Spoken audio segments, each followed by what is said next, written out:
Anyway, here's this faggot. Yeah, I believe his name is Ryan Wiley. I could be mispronouncing his last name. And he Grindin' Willie. That's he his believes that popular atheists on YouTube are not being properly held accountable for what they say. But he's gonna do the job. Yeah. He's dressed for business. Yeah, and actually I need to start it from the beginning. I criticize popular atheists frequently because He lives in Michigan too, people apparently. should be held accountable. Yeah, so you guys should go beat his ass. Yeah, I think he goes to U of M, so go down to Ann Arbor and, you know. Actually, no, we don't condone that. Officially. Wink. I believe that when you have power and when you have popularity, you should be able to represent the movement well. I'll tell you one thing, if you want to be the one that represents them, you got to get better audio, for one thing. Yeah. Also, I got in this for the power, so I don't know why he thinks that's a bad thing. I mean, clearly, this is for the influence that I can wield over the masses. My sphere of influence. Secularism, I control the day's skepticism. events. But many times what happens is there are several individuals who are popular and are never checked. So of course they're going to do the things that are in their own best interest, and many times that's contradictory to what they should do. And let me give you some quick examples. This guy is so fucking stupid. Yeah, and by the way, the title of this video is called "Holding Atheists Accountable," and Thunderfoot. All atheists? Just all of them. Fuck him. He's the arbiter of atheism. He's basically saying, I am the atheist god, and I will now make my bold declarations. Thunderfoot is the thumbnail. Yeah, I believe he is. He is yes. an atheist, yes. Okay. Is that it? Is the video done? No, there's more. Okay, Unfortunately, there's more. I mean, I've made an entire series explaining why Jacqueline Glenn is bad. No one would watch. And Jacqueline has become popular. In my opinion, she became popular because she was a female voice. She was young in an area where it's usually old white men talking about things. Old white man. I don't know what the fuck he's talking about. You are old. Hey there, Sonny, I'm the amazing atheist. Yeah. Hey. You're a middle-aged man. No. I think he's talking about like Christopher Hitchens, Richard Dawkins, those kind of people being like seen as like kind of the main voice of atheism at the time. Right, but he's basically saying like, no, Jacqueline Glenn isn't popular for anything she says or I any, like, know. her personality. I know. No, it's just she has tits. That's the only reason anyone fucking looks. So No, we could just put that. That's why he looks. You can tell.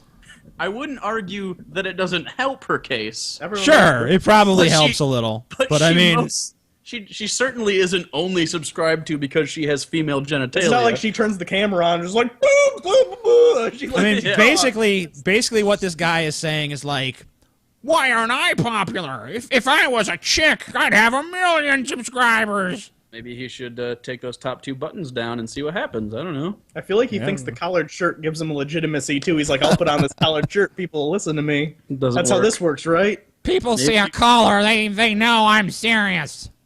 Now, of course, this isn't on Jacqueline Glenn. It's not her fault that she's an attractive Pop it young up 50 female. style. So it's much more about movement atheism in general, that we can't accept certain opinions or you can't become popular unless you are a woman, right? That we need this distraction of a female to like bring Because the points to wait. Yeah. So The 2 most popular atheists on YouTube that come to mind are you and Dark Matter. But neither of you are female to my knowledge. But I do have big tits. Yeah, but they're not perky. That's what they mean. They're perkier than they look. He's like, wait a minute, you're gonna talk shit about my tits right now? Yeah, I mean, I'm taking personal. I might have to drive down to Ohio and do a field test just Yeah, for yeah, science. yeah. I rub you know. my face just. I have enough beard right now to make it tickle. Just give it a jiggle. You know? But when Jacqueline does make videos, when she makes points, they're usually talking points. They're usually not well thought out. As opposed to sign language. Yeah. Well, no, he's saying talking points. Yeah, I know what he means. Okay. Video responding to Jacqueline's response to State of Daniel, which was just terrible. Like, she wasn't even responding to what Daniel was saying. And That's usually not the true. talking points she does repeat. And by the way, State of Daniel is a fucking mental invalid who doesn't even deserve a real refutation, but she did actually give him one. And this guy is... My main problem with this dude's video is that he's supposedly going to be taking atheists to task, but you'll notice that nowhere in his video does he actually make any fucking arguments of his own, and he's constantly criticizing, they didn't make any arguments, they didn't make any arguments. Motherfucker, you're not making any arguments. You're just declaring shit like by fiat. Jacqueline Glenn, only reason she popular because she a woman, she got tits. If she didn't have them titties, man, ain't no one letting her. You know what I'm saying? And also, it kind of comes across as, hey guys, pay attention to me. Look at all these popular people that I don't care for. It's so we can put it in the tags, like Jacqueline Glenn. Like, I know, right? Like, I'll get views for this, right? Yes. Are not very good. Things like fundamental Islam is the truest Islam, whatever that means. And of course, there's I would assume it some means of the- it's the Islam that sticks closest to the Quran and the fucking, Right. you know, Sharia law. Just and like all that shit. fundamentalism. Christianity. Yeah, pretty much means the same. Yeah, I mean, we know what fundamentalism is a defined fucking term, you idiot. I mean, you're not making any fucking case for what you're saying. things about Islamophobia that she's talked about before. But the point is that I think Jacqueline should be held accountable, right? That she should have to make better videos because she has all this power and influence. It's the same thing with American Atheists. I think she should give me editorial control of her channel. I don't really know what. Then I'd be What satisfied. does he mean held accountable? What does Does that mean? Yeah, that doesn't. What does he make any even sense. mean? Like, Yeah. held accountable how? Other, She needs like, to be people arrested lie- by the atheist police, apparently. Isn't- Atheist police, come in the door, get down! But isn't how we- atheism correctly.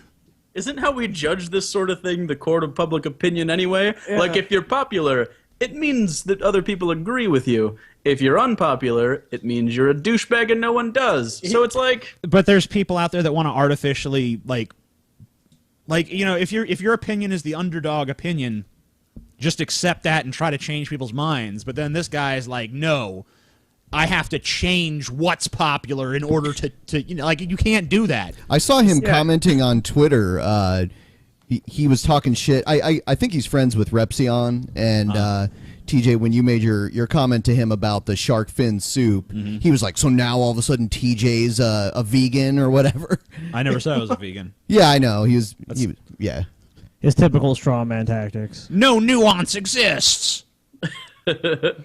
They're raising all this money. They have David Silverman, who's making over $100,000 a year doing this tour circuit, and they use So all what? their money People and are their paying, who influence cares? to do things that might get them more donations, might make their group be more influential, but it doesn't actually help secularism. Okay, so here's the thing. What?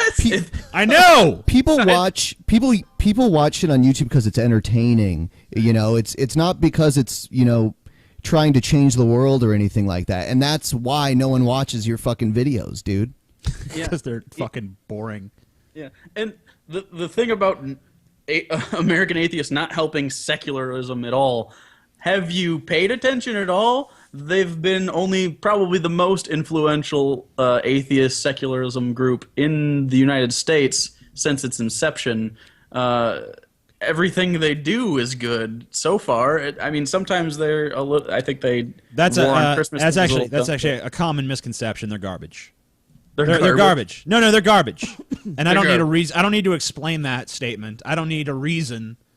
I have just declared that they're garbage, I also like that and he that says should be that- respected because legit. I'm awesome. I guess. And you wield influence and power. I know I'm not wearing a collared shirt, but if I was, you know, If you had like a suit on, maybe I'd listen to you, TJ. But Ooh, you're a wearing a top regular hat. Oh, t-shirt. yeah, yeah. Get a Yeah, I need a tie top and you hat, automatically win. I think a monocle would help too. yeah, monocle.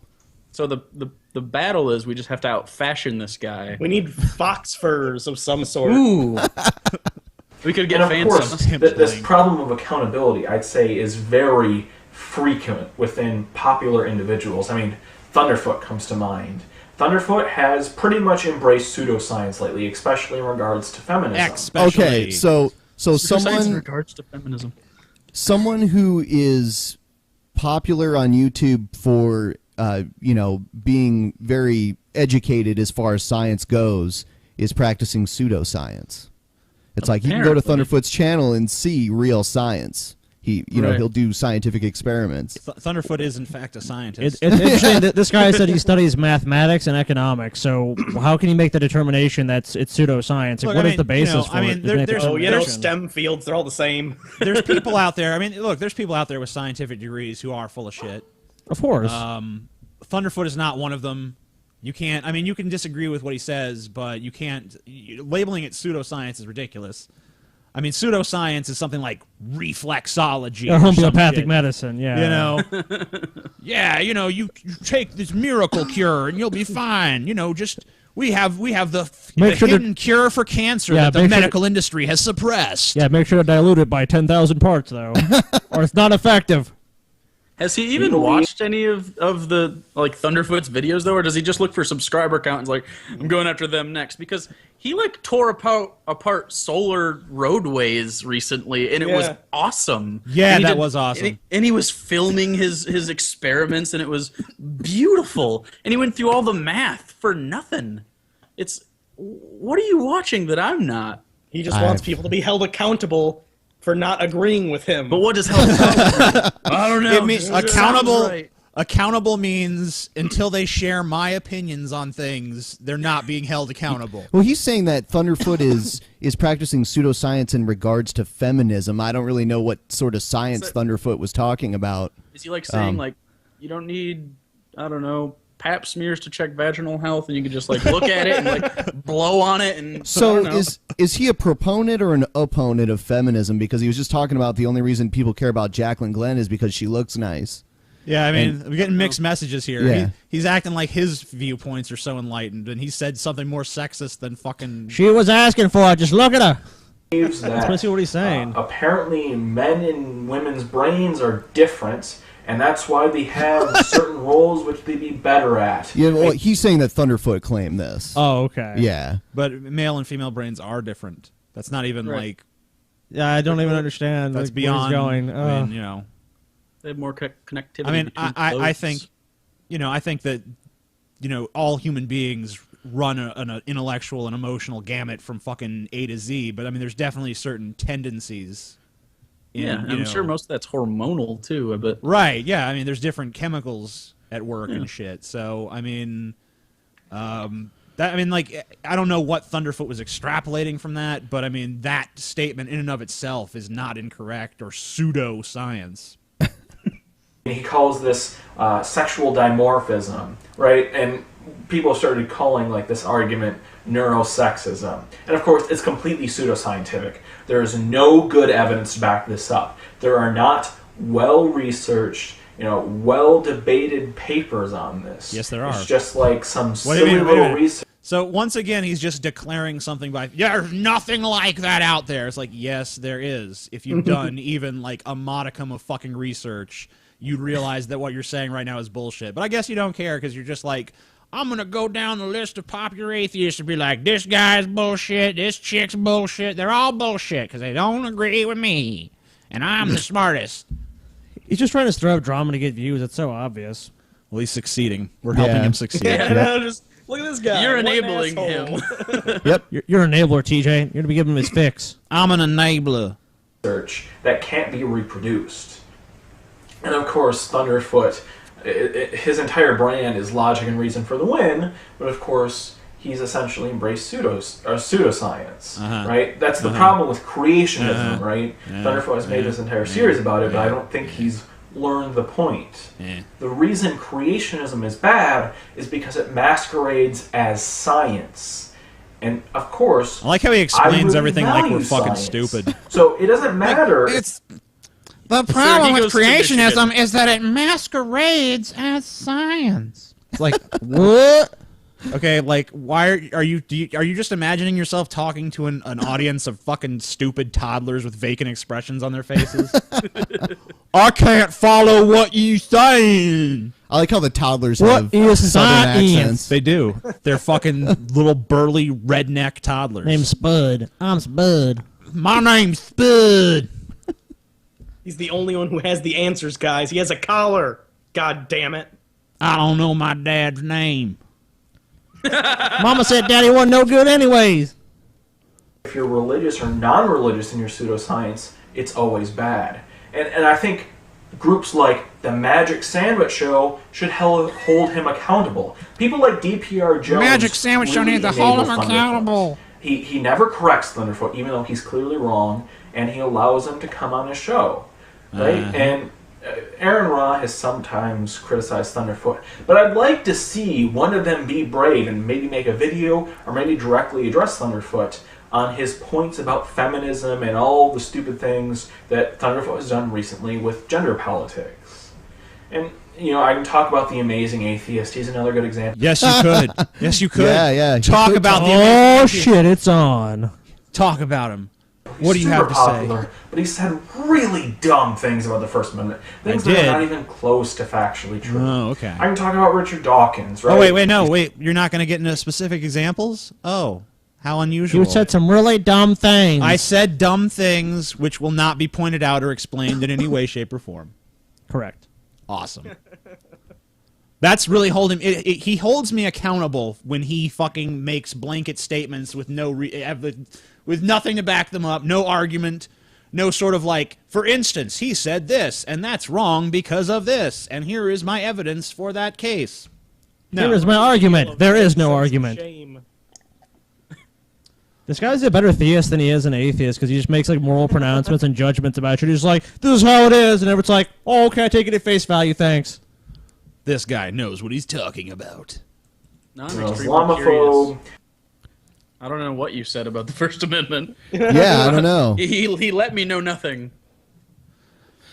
Yeah, But it doesn't matter. All you need to do is just accept what he said blindly on faith. One thing I've noticed is that he's telling all these other people that they should make videos standing up to Thunderfoot and whoever else. Why doesn't he just do it? Yeah, You know? he's not the hero we need. He's the hero we deserve. He is not in line with most people's political views. He supports people like Pat Condell, who is a racist. Like, there's no other way to look at it. Or I can talk about Sam Harris, who also is an Islamophobe. And if you don't think Sam Harris is an Islamophobe, think about some of the things he said about racial profiling. He thinks that the United States should start profiling Muslims. Now, how do you do that? How do you profile a Muslim in the airport? So I don't know. He's saying Sam Harris said this. I don't know if Sam Harris ever I said don't know that. either. I'm not taking his word for it, certainly. I don't agree with racial profiling, but I'm not sure if this person actually said that. I think we need to keep tabs on the Eskimos, man. They're fucking, They're just out there wailing whenever they want to. yeah, Those seals are whales. just sitting around hanging out, and bam, they're dead. Could be bombs in those seals. So we don't know what's going on. Do you want to move on from this guy? Yes. Okay. Fuck this guy. We let him talk long We're enough. done. I could barely hear him. Podcast. I've already been on a Thunderfoot video. Of course, is something affiliated with TJ. So if only Jacqueline would respond to one of my hate train videos, that would complete the unholy trinity, and my life would be complete. The unholy Now, trinity. the video they responded to. And this guy's That's pretty awesome. I feel like a fucking movie villain now. You're practically Father, Son, Holy Spirit of popular atheism. So, am I God or am I the Holy Spirit? Unholy Spirit? well, or they're am I, according to Christianity, they're all God. right? Yeah, they're sure, like sure. unique persons. But am in I one the God. Father, the Son, or the Holy Spirit? I don't know. I look at you. I think Thunderfoot kind of looks like Jesus, so I think it's appropriate he be the. okay, and then Jacqueline is part of it. So, but I'm gonna make her be Holy Spirit. I want to be the Father. so you're Thunderfoot's I'm father. I'm the So- father of the unholy trinity. So you became Thunderfoot, so Thunderfoot could come down here and get crucified, and then die, and then you send him back to life. Even though this was a huge sacrifice, Thunderfoot came back to life anyway. Yes, yeah. And Jacqueline Glenn, no one knows what she does. Yeah, just kinda- she just kind of floats around. She just kind of hangs, she just hangs around and goes, woo, woo, Holy Ghost. But as this guy said, the only reason Jacqueline Unholy Glenn, Ghost. I'm sorry, it's unholy trinity. yeah, the unholy ghost. The only reason she's popular is because she's an attractive woman. But he's a feminist, by the way. That doesn't sound like something a feminist would say, does it? No, not at all. Jacqueline Glenn's only popular because she got boobs. I know there's a few actually that listen to us in our audience that consider themselves feminist. I want to ask you, do you think that this is a comment that would come from a feminist, someone that would say that Jacqueline Glenn, whether you like her or not, is only popular because she's a pretty girl? Just want to throw that out there and get your opinion Yeah, on does that seem like the statement of a... It doesn't to me. I don't know. Was my Holding Atheists Accountable video. And there's a strange critique that... A strange I critique. am a hypocrite because I'm not going out trying to hold atheists accountable as if, I didn't make... I don't understand what he's saying because Well- he clearly was... Our comments were, you know, here in your video, you're talking a lot of shit, but you're not saying anything. Right. Well, apparently, that's true. he has dozens of videos. Well, we weren't watching his dozens of videos. We were watching that video. Yeah, and in that video, there was nothing. It's kind of like when we talk to G-Man, and G-Man's like, well, I made a video about this. Go ahead and watch it. It's like, well, no, we're not going to go watch it. Yeah, no one gives a fuck about your... If people gave a fuck about your videos, people would watch your video.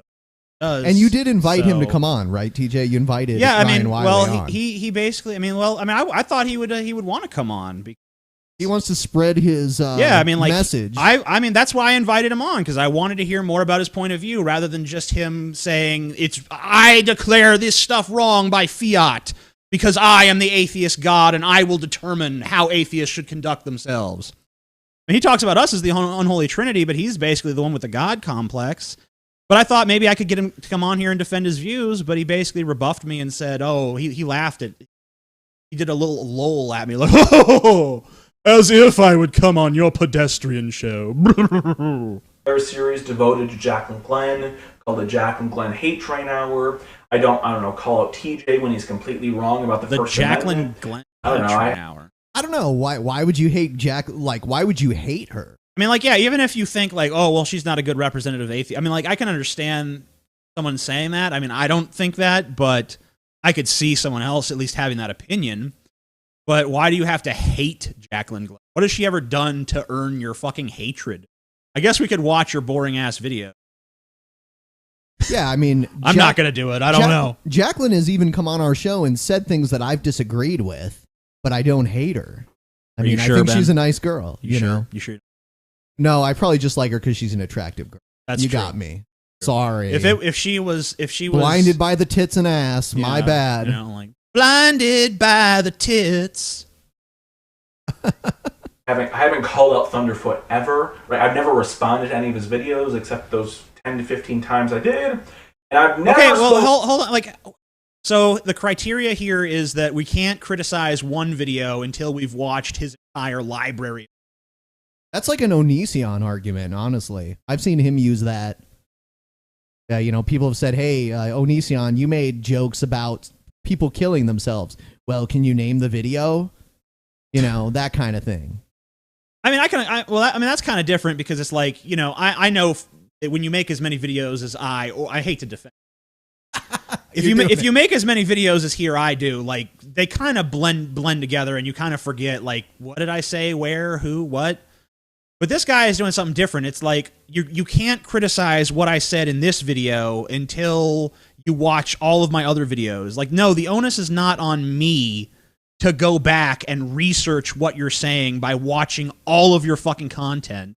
The onus is on you to recap at least your general fucking points in the video you're making. You know, it's like if you make a sequel to a movie that doesn't make sense on its own. Like, oh, you have to see the original to understand it. Like, okay, haven't seen the original, that really doesn't help you out very much. Like, it still has to be something that's self-contained. You know, you have to at least recap the basics of your arguments if you're going to make this video called Holding Atheists Accountable. Or, you know what? At least reference the fact that those videos exist in that video. I mean, I don't know if he did, but I don't remember him doing it. He could have said, like, check out this for if you want to know what I'm talking about. Check out this if you want to hear about this. You know? Like, wouldn't that have made more sense than just... I mean, because what I saw was just a guy declaring things like, Amazing Atheist is wrong on the First Amendment, Jacqueline Glenn only has subscribers because she has boobs, Thunderfoot has said some horrible things about feminism, but never does he provide any specific examples of those things. Him saying, well, they're out there on my channel, that doesn't do anything for me.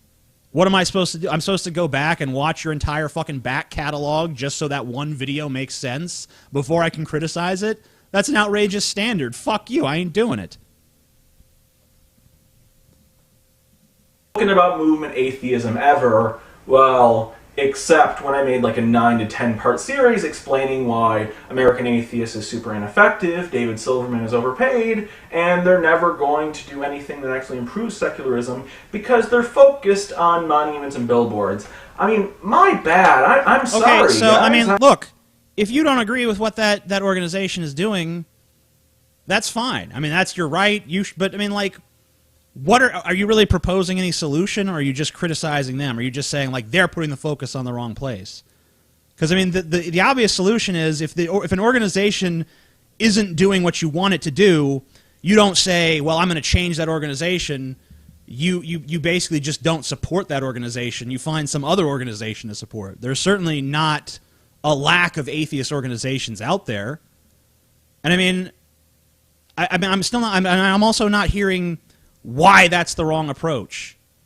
Why is it wrong to focus on billboard campaigns? I mean, if you ever travel across America, there's clearly a large campaign of Christian billboards. I drove all the way from New Mexico to Ohio, and especially driving through states like Kansas, you know, every couple of miles I saw a "You're going to hell" billboard.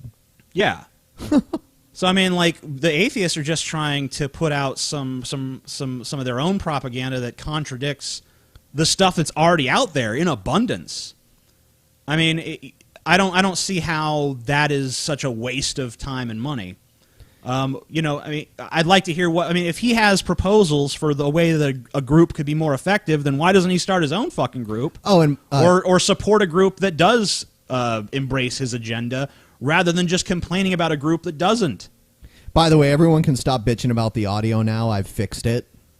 The audio is fixed. Yes. Or something. So shut up. I didn't know it was broken, but... Apparently so. I guess we were kind of... I had a compressor on it. I guess it was cutting you out.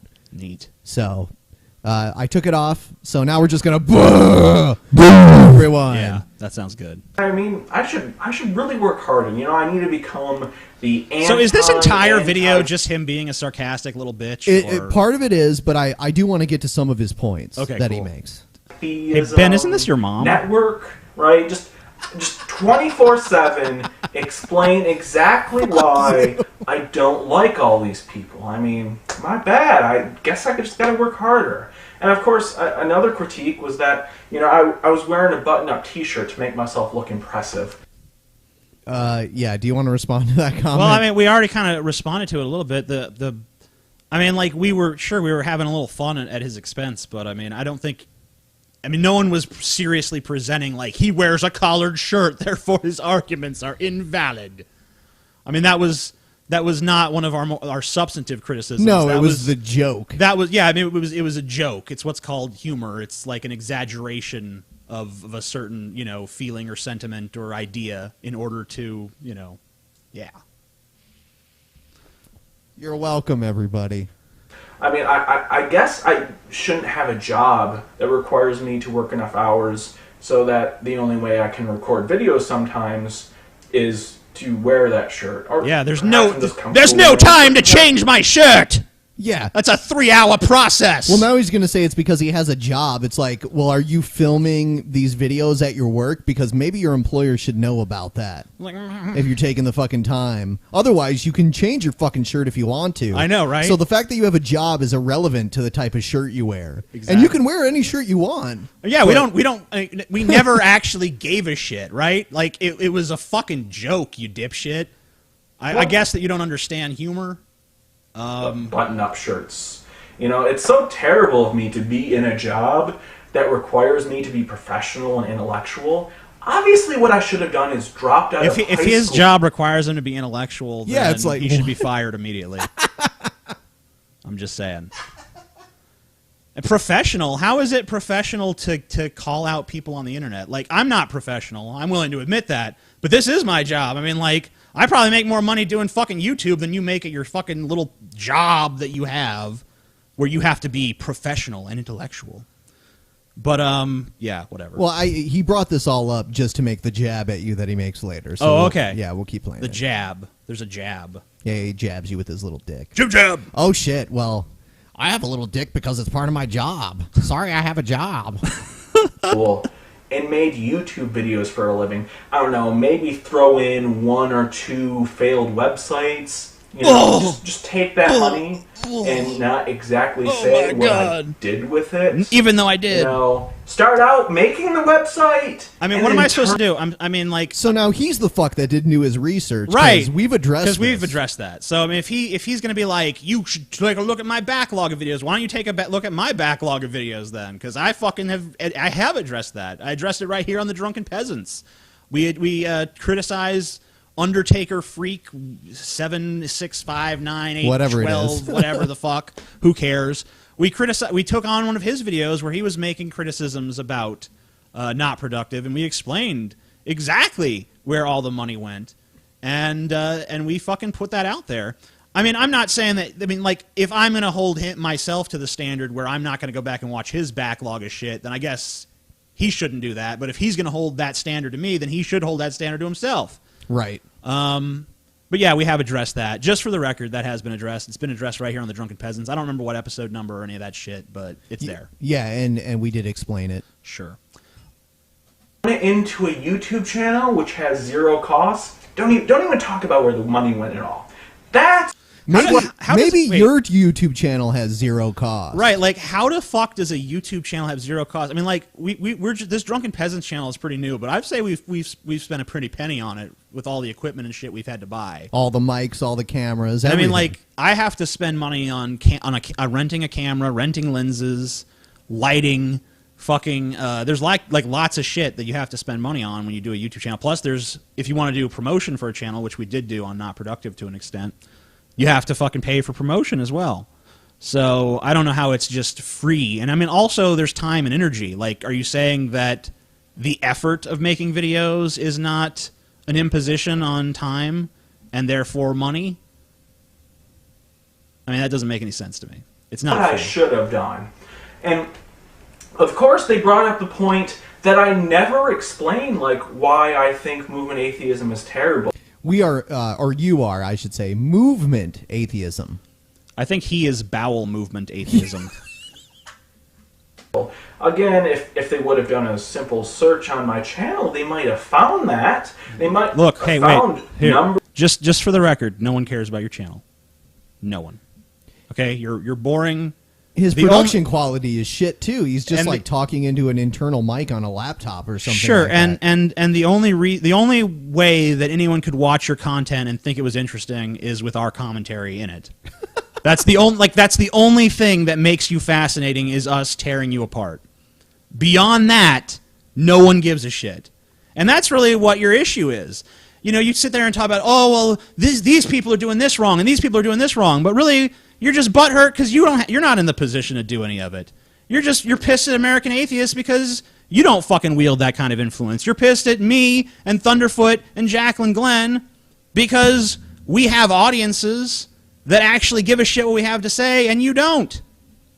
And that's so fucking obvious.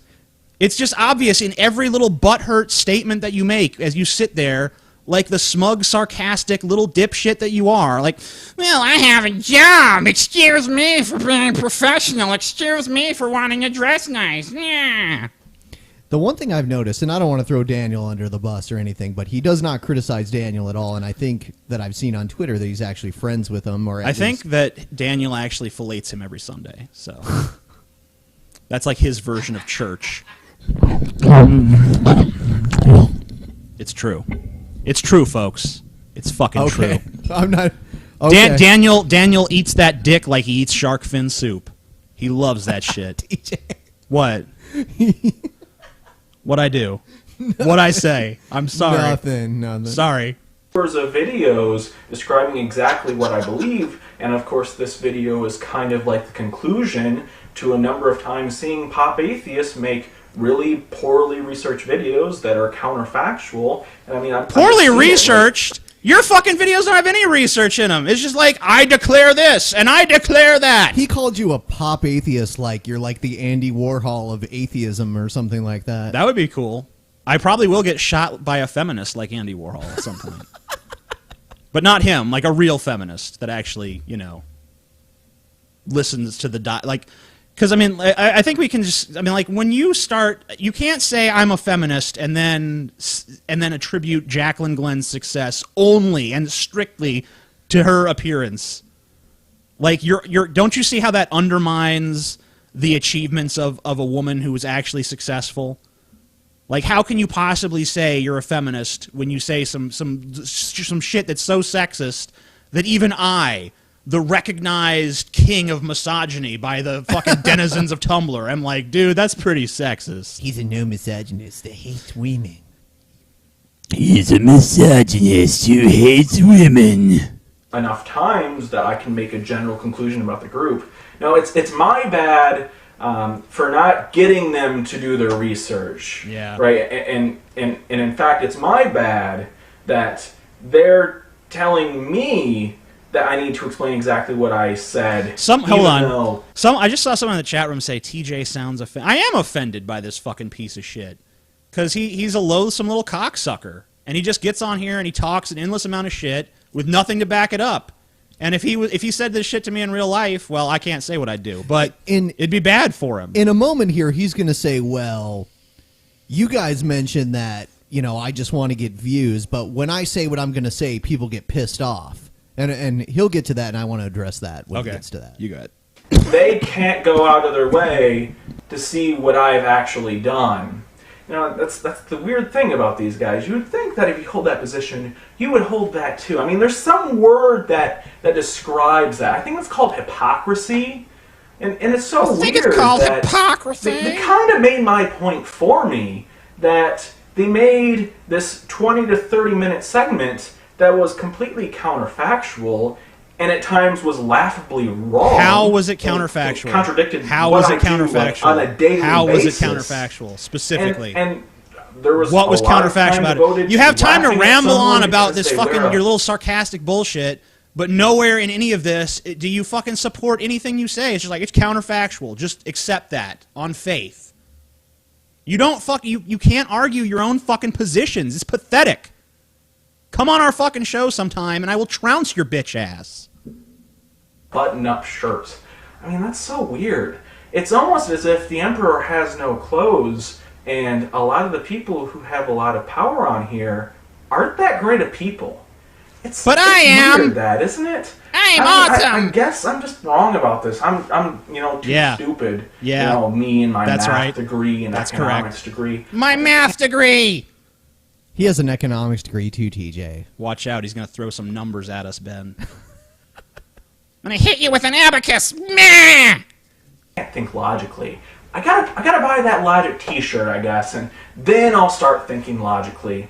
Maybe it's logic, maybe it's sophistry. Who knows? That's the point of the logic shirt. You don't actually have to do logic. I don't know, guys. I don't know. Why is he shitting on the Logic shirt? I don't know. Is it just because me and Dusty and Jacqueline all sell that shirt?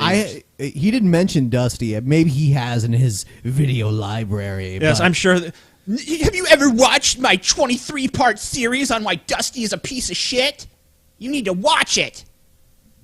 Because until then, you can't criticize me. YouTube anymore.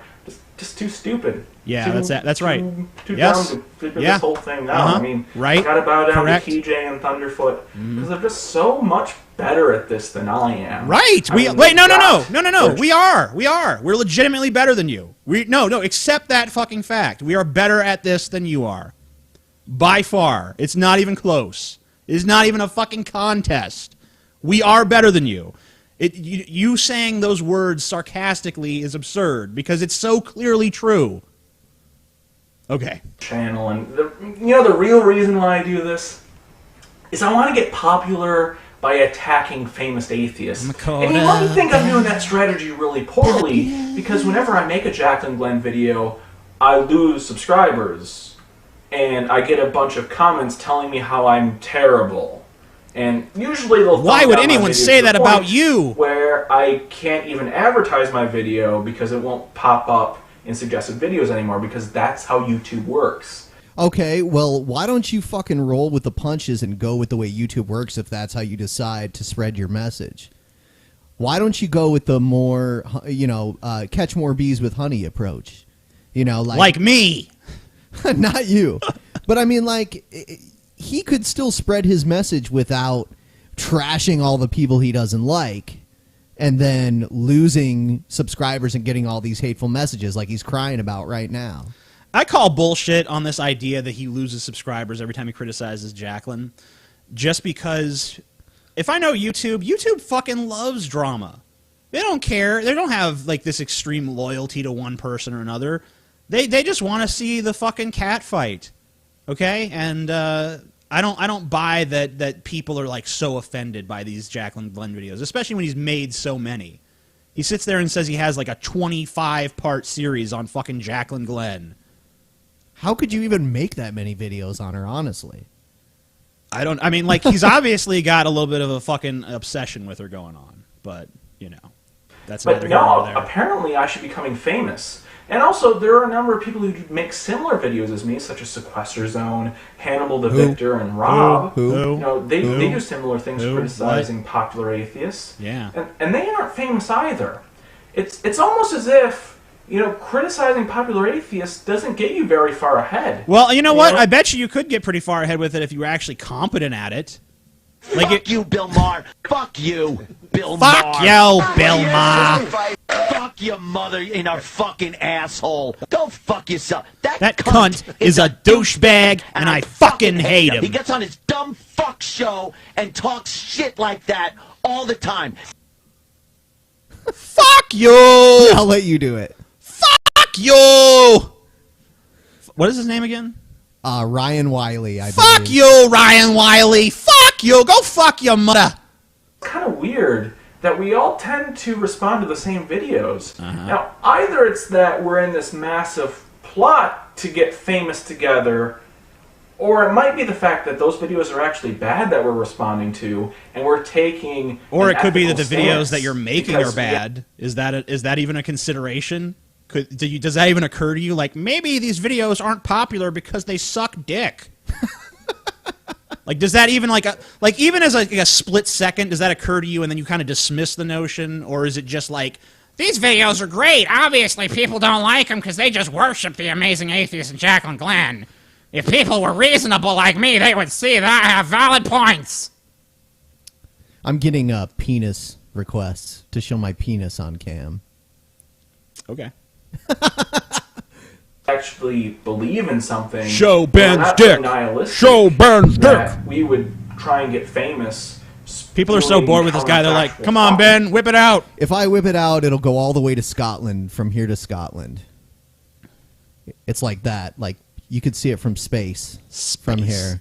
The Great Wall of China and Ben's dick. The only Yes. objects, man-made objects. visible I mean, from that's space. so weird, guys. I guess I you're- don't know. I yeah, your just dick don't is know what I'm technically a doing. man-made I mean, object. Thank God for TJ for sending me straight. I don't know. Thank God for me. It's weird like that. It's almost as if, you know, challenging popular atheists doesn't get you ahead, doesn't make you much money, but you're actually a decent person for doing it. Yeah, You know, you're so maybe decent. that's the reason You're why so I do decent, it. buddy. Or maybe it's for the YouTube money.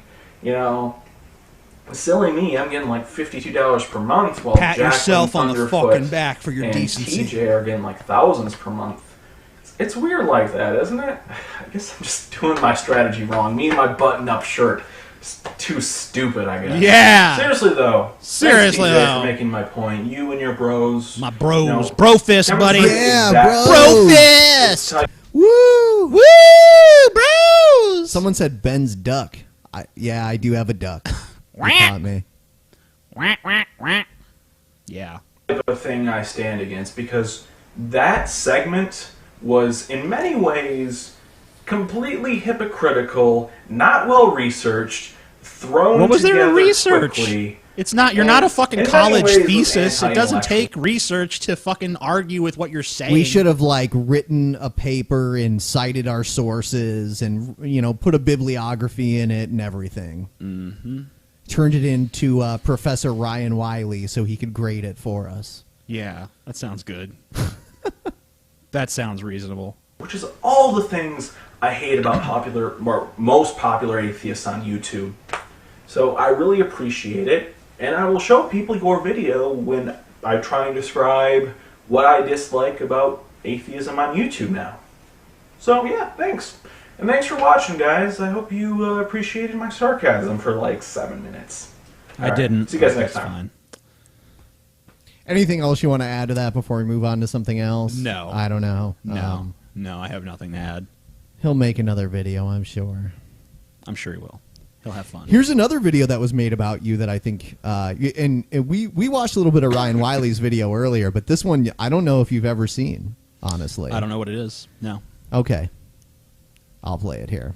All right. Jacqueline's playing with Yeah, what? toys over there or something. Toys.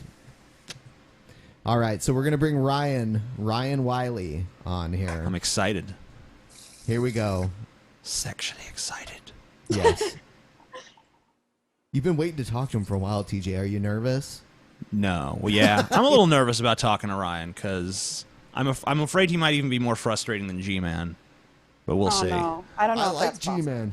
I like G-Man. Like, even though I freaked out on him when I was wasted, I like G-Man. Yeah, Yeah, you he did. seems like he's a nice guy, at least. Yeah, you know? yeah, he Might be is. frustrating to talk to, but he's not like insulting Well, or anything. he was telling me that slavery in the Bible is okay, but slavery that happened to African American ancestors is not okay. So Okay. that Well, was the yeah, discussion I had with him.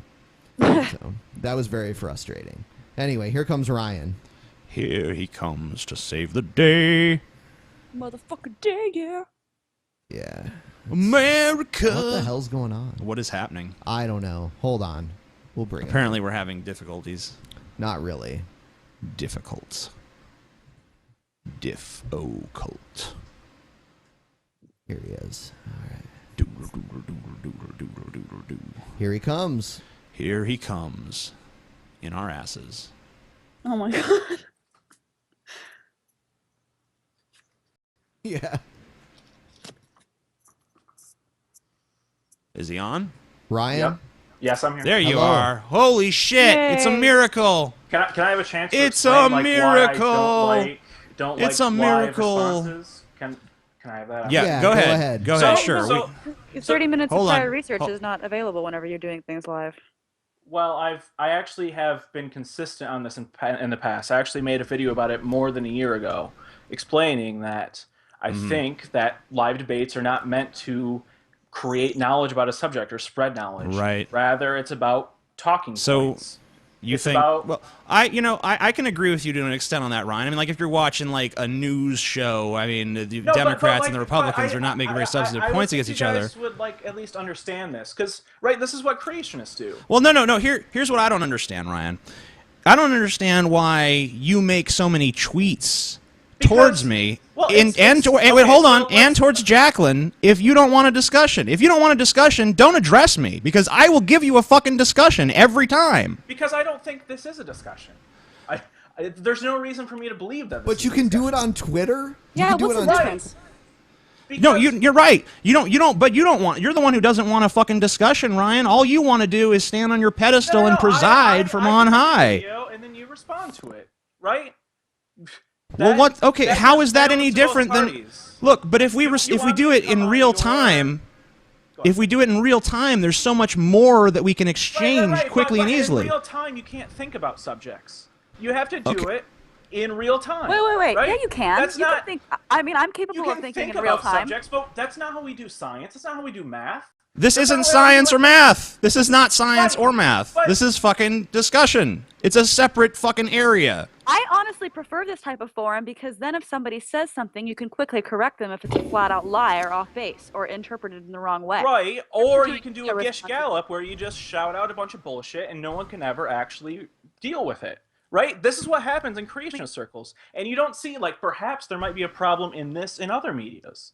I think this- the other media is, I mean, does not allow people to get away with saying anything because you have to be held accountable for everything you say when you say it, and it's No, a you lot don't. harder to No, lie. you don't.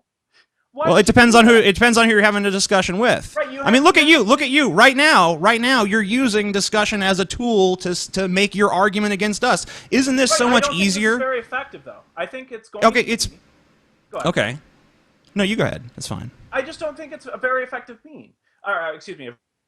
Very effective. Like, I'll do it for you because you guys asked for it. Eventually, right? Eventually, you wore me down, right? Okay. But I don't think this is a good way to do it all the time, right? And I just wanted to get that across. That I don't. But this think- isn't. I don't think you should automatically assume that someone's a coward or they're unafraid. They don't want to have a live debate. Much in the same way that if a scientist says, I don't want to have a debate with a creationist because I believe they're dishonest, then I think it's a reasonable suggestion to say, hey, I don't like debates very much.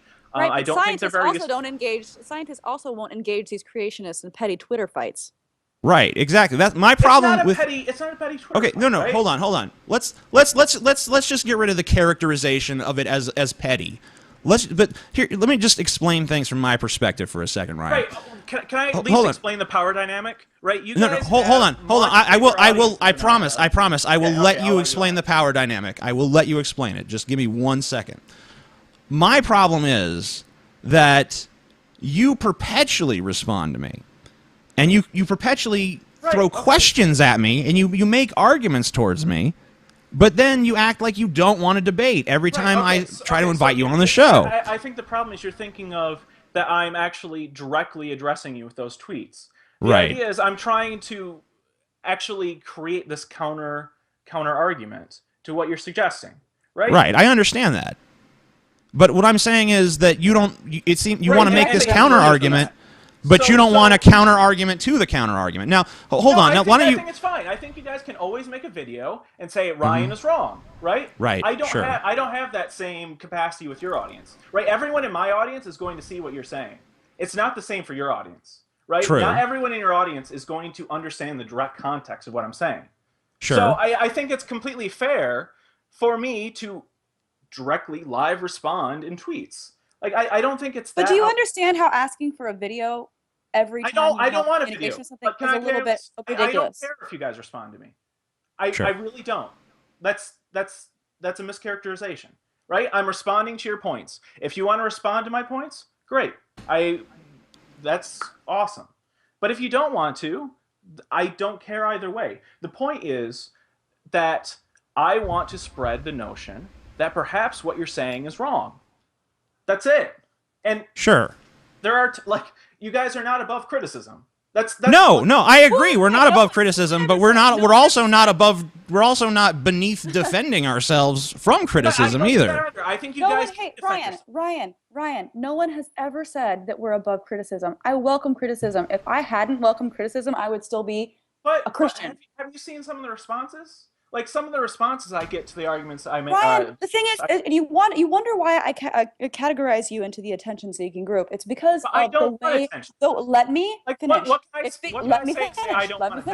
Let me finish. It's because of the way. Let me. Okay, you can keep talking over me. That's fine. We can just keep talking and talking and talking and no one can make a point. Stop suggesting I want attention.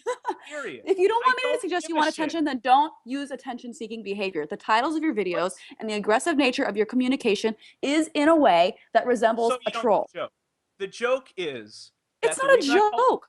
All your videos are. I actually explain this, and I explain this. The reason I call it the hate train hour is because a lot of people feel that whenever you want to get views too, Jacqueline. Don't pretend you're above. Well, but we admit that though. You're the one who seems to be in denial about it. You're saying you don't want popularity, but you say you want to counter our narrative. You say that your objective is to counter our narrative. Well, how can you counter our narrative if you don't match our popularity? You are the one who's sitting here bitterly talking to me about the power dynamics. Well, you know what? You can have the way you get more supposed power. I don't consider what I have to be power just because I have a fucking audience. Yeah, he's not one of the X-Men, definitely. But I mean the way you. Can I, please? Right, I understand. Okay, you're doing it for a higher purpose. You're doing it so that you can counter the narrative. Benevolent, Ryan. You're so benevolent. God damn it. You're so benevolent. Okay, yeah, sure. Here's the point, right? I think you have this narrative, right, that the only way to critique your guys, or to critique anyone who's popular, is for one person to become popular and take them out. But that's not at least the spirit behind, like, keeping atheists accountable. Like, I don't think it should just be me. I think a lot of people should do it. So when you're suggesting that I'm doing this to become popular, you're kind of missing the point, right? I want more people to understand that perhaps something's going wrong. Perhaps maybe you should consider addressing things in a different way, because the way that you're doing it right now is very much resembling of a lightning rod. Like It's you are very not aggressive. trying to have a conversation. Yeah. You are Okay. trying to attack. We can move into the First Amendment, right? When you suggest Oh, things okay. like my interpretation of the First Amendment is equal to someone else's interpretation, you're missing like basic constitutional law. Teach us, Ryan. Teach us. We didn't do our half hour of, Do I research. really have to explain how the judicial branch works? Like you Go can't ahead. Oh God, Ryan, please. So I never learned this in the 11th grade. So at the same time, you can't consider me both condescending, and then let This me. has been. I'm very condescending, but go ahead. Explain it to me. Okay. Teach me. Is this real? Like you don't understand that the Supreme No, Court? I'm being sarcastic. I do understand. But then Oh why my gosh. would you suggest things like, "Oh, Thomas Jefferson said this about the Constitution, therefore we should do this"? That's No, not no, how no. it works. Look.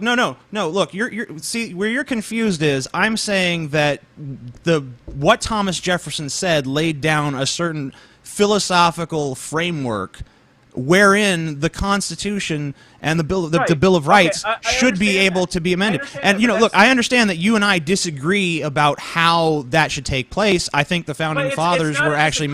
mistaken. It's a matter of law. No, I agree. I agree with your interpretation of how the law is now. I don't even disagree. No, I know. The law is. No, look, fine. You I can't agree. call it I'm not. interpretation. All right, fine. It's not interpretation. You're right. You're absolutely right. What I'm saying is the way that it is wrong. I'm criticizing the existing system. I think Okay, that's fair. and I am I think advocating that's for completely change. fair. Right. Right. But where does your change come in? Do you want an amendment to the Constitution? I don't know what I want. I either want So that's a the problem, right? That's No, that's I understand. I have an objective in my mind. I don't necessarily know the means by which that objective could be achieved, and I'm not claiming to. I am just advocating for certain reinterpretations of how our rights and protections should be in an era that's drastically different than the. But you have to understand, how is that going to happen, right? Because I don't have a clear answer from you. Do you want to change the Constitution? Should Congress change that? Should the Supreme Court have a new ruling suggesting I don't. the first? Any of those would be fine with me. Well, if you're going to Congress, there are problems because that's not how the Supreme Court has interpreted the First Amendment. Not even Sure. close to what you. If you believe the Supreme Court, well, there's problems with precedent. Again, it's not even close to what the Supreme Court believes. So Right. your only option is amending the Constitution. Right. One, good luck with that, and two, it would be crazy. I Like, never. I But don't- here's the don't thing. think you I understand the never. consequences of what you're suggesting. No. I never recall saying that this was likely to happen. All I said Right, was but that I you have to understand the advocate for that consequences of change. What you're advocating. Okay, well, what are the consequences? Consequences of what you're advocating, if you believe that the First Amendment should just expand and protect you on YouTube, would Mhm. mean that, first off, that YouTube couldn't establish any type of terms of service. Like, they couldn't kick people off their website. It would mean that you would have to allow someone like me to go on your channel and make videos. That's the consequences of that. Well, not necessarily on my channel. No, it would have to be on your channel, right? If you have a private channel, you own it, and if you believe the First Amendment should just expand like that, that's the natural consequence. Like, that's what's going to happen if you change the Constitution. I don't really And think it's that is not a natural slippery slope. consequence. I think there's. Yes, I think it is there's. a natural consequence. No, I think there's. I think there's YouTube ways is that could be. establishing I think there's rights, definitely ways that could be negated. I don't agree with that interpretation. That's not what I advocate. Now you so can. how would you write it, You're. right? How You're. would you I mean, write it? you're making a. You're basically applying a slippery slope fallacy to I'm this, not where applying a if. slippery slope. No, I'm you're applying basically saying that if this Right? if I YouTube is a if we private have. corporation and they can't establish First Amendment rights on their brand, right? It would have to expand and allow anyone in. What's keeping me from going to the Supreme Court saying, I believe I should be able to post on the Amazing Atheist channel? Because Private the channel, basis it's because I'm not saying that just any private corporation has to just But it's on a private communication network. No one can stop me. Well, no, because it's not because my channel is not a communication network. It's part of the communication network. Well, it's part of it. But everyone has the right to create their own channel so that they can put their own speech out there. How would you write that, TJ? I don't know how I'd write it. I'm not a fucking lawyer. So then don't talk about it. That's What do you mean don't talk about it? Can you... So you're telling me that anything that you believe, you can explain down to the gnat's ass every single aspect of how it should work and be implemented. Are you really making that statement? Because I don't think anyone has knowledge that's that all-encompassing. Here's the point I'm making, right? Mm-hmm. If the only way you can change this, and if it's so far away from current existing law, that you would have to not only change the Constitution, but change the Constitution in a completely radical way. Right. Then you have to have some way to change it, and you have to understand the consequences of that, such a type of amendment. Uh-huh. That's the point, right? I don't think you understand the consequences of such an amendment. There's always going to be consequences. There's consequences to any action. Everyone knows that. One thing but you can't. No one. You're basically saying I can't. That my interpretation is invalid because I can't explain every aspect of how it works. No, I can't. And I can't. Wait. And I can't with 100. You know, I can't with 100% accuracy tell you everything that's going to come as a consequence to it. So I'm not a prophet. I don't know the future. You seem to think you are. Here's what I'm asking for, right? Give me at least some idea about the amendment. At least make me understand how you can create. You don't even have to be specific, but just give me some ideas as to how you can create a constitutional amendment to the Constitution. Or sorry, not a constitutional amendment. An amendment to the Constitution. Mm-hmm.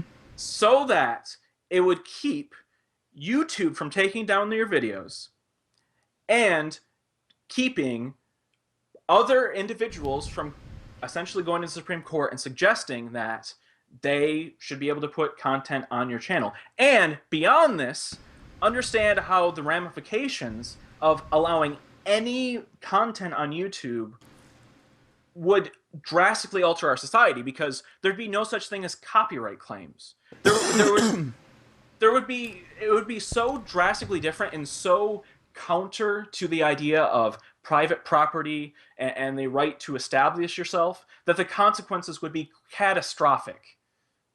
You know, I can kind of see what you're saying now. But I think that we have to reinterpret how we view things like intellectual property. I think that we already see that line breaking down. It's been breaking down ever since Napster hit the scene. And now, you know, people feel like they're entitled to media, that media should be absolutely free to them at all times. And they don't want to pay for it. They don't want to watch ads. They don't want it monetized at all. They just want it. And that's the attitude that people are having. And I think that it makes sense for the culture to be responsive to that. And the criteria that I would set up to prevent someone from taking over my channel what I'm proposing is you base it on the size. YouTube is huge. There's billions and billions of users. Yeah, I was actually just going to ask you a question, Ryan. Right. Let's just say, for example, instead of it being a majority Christian population in America, let's say it was majority like atheist or something, for example. And let's say Google decided to ban any searches related to Christianity. How would you feel about that? So you're confusing two different things. No, I'm just asking you, how would you feel about that? How would I feel about it? Does Google have the right? Does Google have the right to censor the information that you can find? I just feel like there's a pretense of this question. As in, there's a big difference between what I personally dislike and what is constitutional. For example, I'm not the biggest fan of "In God We Trust" on our currency, but there have been Supreme Court decisions that have said "In God We Trust" is absolutely constitutional. So to answer your question, would I be okay if Google banned all searches on Christianity? Probably not. But I mean, there are a lot of things that I don't like that are constitutional. Hey, right? Ryan, I'm not the biggest fan of guns, but right, you have a Second Amendment right to own firearms. But there Ryan, are limitations on that. Ryan, one thing I wanted to ask you is, you said that you are a proponent of feminism. So how do you defend your claim that Jacqueline is only popular because she's an attractive girl? Right. Well, that's not my position. Wait, no. He's saying only popular, not to be confused with popular. No, okay. So can I explain the argument? I don't think it's that radical, either, right? Okay. I personally, I find it strange that all of a sudden, right, Jacqueline's being promoted by a number of big atheists, and there's something to be said that currently a lot of the very popular individuals on the circuit are older white men. And I think they can solve that problem by promoting a woman, right? By promoting a younger woman. So perhaps they don't look as, xenophobic or maybe just intolerant. Or even sexist. Like, right? So the assertion seems to be that, oh, you're a feminist. How could you ever dare believe that someone might have gained something by being attractive? Right? I don't blame Jacqueline for being attractive. That's What were not the words? point. Okay, hold on, wait. What were the words that he used in that video? Because I feel like God you're damn it, sugarcoating a Jacqueline. little bit. I'm explaining my position. Oh, right? God damn it. You're God damn it. Okay. He's mad. No, I'm trying to ask because God damn it! Pay no attention to the man behind the curtain. Like, see, it's fine because the thing is if you had worded it in such a way that was very rational and really. Like, I'm talking to you about. Like, will you change the the subject? Will you change the subject? That's not how you worded it whenever you said it. I'm just asking all of us to have the same standard when it comes to this. Right? So, Perhaps I'm wrong, but right? look, don't you see though? Like, I mean, if as like from the feminist perspective, right? If you basically say of Jacqueline, if you just have this purely conjectural stance that that's the reason for her popularity, then don't you see how that? True. I don't think Jacqueline's completely popular because of her. Okay, well that's fine. But I mean, even if you put that out there, doesn't that just kind of invalidate the success of any woman who's attractive who makes it in anything? No. I think it says even more. I think it says something about the people within our community, right? That perhaps if someone can become so popular, having any type of expertise, or I don't know, at least in my opinion, not having a good grasp on all the things they talk about, that perhaps it says something, the things we care about. That perhaps our community cares more about attractiveness and having solid arguments. Right, and that in and of itself is not something that you would find insulting if said to you. I don't think it's that insulting. I'm not even insulting you. I'm insulting. Okay. I'm insulting. I don't understand. Like, can you please at least explain to me why you find it insulting? Well, is it kind of like if you say black people can run fast or something like that? I don't think it's like that. No? Right? You don't think so? No. Here's what I'm saying, right? Okay. That if there are a number of individuals that don't care as much about, I don't know, intellectualism and care more about attractiveness, perhaps that says something about how we view women within our own movement. And why is it that I fit that criteria? Because I don't think you know everything about you talk about. No. I don't think you know a lot about Islam. I don't think you know a lot about feminism. I don't think you know a lot about mental illness. Okay, so then why don't you say that in your videos? Why even feel the need to mention my gender? If you made videos and approach them with the issues that you have with the words that I'm saying and the Jacqueline, topics, you haven't seen my videos. You've seen the misrepresentation that has been in the Drunken Peasants. Like, you've admitted it. You haven't. She has watched your videos. We play your videos unedited, dude. I watched this only. We play your videos unedited, dude. We just played some of them. We play your videos without even editing them. We play all 10 minutes of your boring ass video. In all fairness, that one video was edited. Yeah. It was the montage. Sure. Right. Of course, if you keep watching videos where you don't see the entire context, it's really easy to misrepresent. Ryan. Okay, imagine this situation. Imagine I went to medical school, and in my class, we had very few people of other ethnicities. There were a couple of people in our class that, potentially applied through a program that gave preference to a minority because not enough of them were being represented in medical schools. How do you think they would feel if I went up to them and was like, man, you're smart, but you do know a big reason of why you're here is because you're black, right? You don't think they would take offense to that, even if it may be true? That's totally discrediting their intelligence. I would think that's offensive, but I don't think that's the same style. That's what you're doing. I don't think that's what I'm doing. I don't care what you think. That is what you're doing. Oh, man. So here's the point, right? One, I don't have full faith that you've seen the full context of what I've said. Mm. So, right from the start, there's no. The conversation that we the problem with that is I mean, anybody can say that. I mean, that you can say that about anyone's argument at any time. Is well, you don't understand the entire context. Right, I think that's fair. I think that's fair. Because I mean, there's always going to be a larger so- context than anyone can really, hold in their head at any given time. I talked about debating. I think that's a problem of like the video style, right? That that perhaps if you make your videos so short, that sometimes you can say things that are wrong or say things that perhaps don't come out the great. You know what, Ryan, though, Ryan? But Ryan, you make 10-minute videos and we make like 3-hour videos. Right, and the thing is too. I mean, I think okay, so there is one difference. Your point about what's the difference? Okay, we didn't do 30 minutes of research.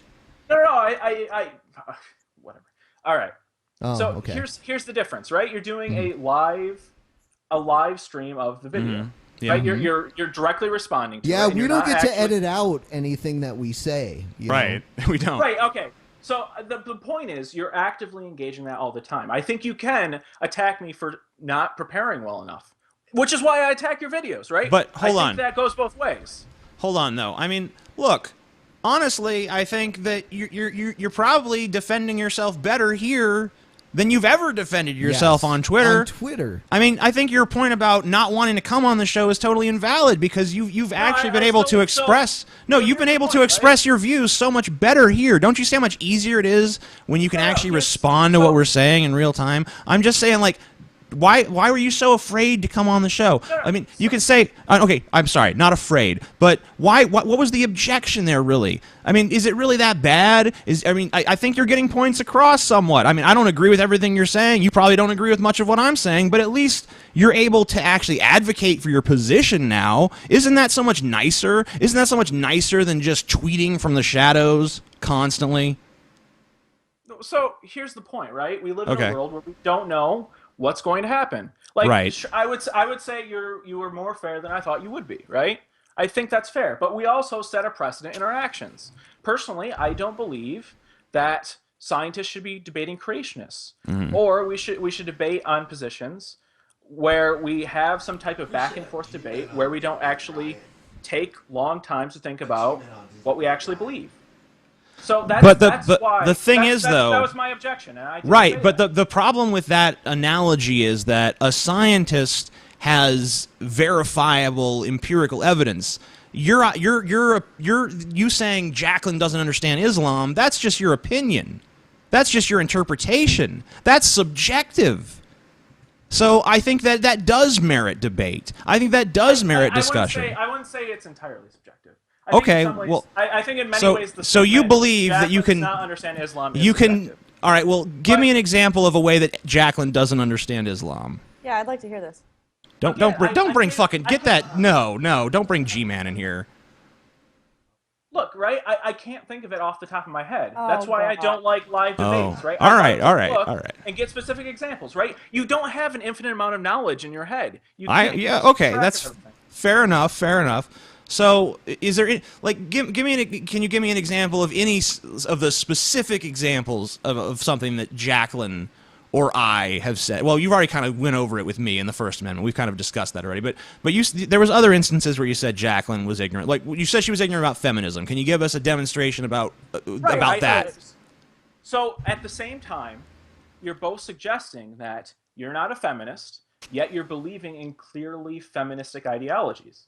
Almost verbatim, right? You can't make the statement, I'm not a feminist, but I believe in women's rights.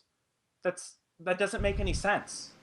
Yeah, it does make sense because I can say that in the same sense as me saying I'm an atheist, but I don't want to also identify as anti-Christian, anti-Islam, anti-Buddhist, anti-everything. Because the purpose... pointless. The point is by saying feminism, you're excluding a gender. No. You don't know the history of feminism. I don't give a shit about suggesting you're not a feminist, but I'm a humanist is an incredibly ignorant statement.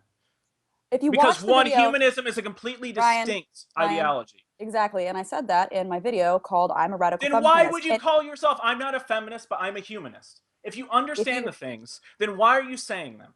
Did you watch my video? Because listen, I said in my video that technically, if you look at the definition of a feminist, No. everyone, let me finish, okay? If you look at the definition of feminist, I would classify as a feminist, and I admitted that willingly in my video. Okay, so I said it more than, let me finish. I said it more than once in my video, and then I went on to explain why I don't like using that word and why I don't. There are a lot of people who are atheists, they don't believe in God, but they don't identify as an atheist. And as much as I don't really like it, I understand their reasons for doing so. And if you watch my video, you would also. So here's the problem I have, right, with that statement. At the same time, you're suggesting that people need to call themselves atheists, even though they might want to call themselves agnostics. And then on the other side, you're saying, I believe everything that feminism believes, but I'm not a feminist. Like, I don't know how you can hold those two positions. I explain. Okay, fine. You can't just say, I explained it, right? I will explain it again. I will explain it again, okay? In the video, I said I was a feminist. If you look at the definition of the word, I would qualify as a feminist, as would TJ, as would any. Why do you expect people not to call themselves agnostics? Let me finish. Well, great. I was going to get to that point if you let me finish. Can I finish?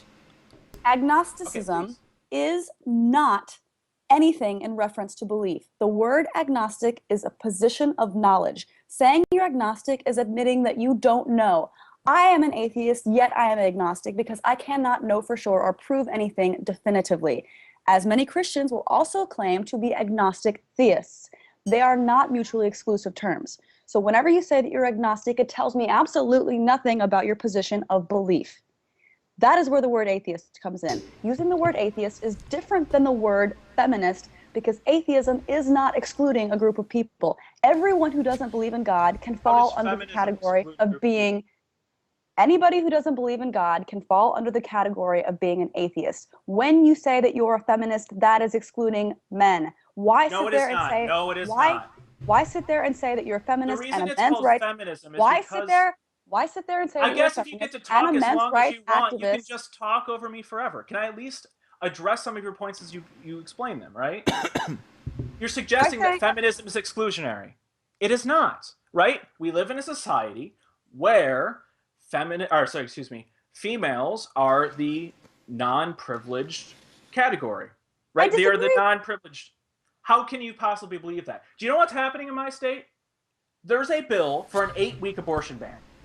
I want you to think about that. I understand that there are issues with women's rights. No.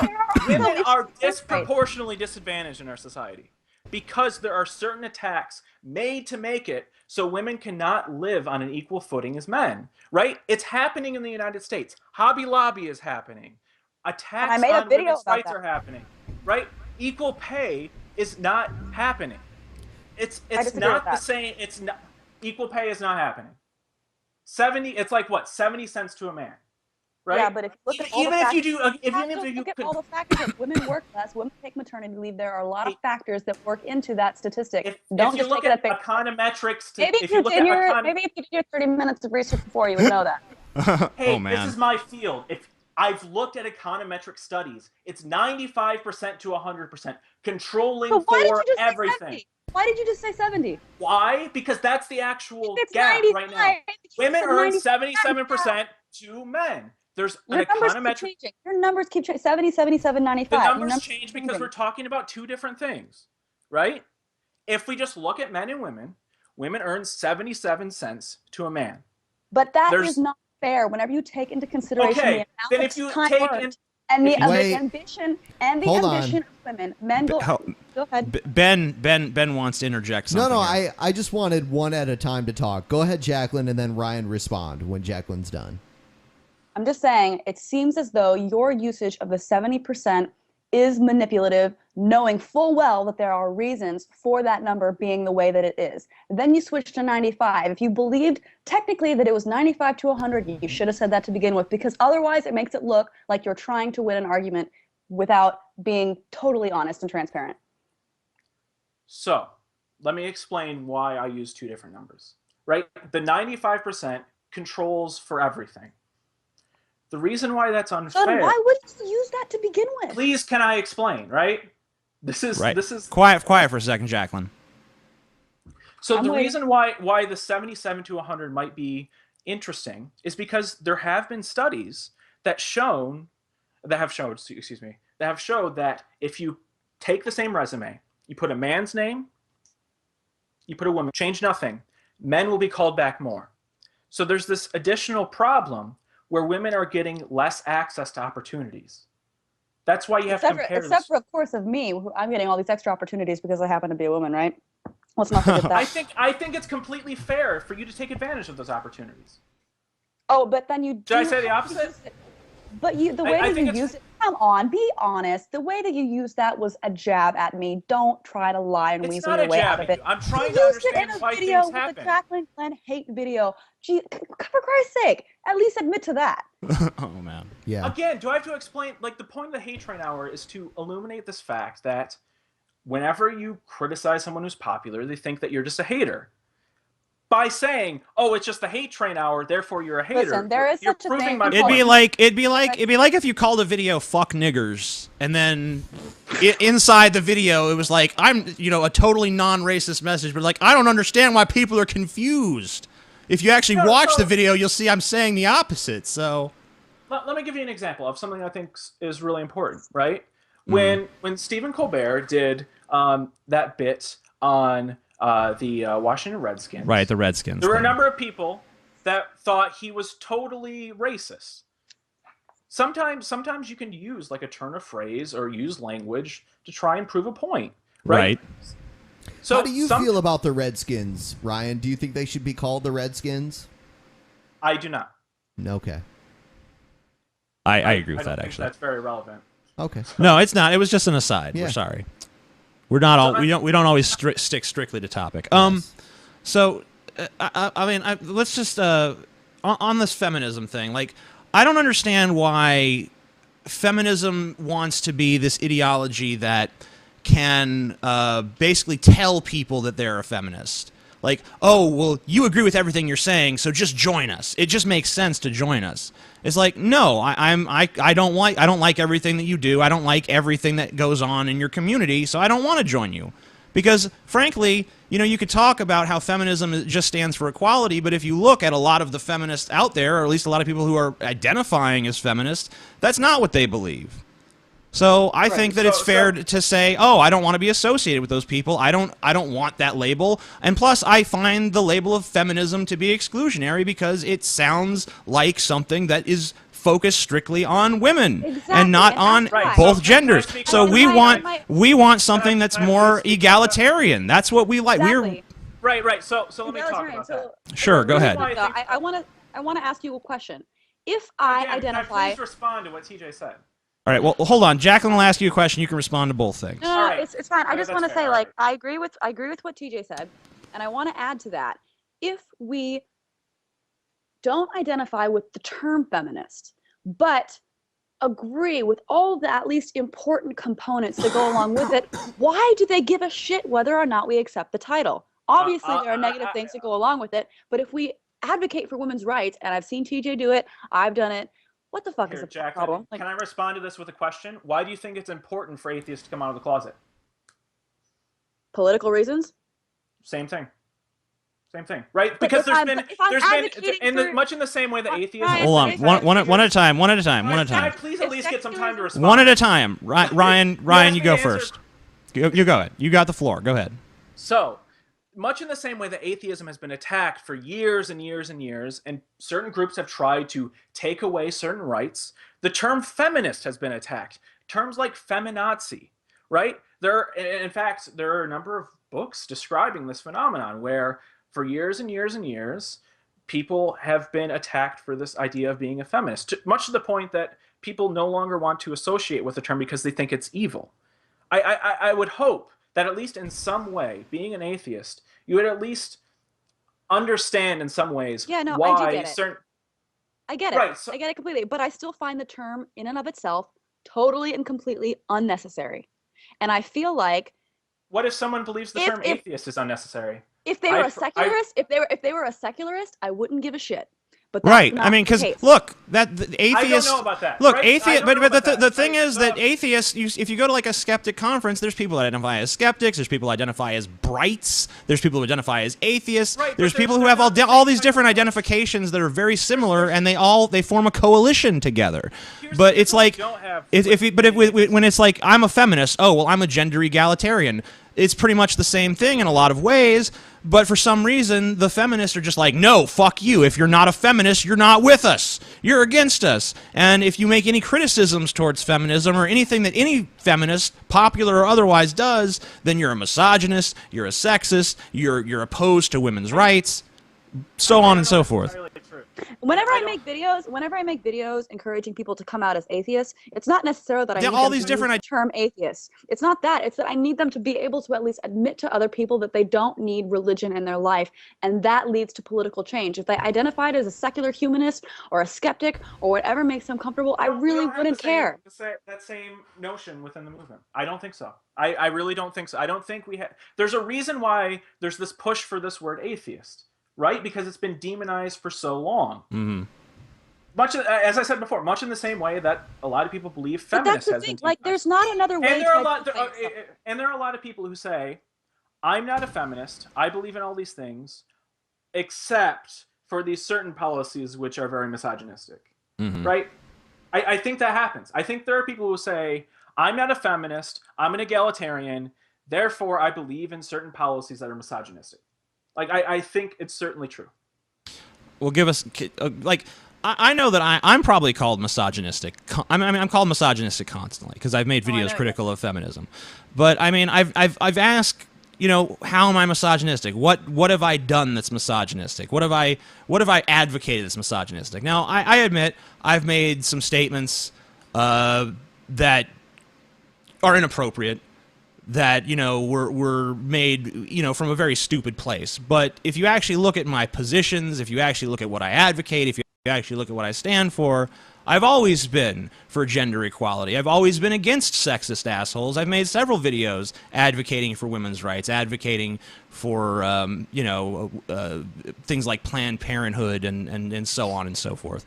And, you know, I think that it's strange that I'm constantly attacked by these feminists simply because I've made criticisms of some of the contentions that feminists make, which have nothing to do with equality. They have to do with things like, here, you know, they have the theory of the ever active and churning patriarchy that's out there, the old, you know, this old system that's been debunked, that's been, you know, not debunked, but it's been irrelevant. It's been obsolete for fucking generations almost.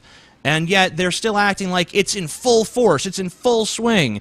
Women's rights are under siege constantly from all sides at all times. Yes. I would just like to say that it's very unfair to try and characterize like fringe members of the group as the center. And I don't, you know, I don't think it is. I don't think it is the fringe because I'm actually very good friends with several people who identify as feminists, and I am as well. Our conversations are very friendly, and we really don't disagree on anything. And they actually are able to understand my choice to identify as someone who advocates for gender equality instead of someone who labels himself as a feminist. They don't care as long as I support the same things and fight for equality, which I do, and they get it. Just the same, I don't care if I have a friend who doesn't believe in God, who calls himself a secular humanist instead of an atheist. It's semantics, it's unnecessary, and it doesn't matter. All right, guys, we've been on the air for about 3 hours and 10 minutes now. I think we're going to go ahead and wrap the show up. Ryan, thank you very much for being on. Q&A. We got a Q&A? Okay, I guess we're going to do a Q&A segment after this.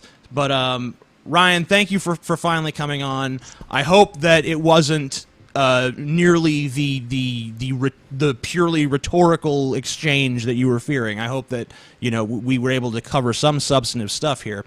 You know, I hope that maybe you'll come on again in the future.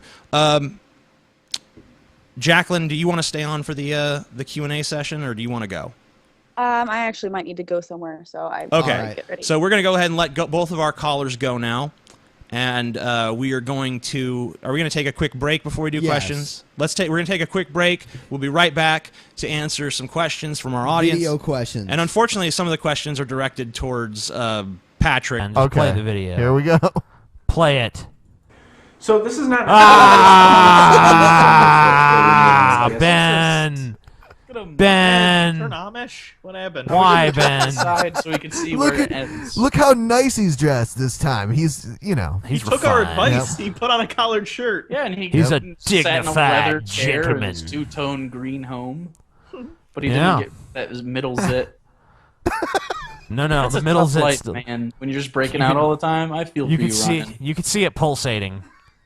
It's you know, I'm not gonna hate on him for it, but it's certainly just a little concealer from your girl. Oh, you don't have a girlfriend. Oh, fuck, man, being brutal. No, it's pretty. He's just such Fucking- a douchebag. I can't help it. You fucking squeeze that thing, it becomes like a pus faucet. Us faucet. Yep. That's Or like a bad. whipped cream container, like Faucet. it's beautiful. This video is called "Why We Should Believe Rape Victims." Yep. Okay. So this is not necessarily a response to Thunderfoot or The Amazing Atheist, but I thought I'd talk about some things that they've been talking about lately in terms of rape accusations. Right. And it is an important question to think about whether or not we should believe rape accusations. And I think Wait, these two have this hold on. narrative. There's like the thing is like you should neither believe nor disbelieve someone's personal story. Is my thing. Investigate. You should Right, like- investigate the thing and then make a decision based on what you find. in I the think if investigation. someone is like, "Hey, I was raped," I think take it extremely seriously, Right. But and then do in- your homework and like try to figure out if they're telling the truth. But if they're not telling the truth and you just assume guilt on the other person, that is terribly detrimental to the person who's being accused if they are in fact innocent of the crime. Like it's very bad. Like, yeah. Shut up, rape apologist! okay. You probably rape 20 women a day, you fucking misogynist piece of I rape shit. one Hugo a day. That's good. I guess we know how you voted in the Always poll, believe Jake. These accusations, and if we did, it would cause terrible things. People wouldn't get their day in court and destroy a lot of rights. That's probably pretty true. even. But then their It's conclusion pretty is, even. Therefore, to have these accusations, you need to bring evidence. And I think this is a very terrible way to look at the situation. Mostly because Does he have of the false rosacea? I don't know. Like, there's certain parts of his face that are really fucking intensely red. Oh, look at his. I didn't know he had a weird tooth. Now I'm going to be focused on the weird tooth. Oh, man, Damn weird it. tooth. I'm sorry. Weird tooth. I'm reverse objectifying Ryan Wiley right now, and it's so bad. I can't help it though. Like just every time I notice something new about his face. You just... I don't But I mean, mean to like... be an asshole. You want to face fuck him or what? I'll make up for it. Like Do if he you wants want... me to, I'll give it to him. Do real you... good. Let me just ask you. Do you want the dick to pass by the fucked up tooth? Just graze it a little bit. like Yeah. Just shave it You like just a want, like, carrot. the grazing of your fucking dick against If I his had weird to pick little between tooth down not there. experiencing that and experiencing it, I choose experiencing it every time. There you go. That's what we're trying to figure out here. Maybe I'm just turned on by his weird tooth. Here at Drunken Peasants, we get to the bottom of these kind of issues. Doesn't even you have know? to floss it. Where are we at right now? Let's see. Too money. We're in Ohio at the moment. It's way too No, I close. mean- don't- God, I don't want to be Ben's jerked so off fucked on up he too. doesn't even know where the fuck we are. Okay, good. Hugo has a comfortable lead, and That's pretty close for how many votes That's there are, not though. comfortable. That's a slight lead. I'm gonna call it comfortable because I don't want to be. Come on, we all know Jake is the more masturbatory of the two. You gotta TJ's allegiance lies. jerk off to Jake. Come on, Hashtag jerk off to Jake. because you Oh, really God. you can't jerk off to Hugo as much because you have too much respect for Hugo. You know, You can fucking, Jake is just kind of like a disposable bitch that you could just blow your load into, and he's really of no more consequence than like a fleshlight or a sock. So So between the two of us, I'm the fleshlight. I respect the flashlight more than Jake. That's a fact. You clean it. well, after. that's a fact for all of us. Yeah. This poll is like awesome. It's distracting This is us not from exciting whatever. television. It is. It really is. Look at that. It's more exciting than Ryan Whiny anyway. economy, right? We can't, or like, there's no reason for us to either fully believe an accusation or Right. not believe it at all. Right. Instead, we should probably Okay, look at it that's sensible enough. probabilistically.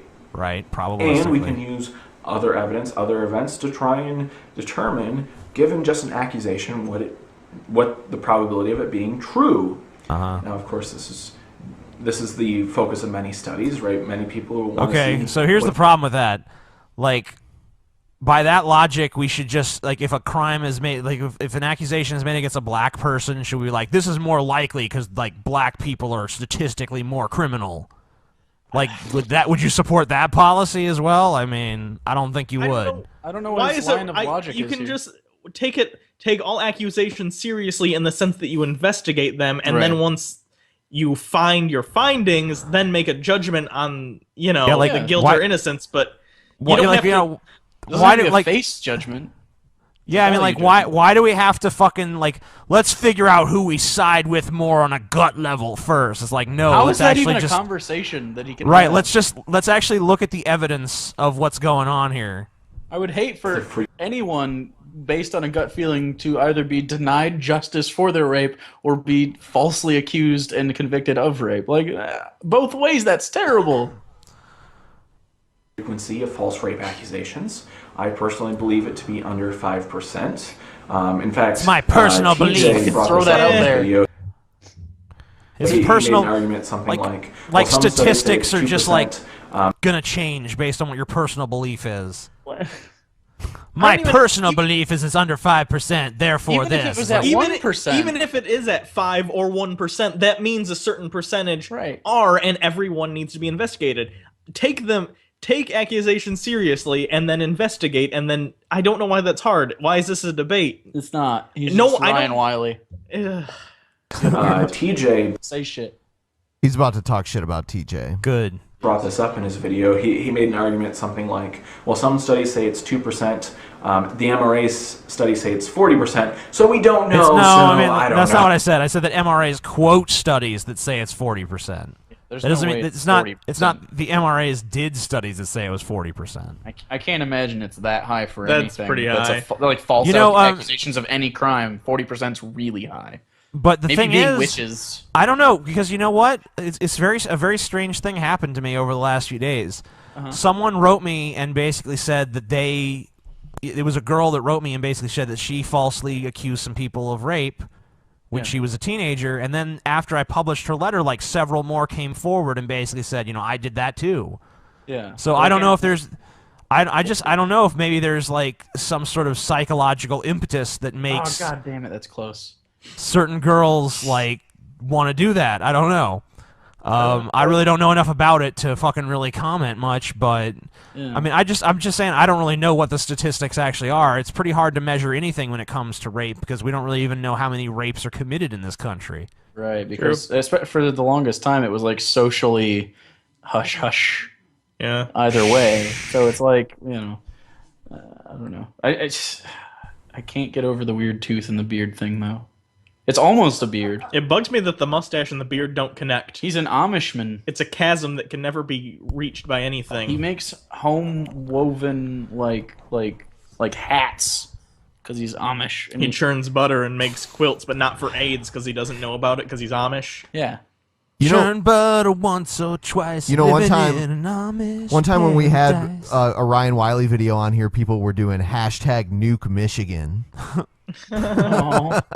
That's mean. Can it be very localized to wherever he is? Because we will die. No, also. you guys are getting... I'm sorry. Can you just take out the UP?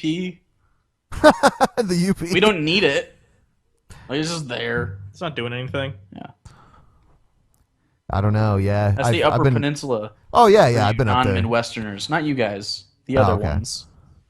Dumbasses. Fucking dumbass motherfuckers. Fucking stupid. Oh, right. It was a very weird argument as to it's a weird argument about false rape accusations. Therefore, everyone has to prove it. Does he not have a rape? What? Hold on. It's not. That's not. There it is. It's not. Ooh. We don't know enough about false rape accusations. Therefore, everyone has to prove it. It's that's like a legal requirement for any fucking crime is that you have to prove it beyond a reasonable doubt.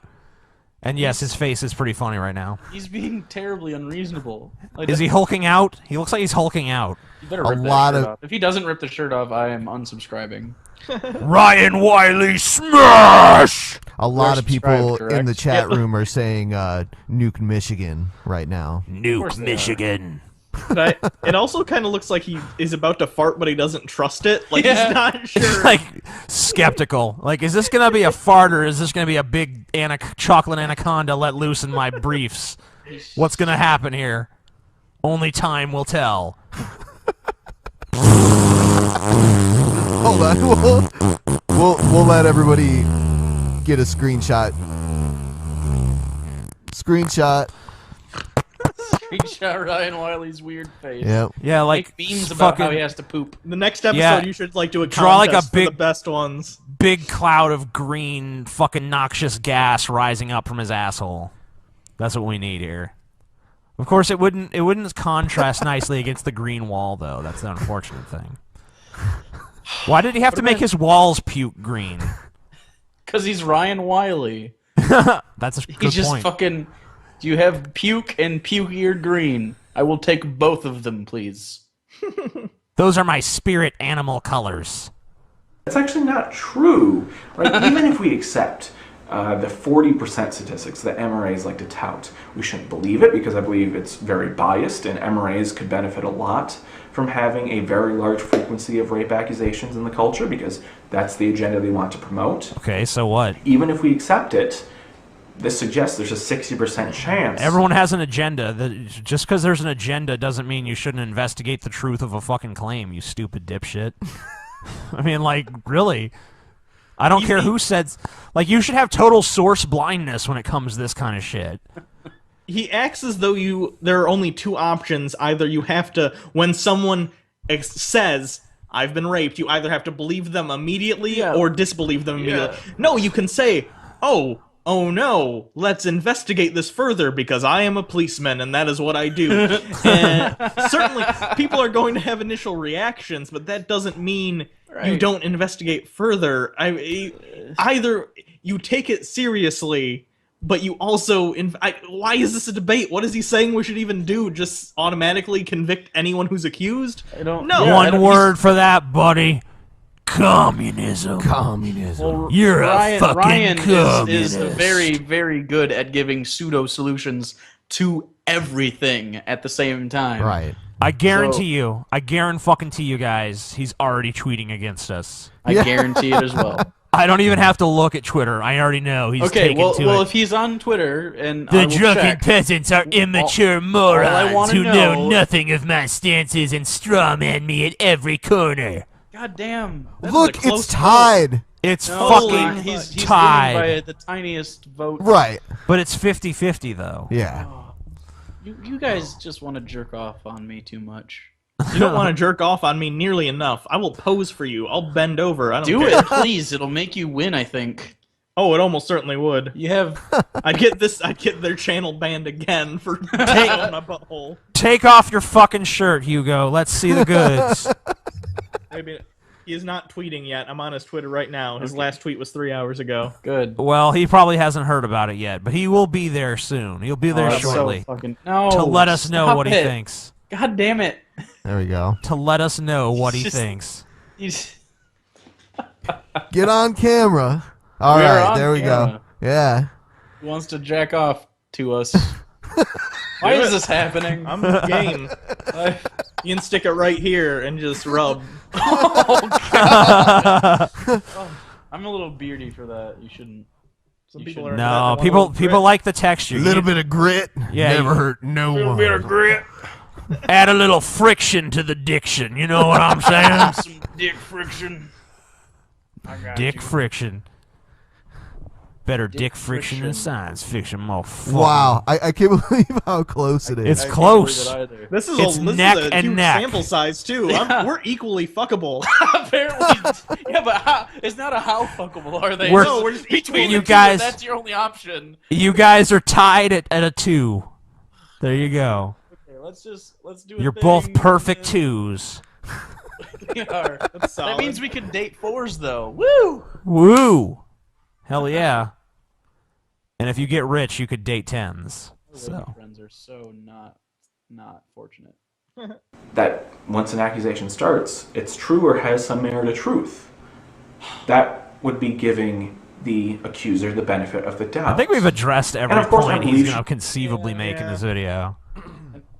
I don't really see him saying anything else. Like, we've pretty much said our piece here. Okay. TJ just doesn't want to listen to him I anymore. don't want to hear his All I want fucking to know is stupid his mouth answer, anymore. like, well, then how the fuck Do you do that for every crime, or is rape the only one? I wish a girl would accuse him of rape so that he knows. Don't do that. Now he's gonna get terrible amounts of rape. No. Yeah. No, I wish it would happen because then he would see. TJ. No. I do not agree with that. I'm not advocating anyone do it. No. I'm just saying I wish it would happen. You're fucking bad. Poor Ryan. I don't like you, Ryan, but fucking... Maybe he does rape people, though. Maybe he deserves it. Yeah, for all you know, Ryan is a fucking rapist, man. I hope Come he's on. not. He doesn't... And if anyone... You know what? If anyone... Like, he doesn't look rapey, he just looks like a douchebag. If anyone accuses him of rape, I'm going to follow his advice and believe them. Jesus Christ. We do not advocate this, Ryan Wiley. I might a little bit. Come on, put his money where his mouth is, man. He's trying to... Put his money where his fucking mouth is. Oh, God. Can we take a break? I really want to smoke a cigarette. I've had to pee for like an hour. I'm game. Okay. All right. Okay, yes, we will take a break then. We'll be back in 10 minutes, everybody. Yeah. And Ryan Wiley may well be a rapist. Oh, God. I'm not saying he...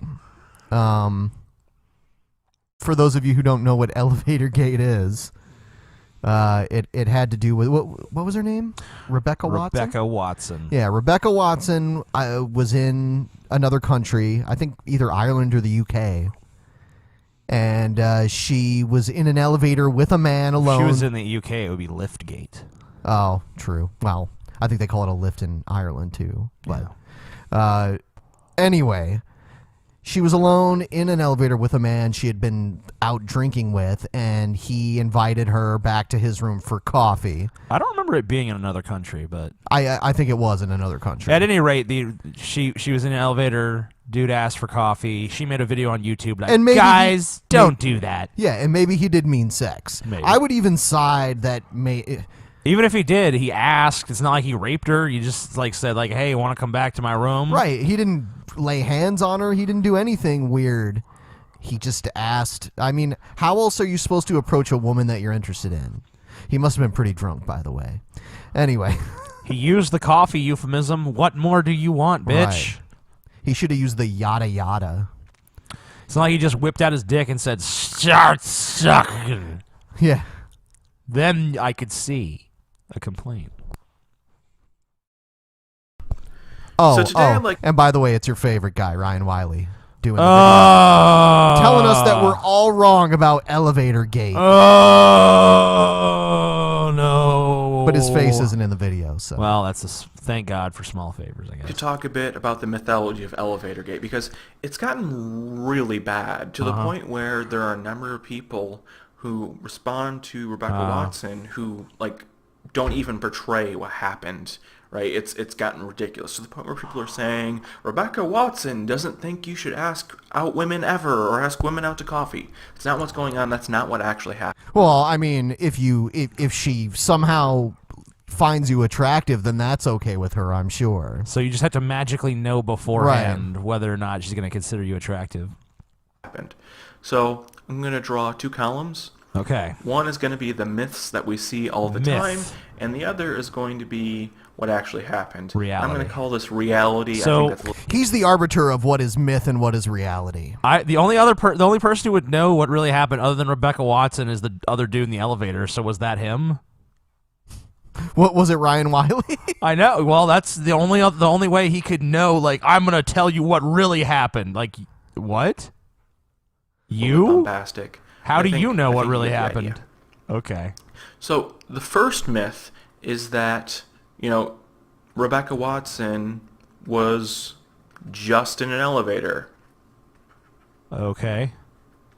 What does that mean? What do Yes. you mean He'll elaborate. It's. I had to watch this first because I don't want to put Ryan Wiley in front of you for no reason.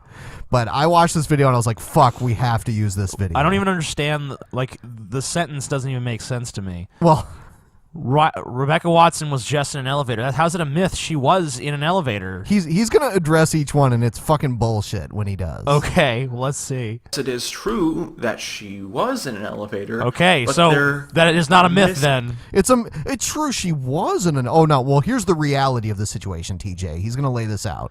I can already tell. Like I bet he's already tweeted about us once already. Okay. Missing the context. What's the context? What actually happened, and you can... How is that how are these two statements even... They're not even... The myth was that she was in an elevator even though she was. The reality is that you're missing the context. Good job, Ryan. Your math degree has served you well. You wrote 1 and then you wrote 2 after it. Way to use your math degree. But I don't even like the way he did that because I feel like this is a separate list. It should start at 1 also. Oh, you're right. Yeah. Like 1 should correspond to 1, 2 should correspond to 2, but instead he's like, this is 1, this is 2, this is 3, this Didn't is 4. they teach you basic math? I don't even... He doesn't have a math degree. This guy's full of shit. He doesn't even understand how to make 2 fucking columns of a list. Of 2 different lists. This is a list of myths. This is a list of reality. Those are 2 separate lists. You number them separately. How does it make sense for 1 to be in myth, 2 to be in reality, 3 to be in myth, 4 to be in reality? Oh my god. He's so fucking dumb. Why are we fucking talking about him on the show? Fuck. See this if you actually go out and watch the video Watson made. Is she was in another country very late at night. She was drinking. Yeah, that third world country of Ireland. She should have watched her back every moment while she was there in an elevator in a hotel. I like how he uses her being in another country as, the first reason why she should have been concerned that some guy was asking her for coffee. She was in another country, and as we all know, you can't trust other countries, so... And it was just herself and this man in the elevator, right? Okay. That's an important part of the story. Oh, he's fixing it. Is he going to fix it? Oh, thank God. He did. He fixed it. Okay. He does know the maths very well. Maybe he does have a math degree. And people always don't mention this. They just say, "Oh, she was just in a random elevator." Right? It might be more acceptable if it's in the middle of the day, but the point is, this could be a very uncomfortable situation for a woman. None of that context matters at all. At all. Different country, and she might, feel threatened or something. The second was wait, hold on. So your big conclusion of us missing the context, she might feel threatened or something. Okay, what? So she obviously felt threatened. The real question is, did she have a reason to feel threatened? And the answer is, let me think. No. Duh. Fuck. Guy was just asking for coffee. Now, I don't know how people can be this naive. But again, let's think about this. This guy asked a woman to come back to his room for coffee at 4 a.m. after she'd been drunk. So, hold on. 2 points. Number 1, you don't know what was going through his head any more than I do or anyone else does. Number 2, even if he was asking for sex, so what? Yeah, and I mean, for whatever reason in our culture, it's not polite, even if you do want to proposition someone to say, "Hey, do you want to fuck?" Yeah, I mean, this was he was using the kind of the established euphemism for this sort of thing.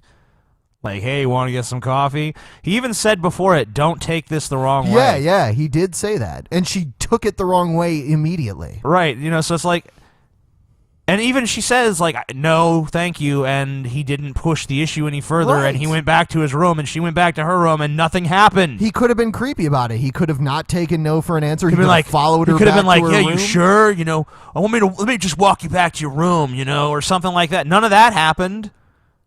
So, I mean, all this guy did, even if he was asking for sex, is "Hey, want to come back to my room and get some dick?" And she said no, and he's like, "Cool. So what? Big fucking deal." Drinking. Now, I don't know why people keep arguing this. Because you're stupid. He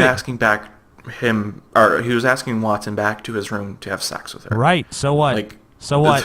So there's what? no other so fucking reasonable way what? to see it. It wasn't just asking for coffee. Sure. So what? That's fine. Men ask women to have sex with them, and the other way around too.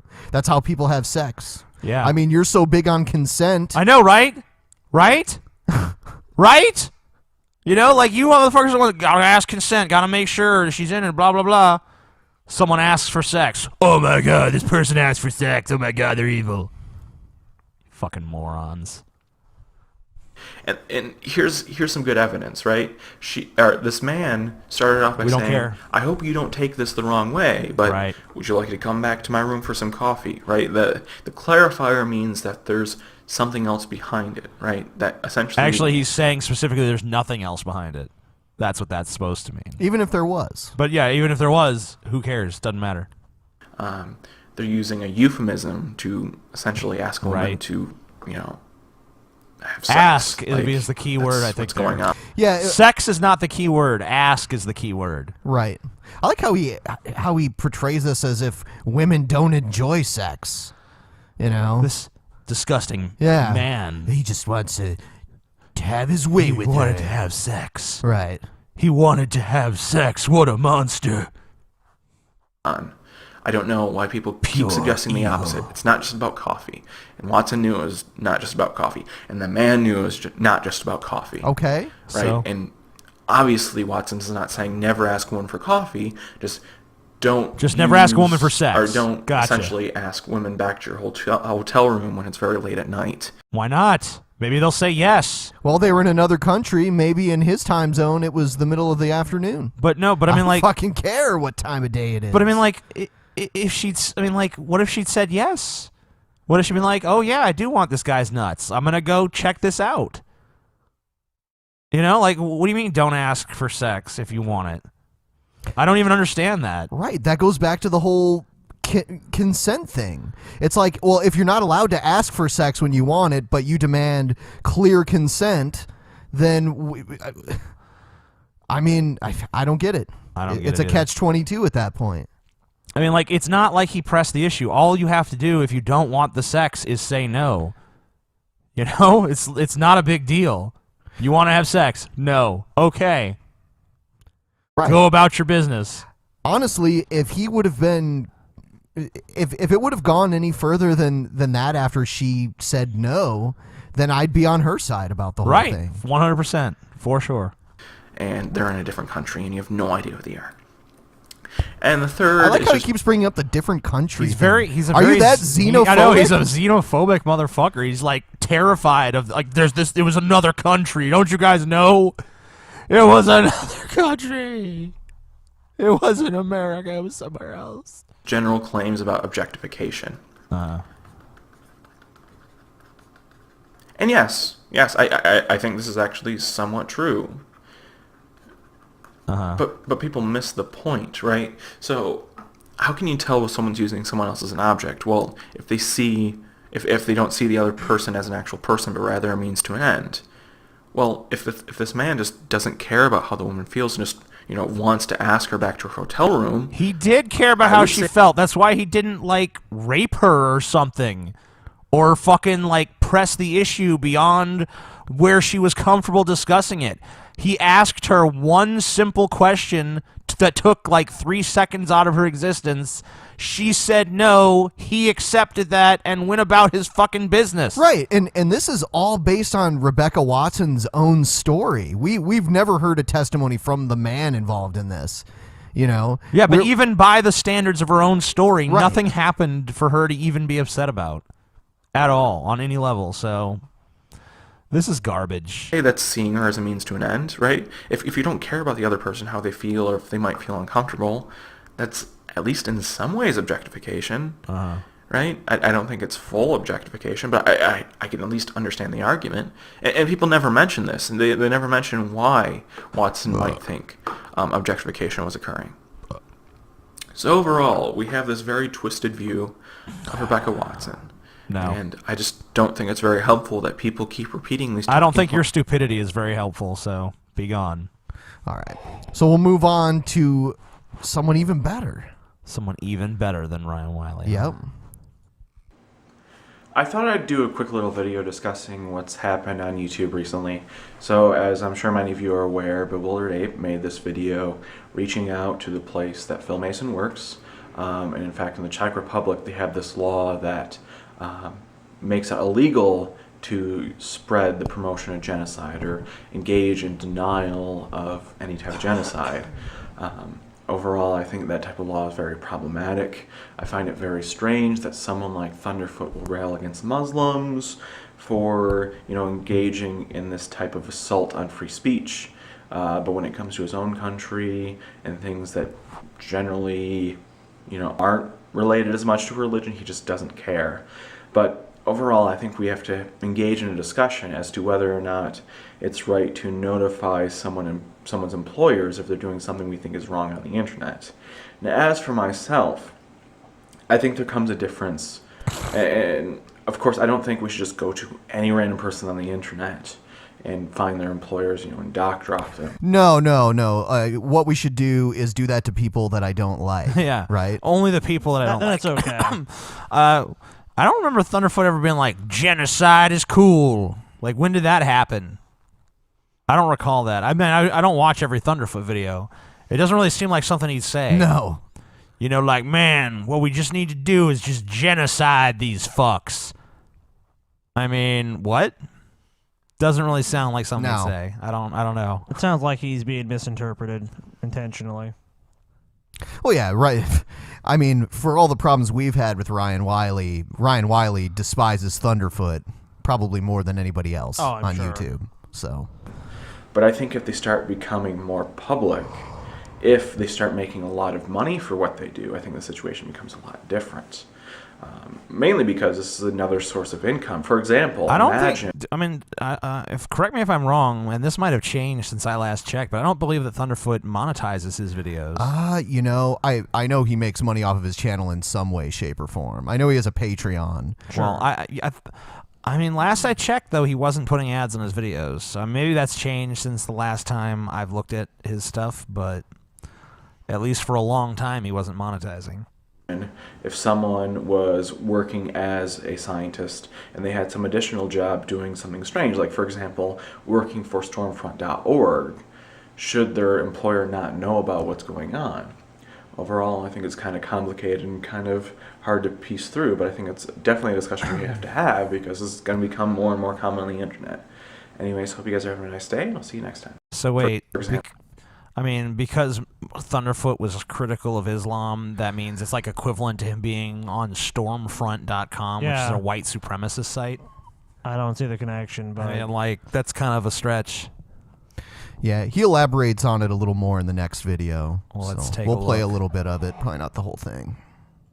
So a few videos ago, I talked about whether or not it's ethical to contact someone's employer for things you do on the internet. But, well, that's pretty general. Someone should contact Ryan Wiley's employer and let them know that he's a boring fuck. Ryan Wiley is boring the shit. He's boring people on the internet. We believe that he might actually be boring droves of people to death, which is genocide. And, I mean, but he should be held accountable. I think we should question the motive behind contacting the employer. Are they saying this is what your employee is doing, please fire them? That's more than likely what they're doing. They're not really just doing it to say, hey, I think you should be aware of your employees' views. There was a Muslim YouTuber that tried to do that to Thunderfoot years ago when he was working in the United States. He had sent copies of the videos to the Muslim student organizations at the university that he was working at the time. So this is not the first time he's had to deal with this kind of shit. And it's just because he's a prominent figure in wherever he's working, they're using that against him. It's an underhanded tactic in trying to encourage censorship. It's like, well, we'll try to get you in trouble in some way to try to stop you from making these videos. I think that's the ultimate goal of these attacks, basically. Of course, that's Bewildered Ape and Thunderfoot, right? If you don't know the story already... But all that would even happen is Thunderfoot would just become more popular and probably start making more videos. So really it would probably have the opposite effect if they got him fired and like, you're fucking banned from science or whatever. Yeah. Thunderfoot's going to have nothing better to do with his time than make videos at that point. Yeah, exactly. So, I mean, really, I think they might be, this might be a misstep, because even if they succeed, they might find that the results are not what they want. Thunderfoot works at, and suggested that they should investigate him for breaking Czech law. Why now, is that? That's not some have suggested that's not his employer's responsibility. That'd be a law enforcement responsibility. And I think at least I hope the Czech law enforcement has better things to do with their time than investigate such spurious claims. Yeah. Like punishing people for political speech. And I think that type of analogy is very problematic, because it's not the case that Thunderfoot is just on his YouTube channel doing political stuff and his professional work is separate. If anything, they are very, very intertwined. In that, Phil Mason has made videos from labs. He's used those labs as a backdrop. In fact, in one video... Okay, so now he's saying because in some ways he's made videos while at his place of work, that they're makes them- intertwined. Yeah, it's like they're practically the same And he specifically thing. said, "I'm making this video, and this speaks for the company I work for as well as me." I don't think Ryan would be too happy if he got turned down or fired from a job because someone watched his videos on YouTube and they didn't like him. Yeah, I disagree with this guy on some stuff, so fuck him. He complains about being blocked on Twitter. Again, Phil, if you don't want people to bring in your professional life, keep your professional life out. And more so, in his latest paper, he thanks his YouTube audience. He thanks them for their support. If you go on his Patreon, there's some very confusing statements, at the very least, about whether or not his Patreon money went to this, right? He suggests that his fans supported him in this. More so, he's putting videos of research and describing the research on his YouTube channel. He's going to he's going to these labs and these places of research and putting them on his channel. So it's not just a political opinion channel. It's not political speech. It's more than that. It's him conflating the two for his own advantage. So I mean, so there's basically, not this big wall between them. He's documenting his things he does in his life. Therefore, it should be allowed for him to be dock dropped. Not only that, but he's educating people in the process. So basically, like, he should be punished because he made educational content. Right. And that means that his personal life and his private life or his YouTube life are just this intertwined thing that should be treated as though they're the same. And when you bring in your professional life, I think most people would agree that it's completely fine to say, hey, this is what people are doing in your name. This is what your researchers are doing. This is associated with what you do. And does he overall, mention you should these investigate labs this and guy's places by breaking the law. name and say they fully endorse what I'm doing? I speak for everyone here. Does he make those kind of statements? Not at all. Obviously not. He's just documenting his life like many people on YouTube do. He's educating people, and he's obviously making videos that a lot of people don't agree with. Yeah, he gives opinions. Yeah, I mean, I don't see And why. if you don't like those opinions, then you are allowed. I mean, I guess to you know try to what? get him fired. I guess these people have the freedom to do that if they want to do that, but I don't agree with it. Yeah, we were discussing this before the show. It's like if we see a video from someone that we disagree with, even if they call us out by name, obviously we cover videos from TJ haters all the time. Sure. We don't wish any ill will towards them personally. Right. We'll just make a video back to them. Like, making even fun of them. Coughlin, like, it's like, if someone was like, you have the opportunity to fuck Coughlin's life up, I'd be like, no way, well, fuck you. Yeah. I have no interest in doing that. I mean, it's like stupid. Dude, he does a good enough job himself. I mean, you don't need a system. But I mean, like, even if things are going well for him, fuck it. I'm not gonna mess with him any more than he's gonna mess with me. I think that, like, things need to escalate to this level where we're actually, like, trying to fuck with people's lives. It's like, that's bullshit. Yeah, it's not like Coughlin is, like, actively hunting you down, like, I'm coming for you, TJ. Coming for you! I mean, Thunderfoot, I mean, like, this idea, he broke the law. He said there's a law against promoting genocide. I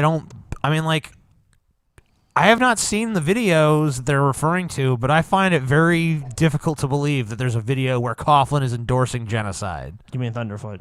Thunderfoot, sorry. Coughlin. We were talking about Coughlin. You're an idiot, TJ. We were talking about Coughlin. God damn, it just slipped out, you piece of shit. And let's be Thunderfoot, honest, TJ. I think Bewildered Ape is being very restrained in this case. He's What? only suggesting that perhaps Thunderfoot has broken the law. I think it'd be even fair to go to his employer and say, hey, here's the stuff he's saying about women. Are you guys okay with this? Are you okay with this guy representing your university? Well, Ryan, let's turn around. What if your employer or whoever you work for or associate with said, you know what, Ryan, I don't like feminism. I think it's silly, and I'm your boss, so you're fired. At will employment. So you would just agree with that? I mean, because it's not a protected thing under U.S. law. Yeah, being a feminist, being a Democrat. I mean, I'm pretty sure Ryan, I know he's a liberal. I don't know if he identifies as a Democrat, but, if you had a very conservative boss and they ended up watching one of your videos, They could fire you in an at-will employment situation. Yeah, and according to him, that'd be okay. Because he's like, oh well, if I'm not representing the company or whatever, properly. As our company has conservative values, and we feel you're a detriment to us. Yeah, then he should have to agree with that position. You're a detriment. And more so, are you okay with him spreading pseudoscience on things like testosterone? Maybe you should look into this. But of course, this is not what Bewildergate did, and I would say has really been cautious, if anything. Right? People have suggested that Bewildergate. If Ryan Wiley is saying that he's a pseudoscientist at this point or spreading pseudoscience, could he provide the science to back up what he's saying? I mean, he doesn't appear to be a scientist to me. I'm not saying that precludes him from making any argument. Maybe he should contact other scientists reputable in this field and say, dude, he's a math genius. Even if he is, that doesn't make him a scientist. Math genius across the board, dude. He knows his shit, bro. That's not what he said at all. But I mean, Thunderfoot has a very simple remedy for this. If he doesn't want people to get into his professional life, get your professional life off your YouTube channel. Find a way to separate what you want to say. All right, that's enough of that boring shit. This guy, he's a sleep aid, man. Yeah, when she does insomnia, he just puts Ryan Wiley on within 10 minutes. I mean, like, honestly, that probably would be a good idea. Like, if I can't sleep, I think I actually will turn on a Ryan Wiley video and just be like, sleep is the only way to escape this dull fucking voice that's hammering away at my ears. That would be quite an incentive, wouldn't it? All right, so we're going to take a quick break. 10 minutes. I know you guys have extremely short attention spans. We will be back in about 10 to 15 minutes. We'll probably let like 4 songs Oh, no, play. it's 15 You don't like Ben. the fucking music? Mute it, okay? Now it's 15 minutes, Ben. You're lying. Yeah. You're lying. Yeah. It's going to be an hour. 7 hours. 10 days. When we get back, we're going to cover something about Nancy Grace and Dr. Drew arguing about marijuana legalization. Marijuana's some bad. other interesting stories. And yeah, we'll be right back. It's not like anyone thinks I'm trying to make a PSA about flagging and DMCAing. Okay. In that, I think it should only be used in very extreme circumstances where we actually really truly believe someone infringed our copyright or when we think people really broke the terms of service. Okay, wow, I agree. Yeah. Well, terms of service, I would not necessarily agree because, the terms of service of YouTube can be interpreted pretty broadly. That's true. It depends. But I mean, and it doesn't have to do with copyright. Terms of service, some of it deals with copyright, but some of it just deals with very inane, boring shit. Just like, don't use our site unless you agree to all these terms, which virtually leaves you with no rights. You can't sue YouTube. You have to go to arbitration, whatever. But forget about suing YouTube. Talking to YouTube is hard enough. Sure. Communicating with YouTube. There's no phone number to call. Well, YouTube. They do have a number. 1-800-YouTube. They do have a number. I'm not sure if they. I've called the number. It's a brick wall number. Well, they have 1 billion users, so I'm not surprised. Yes. Ben. And of course, this is mostly directed at Jenny because I think she should stop flagging Drunken Peasants. You were encouraging her at the time. It's true. You were encouraging her. Ryan, I'll appreciate the fact that he's saying this now, but he was encouraging her. Yeah, I mean, at least at this point, we could say in a positive form, he at least has evolved to realize that it's wrong. Yes. She suggested she's going to do this, and I get your frustration, right? I understand that it seems that many times the Drunken Peasants go out of their way to misrepresent what people say, or that's your opinion. Not actually have an accurate representation of what's Okay, well, going that's on. still your opinion. That's what we That do being here. said, We're the spin doctors. Not good ethically, in that. That's still your opinion. There's been a history on YouTube of people using the flagging system to try and censor people. Brad I don't think Jenny's King. trying to censor people, but overall, maybe you shouldn't do it because it kind of looks like you are in some ways. Yeah. Now, which you supported. So basically, he supported it. Then there was a huge backlash against him, and now he's like, I'm totally against people using the system like that. Yes. That is true. Yeah, I mean, he should have been against it to begin with because, when people abuse a system... He was saying it's within her legal right to do what she was doing, is what he said. That's his opinion, but where there's a system in place and people can abuse the system and get away with it, they will start to do that. I mean, that was like the Salem witch trials. It was basically because the laws at the time were if you accuse someone of witchcraft and they were found guilty, you would get all their property. You see what I'm saying? It's kind of the same thing. If there's a law or rule in place that can be a reward. Yeah, a reward can be given to you. Like these people who are detracting me can be removed from the site, so I can basically just take away their ability to criticize me. Then I win. Yeah. I hate that faggot Scotty. I'll just call him a witch. Make me some money and get him killed. I saw him. I seen him commuting with the devil. Strategically, it's bad. Sucking on the devil's 20-inch cock. That, I think the flagging system generally protects people who have a lot of subscribers, and TJ certainly does. Yeah! TJ certainly has a lot of subscribers. We don't. TJ. I mean, we do by the. I don't know. It just depends for the age of the channel. I relative would say. to whatever, you know. Yeah. Compared to like PewDiePie. No way. We're both my channel and this channel are just insignificant specks of. If you add them together, you wouldn't have as many. As him. It would just. Well, you know. I mean, the whole thing is about this, too, is like, okay, you're bigger, so you're protected. It's like, well, it's probably just that with YouTube, they probably look at it from a different perspective if someone has a lot of subscribers, because they say, well, are these people just, like, against this guy, or is this false? And I mean, sometimes I think they critically evaluate, and sometimes people find exploits in the system and get videos taken down, like that happened with the Drunken Peasants, like with the misleading thumbnail thing. Because that wasn't like it just happened to us. That happened to a bunch of people. Right. And it was mainly based on having like boobs in the in the thumbnail, right? Yeah, correct. We should have put in there is mid-90s Kevin Nash. There you go. He's well, beautiful. If we talk about mid-90s Kevin Nash, I think we should be okay. And and we didn't just have any boobs. We had some of the most massive fake boobs you could ever imagine. They were as big as they were fake. Yes. Okay. Well, back to Ryan Wiley. Speaking of I don't know. boobs, For them, the incentives aren't very good. And beyond that, TJ or Thunder is or God. whoever you do this to can just essentially rally around themselves and really get more Patreon money and go to some other hey, that's true. streaming service. Hey guys, no problem. People DMCA us, so be sure to go to patreon.com/DP. Endorsed by Ryan Wiley. Give us some money. This strategy is endorsed by him. He's like, this just rallies more people to them. Yeah, awesome. Rally to us. Suck our cocks. In the same way, give this video a thumb up. You're against all the money Anita Sarkeesian raised for this, people attacking her online, so that's not okay. He's very blurry right now. Yeah, it's just kind of interesting how he's like, well, he's kind of like giving this negative connotation, but he didn't really do that to Anita Sarkeesian or anyone else, any other feminist or these things that have raised money. That's different, Scotty. He agrees with them. There you go. It must be it. Here. So that being said, I'd like to explain why this keeps happening, why it seems like there's this escalation. The reason Jenny feels, and I don't want to speak for Jenny, but I think the reason this keeps happening and why Bewildered Ape feels the need to contact Thunderfoot's employer is because we have a very toxic culture in our community now. And we have a lot of toxic attitudes. Toxic love. And I think the two worst ones are TJ. not a willingness to actually keep people accountable to the truth. TJ. And two, TJ. a willingness to not correct yourself when you say something that's wrong or inaccurate.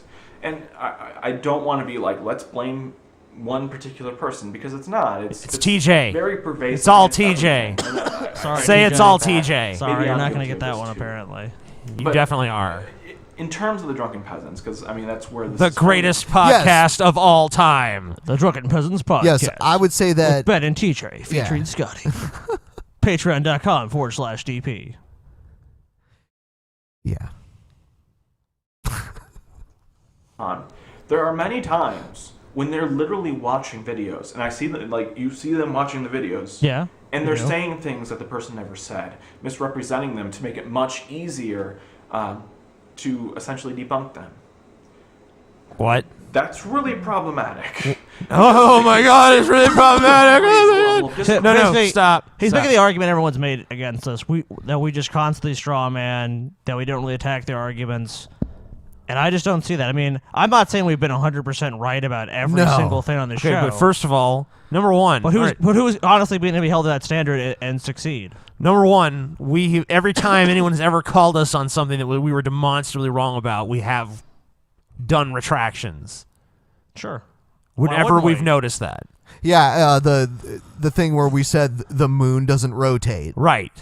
The next show was like, oh, we're sorry. That was stupid and wrong. We were wrong. We're dumbasses. Yes. Number two, this supposed thing where we said something the person in the video never said. Well, what they're actually talking about is the times when we fucking exaggerate what they said to mock them. Which is, it's obviously an exaggeration. Yeah, we put on the fake voice, you know. Like that kind of stuff. You know, like we're not here, like our primary purpose here is not even to have some sort of like serious discourse about what's going on the screen. We're primarily here to just mock it and satirize it and have fun with it. And, you know, occasionally we might delve into some argument, but that's not really like the main reason for this. Mostly it's just like, we're just going to comment on this and have fun.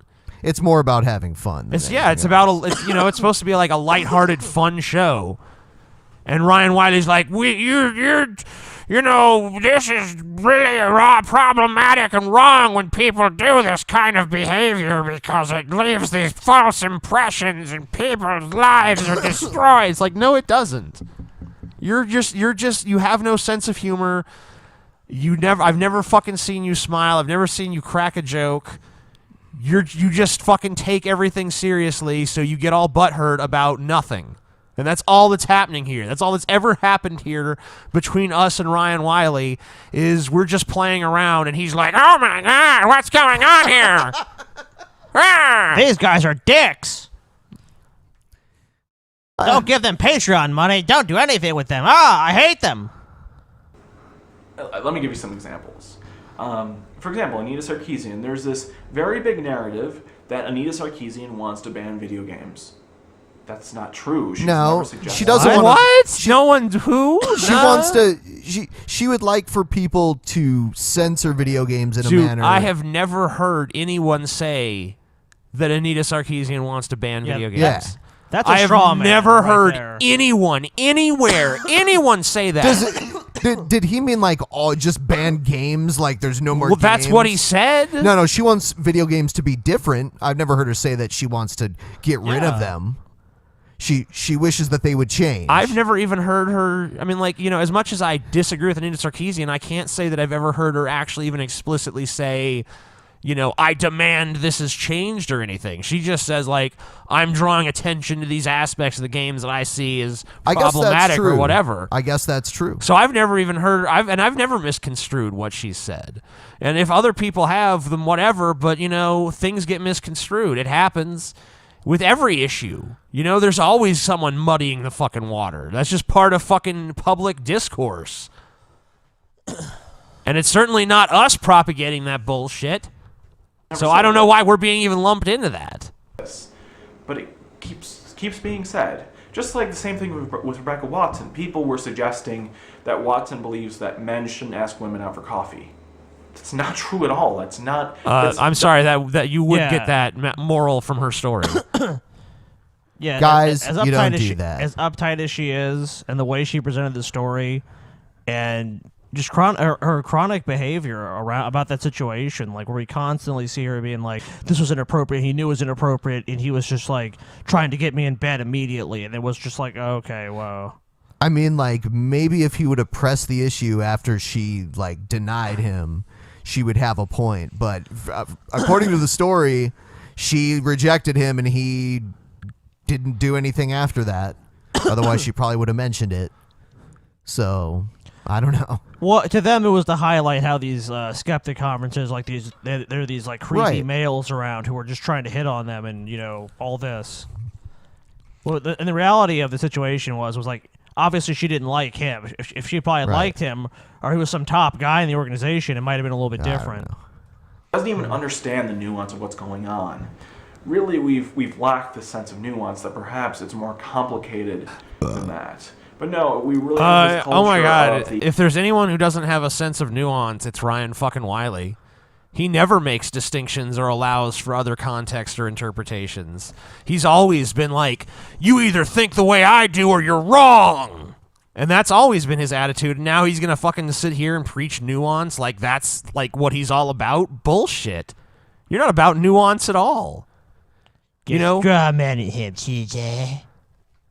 I'm sorry, but like... You know nothing about the great and powerful Ryan Wiley. What position is Ryan Wiley nuanced on? I challenge him to explain to me how he's nuanced on anything. He has several interesting and nuanced opinions. Here's an example of how unnuanced he is. His favored medium of communication with the outside world is not YouTube, it's Twitter, where he lives 24/7. The website that actively discourages nuance with its draconian character limits. A 15-minute debunking where we think we can take on an entire ideology in a short amount of time. And of course, that leads to straw man arguments, leads to quote mines. It leads to really not giving your opponent the benefit of the doubt and really trying to understand what they're saying. Oh my God! From the Drunken Peasants. What a load of shit coming from Ryan Wiley. This is basically just... This is like, welcome to Zero Self-Awareness Hour with Ryan Wiley. All right, so we're done with Ryan Wiley for a while, I think. You're okay. Flush him down the toilet with the rest of the turds. Do you want to at least play the end of the video? No. Let's just play the end. Okay, go ahead. The Drunken Peasants suck. Things that are not what your opponent says. What does that say about the values we hold? What does that say about the state of our intellectual discourse? I don't think that suggests we're very strong. Uh-huh. So, I mean, I don't know. We're all going to have to work at this and be better. Perhaps we're going to have to be more charitable to our opponents. And I understand sometimes it gets hard, mostly because it feels like a struggle. It feels like a conflict. So, and tempers can to get hot. summarize this video, the Drunken Peasants are a bunch of retarded assholes. Also, we need to treat our opponents more charitably. Good night, folks. Yeah. That makes perfect sense. Fuck him. Ryan Wiley is a complete coward. You know, he's like, I'm not going to debate Mercedes Carrera. Yeah, Mercedes Carrera on the show, because I couldn't remember her name. I'm not going to debate She's her. obviously just an object to you, Scotty. I don't book the guest on the show. And then he's like, well, I'll be on any show as long as TJ wasn't involved. Like, what are you so afraid of? I mean, he claims to be like, you know, we need to, you know, have this discourse, and we want you to raise it up, raise the bar. And he's the one, you know, for petty reasons, like, I don't like TJ, so I won't do it. You know, I mean, does Ryan Wiley actually think before he speaks? Because I'm kind of concerned for him. There's a question as to whether or not he thinks at all, I think. Yeah. So we move on. Okay. Moving on up. To the east side. To the stupid ads. Let's see here. So you want to do the stupid ads now? What time is it? We've been on for just over 2 hours. Yeah, let's do stupid ads. Stupid ads. Should we just call it stoop ads? Stoop ads. Stupid. It's Fucking so stupid. It's so crazy that other channel is gone now. The other channel that like was basically our show. They did stupid ads and all that shit. They did everything we did. They even called it stupid ads. And then there was like the thing in the middle and like a camera here and a camera there. But like the one guy was on Skype and it was like really delayed and like bad looking. And I watched it. I laughed at it. I was like, man, I can't believe someone actually did this. Yeah, there was like 7 or 8 episodes and they were all a couple hours long. So it's kind of crazy that they just all of a sudden vanished. They must have got harassed. Probably. I don't think enough people even knew about them to harass I them. don't know. I got tweeted about it. So crazy. Jay. Neat. Oh, okay, good. Never mind. Let's watch it. So the Amazing Atheist suggested idiot. that the Like a Girl campaign is about female oppression. Pause. All right. Go ahead. What? I just needed a break Okay. for a second. Oh, okay. You needed like a 10-second break. You know, it's like when you dip a toe in the pool before you jump in, so you kind of know what you're getting into. My, this pool is too cold. That's the same principle here, you know. Or like an anal sex scene. Right. Ease in it. Only the tip. Only the tip. Yeah. You know, I don't like when I make a clean analogy and then someone else has to make the dirty one. Sorry, teacher. I'm off my game. To it. I'm off my game. Yes. She's like, what's going on here? And right from the start, we have our first straw man. That was not what the ad was about. I mean, did you watch it? Did you it's about watch it? cultural attitudes and the fact that if we tell women when they're growing up to become teens, perhaps if they're inferior at certain things, they might not grow up and might view themselves in a negative way. Pause. Might. Maybe could possibly, Maybe it potentially. could. I don't know. It could do this. There's no evidence it does, but it could. What do you think, Mercedes Carrera? Even though I can't spell your last name. That's all right. It doesn't matter. You idiot, TJ. Nothing matters in this universe. Right. Well, I mean, including culture, correct? Well, I'm a minority female who grew up in poverty, so I'm going to talk to that. And I'd like to know why it's always privileged white dudes who want to talk for me. Like, I figured shit out just fine. Everything's fine. You know what? Some of us. Listen. You need this tool. Shut up. You don't understand. You need this tool to explain it to you. You don't even understand how fucking oppressed you are right now, okay? Yeah. Brainwashed by the patriarchy. Brainwashed. Oh, no, I like to oppress myself. I renamed my Hitachi patriarchy and my dildo misogyny. So while I internalize my misogyny, I like to oppress myself with patriarchy. That's awesome. That's good. I saw you tweet that, so I already knew where you were going, but... I'm glad. Give it away. It is funny, though. It is funny. I hadn't heard it yet. Legitimately very funny. No, because fuckers like that are always telling me that I don't know how to women. Yeah, you're so stupid at that. Really stupid. You woman wrong as fuck, dude. You don't even know what you're doing. Bro. Come on. Gotta do it properly. Don't you fucking know how to woman? Come on. I know. I'm so bad at womaning that I make men pay to do things that other feminists give away for free. I'm a bad woman. Yeah, you exploit men, if anything. You're bad. Men are just sexual objects. I do. I objecticnow them too, and I make them send me dick pictures. You're a matriarchy. Yeah. The matriarchy has us. We're now the Meninist podcast. No, it's totally true because you guys you have to pay for porn and you have to pay for dates. Yeah. I don't pay for shit. He steals everything. He goes to the store, just loads of stuff. I don't even need porn anymore. All I need is a thought bubble above my head and a hand. TJ can't watch porn videos because he doesn't like the sounds. I don't like hearing humans make noises. I really don't. Yeah.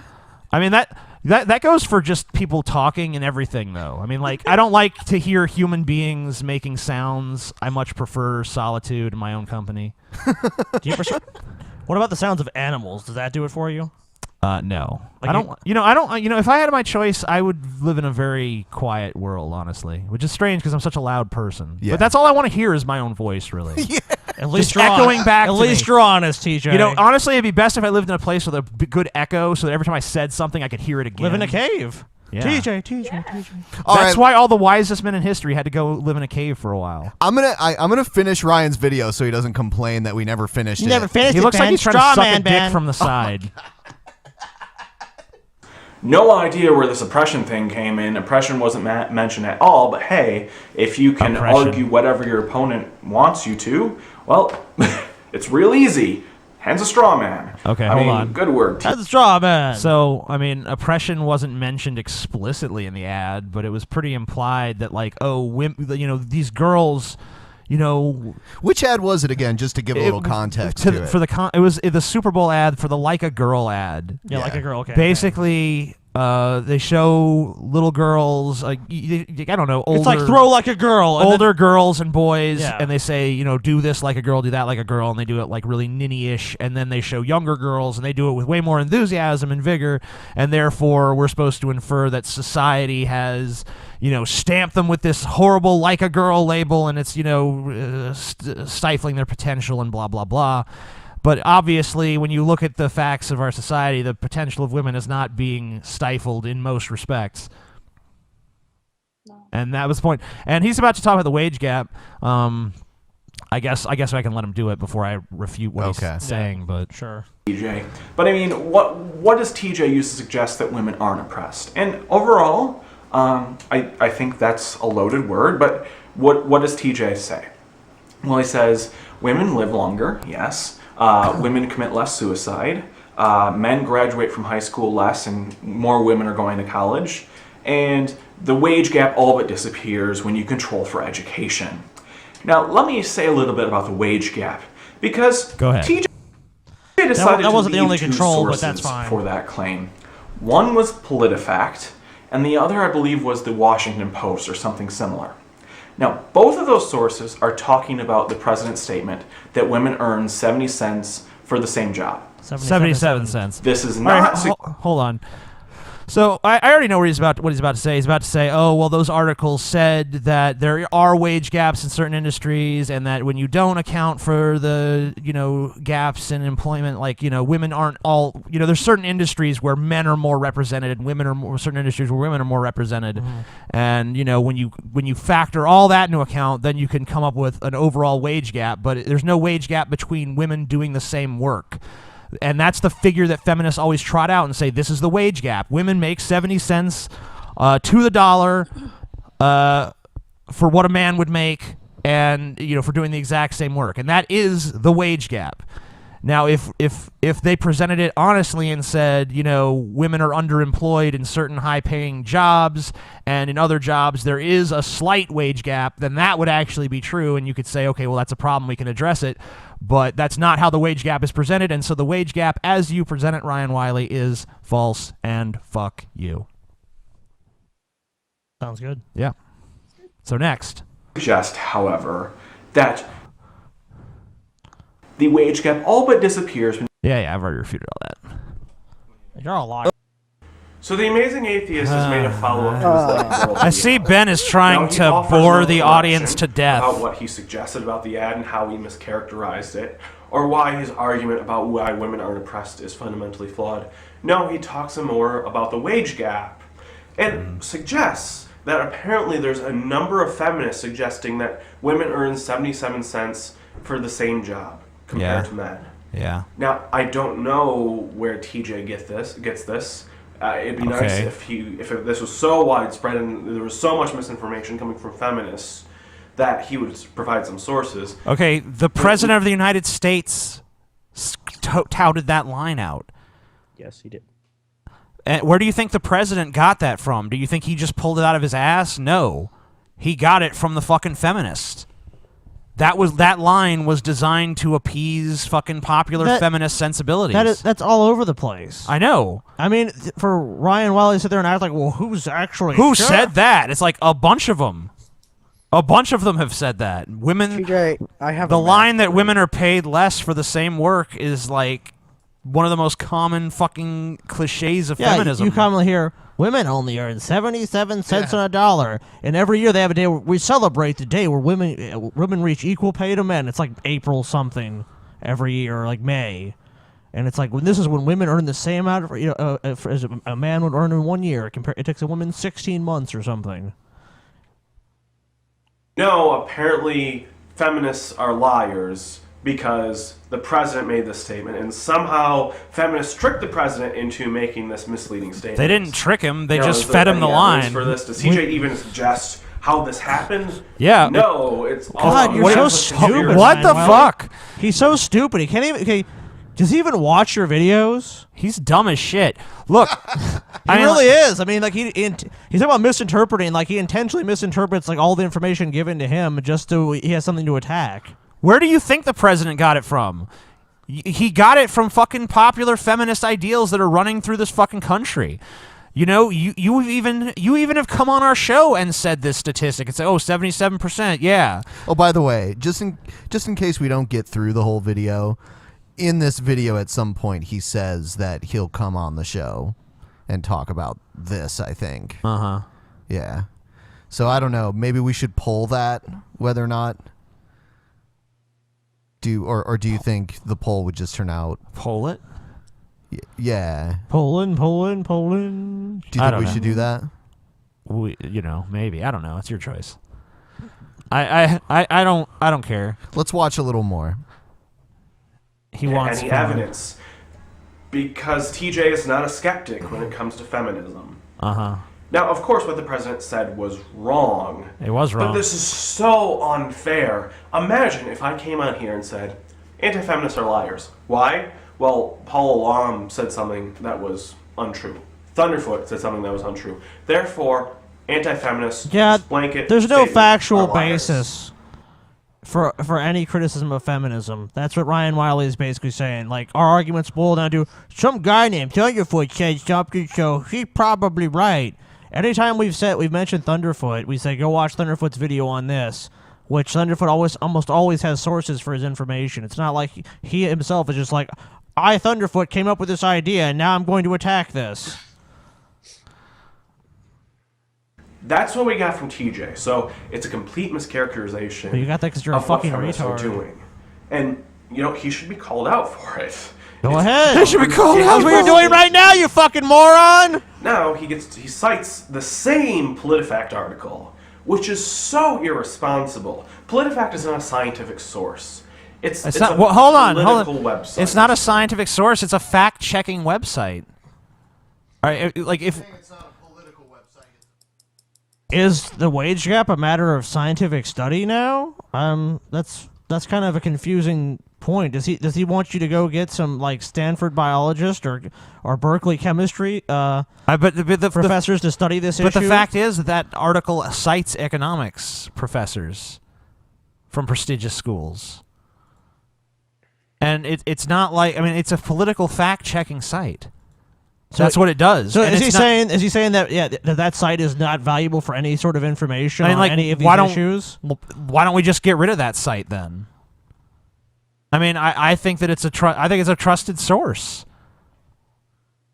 They don't have a fucking media bias one way or the other. They'll call liberals on their bullshit. They'll call conservatives on their bullshit, and they'll actually provide a fucking factual basis for why they've come to the conclusions they have. Well, if he does come on the show, if he wants to challenge the conclusions of PolitiFact, then he has to go and rebut their claims directly. He can't just say, "Oh, well, PolitiFact is a bullshit source, so it doesn't count." Yeah, why is it a bullshit source? Because I said so. Well, unfortunately, that's his argument at this point. So PolitiFact is a bullshit source, but Ryan Wiley is the most airtight source in the universe. Well, you have to understand, he does have a math degree. Oh, okay. Well, it's checkmate. Forgot about that. Now, PolitiFact in most political circles is known as a dubious source. The way they rate statements is not good, in my opinion. And there are other people who agree with me as well. It's a dubious source. It's a dubious source because me and some other people agree. That's an appeal to popularity. Okay, if you're going to, it's an appeal to popularity, and also, you're still not attacking the actual substance of the PolitiFact article that I gave you. You're just saying PolitiFact isn't trustworthy. It's seen as dubious in political circles. Yeah, what does that mean? Me and some other people agree that this is bullshit, therefore it is. That doesn't mean anything. And by the way, I've posted a poll.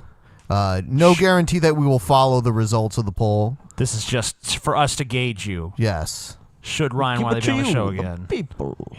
Yeah, so we'll see how that turns out. Kind of gauge how the audience feels. I think probably by the end of the show we can announce. Or we can do it off the air. I don't know. Perhaps. We'll see. We'll see, yeah. We shall see. All right, well, we'll play a little more. Watch what Rachel Maddow said on PolitiFact. I'll try and find that for you. Now, TJ then goes on to say, well, this PolitiFact article says, in certain sectors, actually the gap is much less. And once you control for things, the wage gap seems to diminish. That is true. Okay. But then he goes on to say, well, actually, I believe that this is mostly a cultural thing, and there are some additional variables out there that would close the gap to nothing. Now, this is complete speculation. This is not scientific. Okay. But worse, this is not what the PolitiFact article says. Hold on. It was presented as speculation. All I said was that, I think that this is a matter of sensibilities. If women are being paid less and there's no actually institutional reason why, then it has to be due to someone's, it either has to be because we're not factoring in some variable, or it has to be because of people's personal sensibilities. Like, the boss just doesn't pay women as much because he doesn't value them as much on some subconscious level. And what I was saying is you can't legislate against that mentality. You can't say, oh, well, we're going to make his subtle misogyny that he might not even be aware of, or she might not even be aware of, we're going to make that against the law somehow and enforce that. That doesn't make any sense. And the wage gaps we're talking about here in most of these industries are like $95 to $100, 95 cents to 100 cents or a dollar, or 96 cents on the dollar, or I think the worst there was one that was a huge gap that was like 52 cents on the dollar, but most of the industries were in the 90s. There was no giant 77 cent across the board wage gap for all these industries. The only way you get the 77 cent figure is if you take the average wage of all women and the average wage of all men and compare those two things. But that's so fucking dishonest. And that's the entire point of this wage gap thing.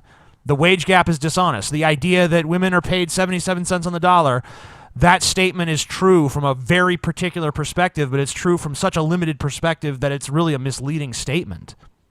And that's the point I'm trying to make against this stupid fucking retarded piece of shit. I also heard a very good thing about that. If women were actually paid across the board that little, why would you hire men at all if you can get women to do the same job for less money and make more money? That's true. I guess it's just because men are just so much more competent than women.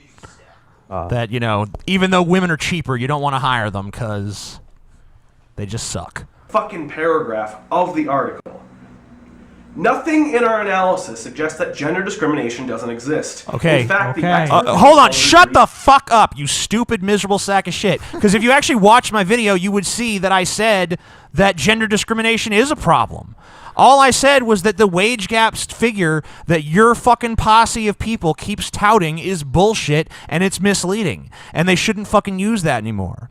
Because that's not the actual nature of the problem. The problem is, and I said this in the fucking video, that women are underrepresented in certain fucking high-paying industries and that there are small wage gaps in certain industries.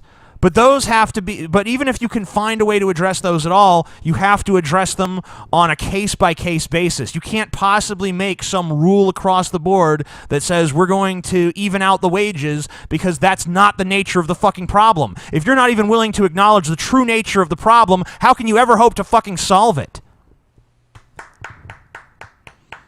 Thank you, But Ben. wouldn't his counter-argument to that be basically, we'll just make it a law that if the same position, you have to be paid the same amount of money? That no matter how much you adjust the amounts to equalize for outside There's always factors, disparity between what people are paid for the same position in companies. They have to be paid It's the not same. always based on gender. Different You people have can to be be paid paid the same. different amounts for the same position. Let's get a poll update. The poll update so far, we have 118 votes in. Yes is winning 60 to 39%. Mm-hmm. Our audience fucking sucks. So it looks like you're going to be talking to Ryan Wiley, TJ. Yay. Wee.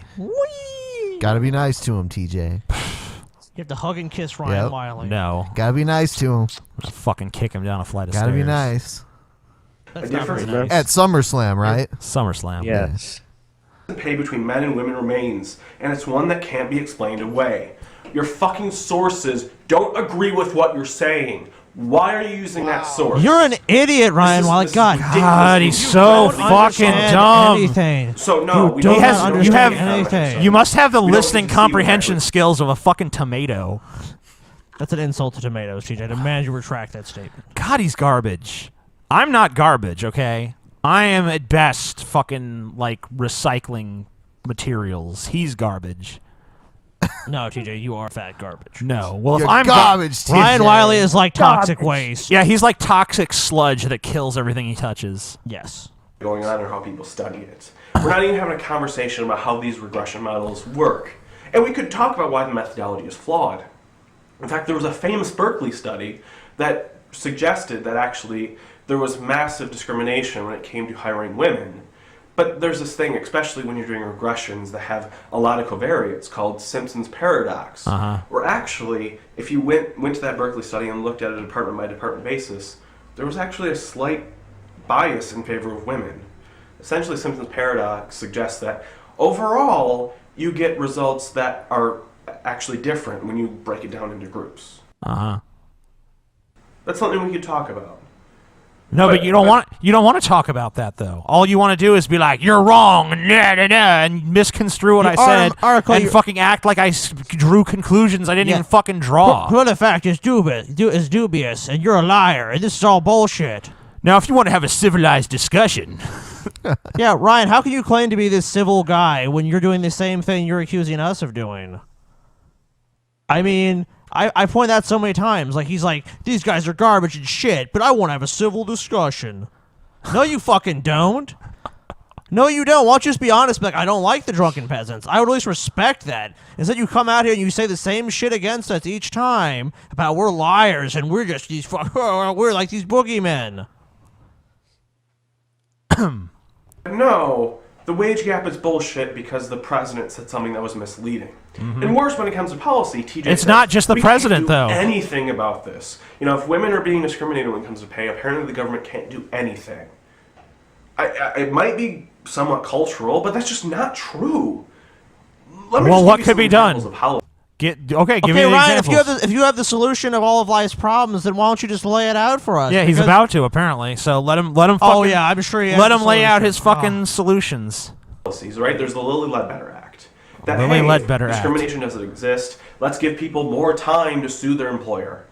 Or there are other things that really, really affect women, you know, economically. For example, there's been a lot of attempts to try and take away reproductive rights.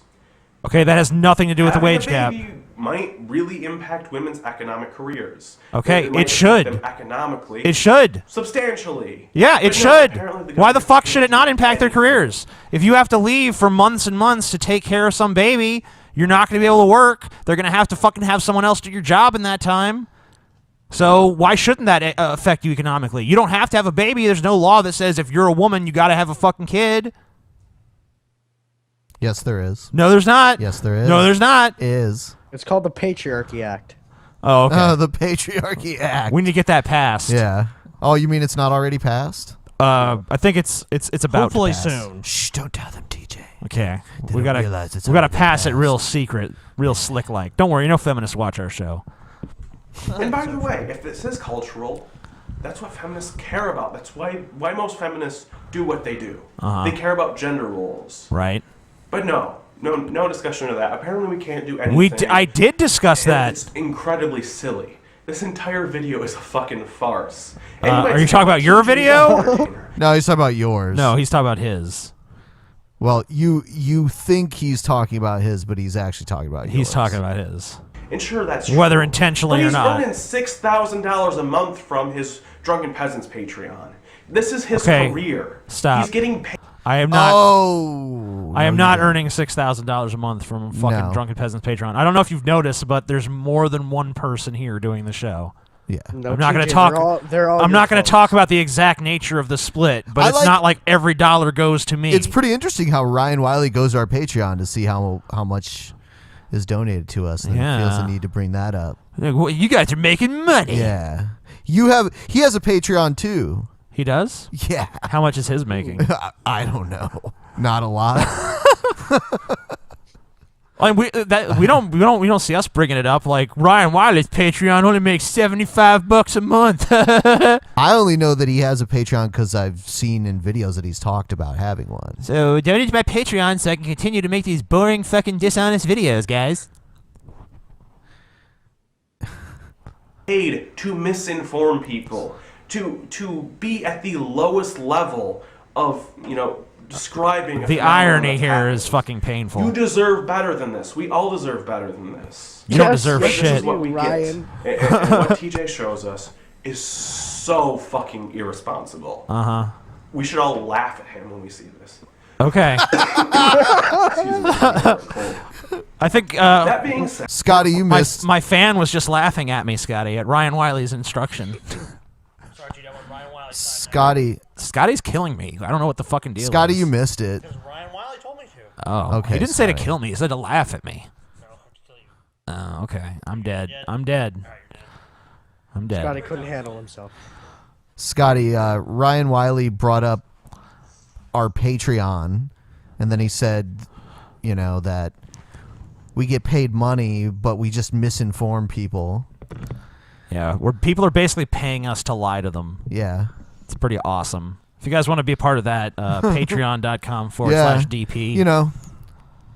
And we're doing our big private show next month. If you become a patron before the end of this month, then you can see the next patrons-only show where we tend to get really drunk and irresponsible, and usually someone ends up getting killed. Yeah. Last time it was TJ. And then resurrected shortly after. Satanic I think the time before Ben died. Yes. I'm probably due to die in this. You are. We've already turn planned how we're going to kill you. Okay, well. Yeah. So has to be done. We're gonna get Godzilla to rip the roof off of this fucking house. Dude, don't give it. Don't give it away. Okay, sorry. God, it's gonna be a surprise. Okay. Fuck, man. Can't tell you anything. Sorry, Ben. Can't take TJ anywhere. Right now, the poll: yes, 63%. No, 36%. 36% of people are awesome. And that's out of 206 votes. So few votes. Let's see. Was there anything left on here? I'm still willing to go on the Drunken Peasants. I never said I didn't want to go on. You just said you didn't want to go on against Carrera. Is that you actually have to book me a time. Don't just randomly say, come on to one of our shows. What? That's not how it's presented. Pause. Lies. That's not what happened. We wrote you and asked you. We didn't have any specific time set up. We were fucking writing to ask you, would you be willing to go on and have a debate about Gamergate or feminism or whatever with Mercedes Carrera, who was on our show, I don't know, like a week or something ago. And you said, no thanks. And you said, no, I'm not going to debate some porn star.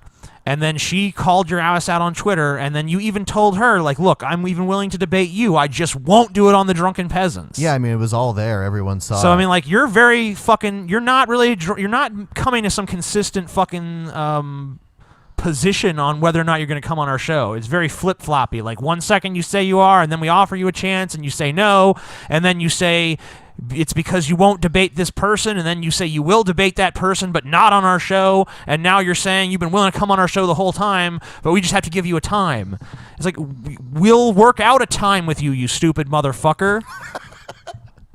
We'll have you on the fucking show if you really want to be on the show. If you want to be on the show, we'll write you and we'll say, hey, Ryan Wiley, you want to be on the fucking show? And then you can tell us the times that are good for you, and we will schedule it around your fucking convenient schedule. And that's how we'll fucking do it, because we're very gracious to our wonderful guests. So, you choose a time. We're on fucking Mondays, Wednesdays, and Fridays at fucking 8 o'clock. Usually. Let's see if he says anything else. That's just because I have a schedule. I have other things I have to do. Sorry, I'm not going to schedule my life around your podcast. Give me a time. No one fucking said. You are such a lying sack of fucking shit. Oh. The second thing is, hey, let's not just talk about something like Gamergate, right? It's mostly because I'm tired of talking about Gamergate. I'm tired of just continuously talking about. No one said. Yeah. Are you tired of it because you don't have a leg to stand on? But when no you one talked even about said. it? If you even said that, like, I don't want to talk about Gamergate, we wouldn't have given a shit. You choose the subject then too, Ryan. It's our show, but you go ahead and pick the time and the fucking topic, and and also if you want to give us our talking points in advance so you can have counter arguments ready, just be sure to fax that over, you stupid fucking issues. Even though I feel like, especially when it comes to the wage gap, I've explained it as thoroughly as possible, yet people don't get it. Well, people disagree with you, Ryan, and they have the right to disagree with you. Come on. I'm willing to talk about the How wage fucking gap gracious. because it seems like this has the most misinformation going around. So, anyways, I'm willing to hear back from you. I'll probably send the Drunken Peasants Twitter a PM. Go ahead. Excuse me again. Sorry. He already did. And that's how I got this video. I'm willing to come on. God damn it, TJ. This is just horrible. Like, you should feel really bad for yourself. I feel really bad for you. I will Ryan. fucking. It wasn't even close to being reasonable, logical, or skeptical. Yeah. Okay. Those are Ryan. Those are called. I can already see a bromance developing. Oh yeah, bromance. Sure. That's what's going to develop. I wouldn't put TJ and Ryan Wiley in this. Ryan Wiley's irresistible charm. Yeah. Have to change his name to Pulpy. Let's just move on. All right, so I think we're going to take a break. Thank you for being on, Guy. We're going to let you go. Is there anything you want to say before we let you go? No, it's fine. No? All right, thanks for being on. TJ is an idiot. Cool Thank you. having you on. Okay, thank you. TJ is also garbage. A very nonchalant guy. I know, yeah. He's like, I hate TJ. Ben and don't- Scotty are amazing. Oh, I don't thanks. talk that much. Oh, that's all right. You did fine. Everything you did was cool. fine, dude. Yep. Yeah. Thanks for being on. Yeah, thanks for being Get the on. fuck out of here. All right, he's gone. Good piece of He shit. died in a fire. Now he's gone. All right, so yeah, it's looking like no matter what. I mean, I doubt the nose will come back. So The and nose. you've pretty much already said that. I'm you're fine. gonna have him on. Anywhere, anytime, any place, any issue, any topic. In a parking lot. I didn't say it. In a parking lot. At SummerSlam. With Ben and TJ. No DQ match. Let's check on our other poll really quick too. What was that? Troll or no troll or not a troll? Yeah, troll or not a troll. Troll or not a troll? Yeah, that's what it is. Troll. Troll or not a troll? And we all said troll. And the results are in. Troll 77 to 22%. 22% feel that was for real. I don't know. Yeah, I don't think so. I'd like to start out this video by apologizing to TJ. In my last video, I suggested don't apologize that to he me, you stated disgusting. that Ugh. once you control for things, that there's these shadow variables that can account for the rest of the gap. The shadow Say that I variables. said something different. That was just a lapse of memory on my part. I went back and watched it. A lapse of memory. Bullshit. You mean you mean you didn't even fucking understand what I was saying, and you came out fucking half-cocked with some bullshit, and then it turned out to be wrong, and now you're just backtracking. It's like we agree on what the studies say, at least for the most part. Uh-huh. But my biggest contention... So hold on. This is about the wage gap, Yes, right? yes. So wage gap. This is a response to the last time we talked about it. In case anyone's not following the thread, basically, it's like Obama said in a speech, 77% of... no, I'm sorry, not 77%, but women get 77 cents on the dollar for doing the same work as a man. This is a common feminist statistic. You see it all over the place. I was even watching this show Rick and Morty, which I recommend to anyone, by the way. It's an Adult Swim show. I was even watching that show, and there was the same statistic was in the show. Only they said 70%. They said 70. You know, there was a character who says women are paid 70 cents on the dollar for doing the same work as men. So I mean, this is a statistic that is permeated many different corners and facets and aspects of our fucking culture. And, he's going to sit there and act like, that was just Obama misspoke, or, it's not feminists that are propagating that. Of course it's feminists propagating that. Who else would be propagating such a statistic? I even saw there was even when my wife or ex-wife used to work at Goodwill, there was a little photocopy on one of the doors there that said women are paid 77 cents on the dollar for doing the same work as men. So I mean, like, I've seen this statistic all over the fucking place. I've heard feminists use it in conversations and interviews. I've seen them flaunt it all the time. And now he's gonna act like, oh well, that statistic, that's just it's not feminists propagating that. That's just your opinion or something. It's not just my opinion. This video was that he suggested feminists are liars because the president said in State of the Union It's not just the address president, 2 years though. ago, that women earn 77 cents for the same job. Now, that statement as a whole is what's important here. 77 cents for the same job. And now a lot of the reaction, including from the Drunken Peasants, is like, oh, well, it's obvious that feminists are propagating this because the president said it. What else could it be? It's just obvious, right? It is obvious. That is not skepticism. That is skepticism. Who else would propagate that statistic? I've seen the feminists use it. I'm sure that everyone else watching this video right now has seen the feminists use that statistic. I mean, you're frankly asking people to just disbelieve what they've seen and experienced for themselves and just take your word for it that it's not feminists doing this.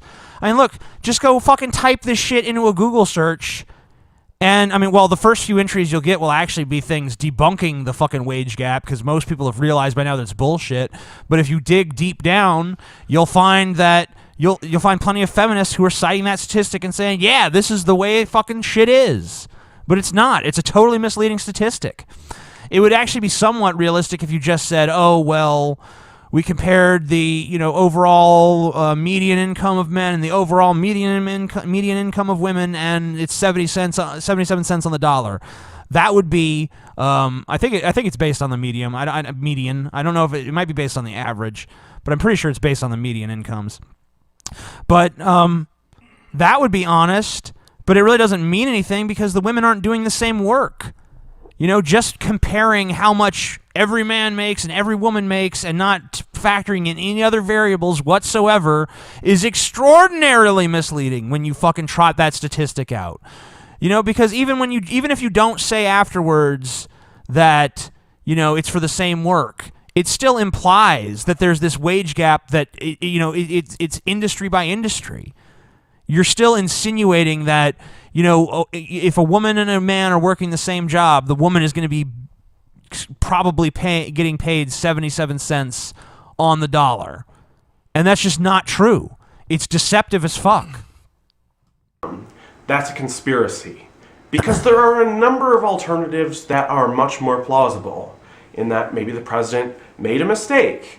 Maybe they didn't fact check. Maybe they didn't look what was going on when they wrote the speech. Maybe it was for political gain, right? Many talking points are misleading in some way. Maybe the president said it to earn some points so that people could understand it a little bit better. There are a lot of more reasonable explanations than feminists kept saying this and the president repeated it. Or the president... I mean, do I have to really go and just find all the times that feminists have actually used this statistic? Will that shut him up? I'm just going to ask Ryan Wiley outright. If I go around and I show you, I don't know, let's say 10 examples of feminists citing that statistic. I mean, even before Obama said it. If I find 10 examples of feminists spewing that statistic before it ever left Obama's lips, will you then agree with what I said? Will you then say I'm right? Has been taken over by feminists. Now, the largest response I've gotten from this is, oh, but feminists say the 77 cent statistic all the time. Yes, that's true. The wage gap is 77 cents. Again, hear me out, because I feel like a lot of people will be like, no, it isn't. All right, here you go. Hold on. If you... in fact, I'm not even going to do it. I'm just going to ask the audience to do it, because Ryan Wiley has a Twitter. He has a fucking YouTube. I'm sure he has a Facebook somewhere. But I know he has a fucking Twitter. So, why don't you guys do this? I know a lot of you don't have lives. That's fine. So, go search the internet, scour the internets for examples of feminists using that statistic, and send them to Ryan Wiley so that he can be satisfied in seeing that, yes, it is feminists who are spewing the statistic nonstop, ad nauseum, all the time, just send round it to the fucking him clock. And just label what it is. Don't harass him. Don't fuck with him. No, give it. He wants the information. Yeah, give him the fucking information. Just give him the information. Yeah, that's what I mean. He has a demand for this knowledge, so supply him. That's all you should do, and that's all I want to watch of this shit. At the end, he says that he is willing to come on the show. Well, he said that 1,000,000 times. Big fucking deal. So is he going to come on or is he not going to come on? I'll book him. I'll book him to come on eventually. If he wants to come on, he can come on. I hope he comes on with Mercedes Carrera because I want to see that fucking debate, and she already is willing to do it. So let's fucking see that. Let's see Mercedes Carrera versus Ryan Wiley in a debate. Doesn't have to be about Gamergate. It can just be about feminism in fucking general. Could be about the wage gap. Sure, could be about the wage gap. Could be about anything. I want to see those two go at it. Even though you already came on our show and talked to Jacqueline about the wage gap, I think, maybe it would be a little more interesting to talk about something else. Yeah, I mean, look, I'm sure it could be a fun little conversation between those two. They got a lot in common, Yes, so much. So much in common.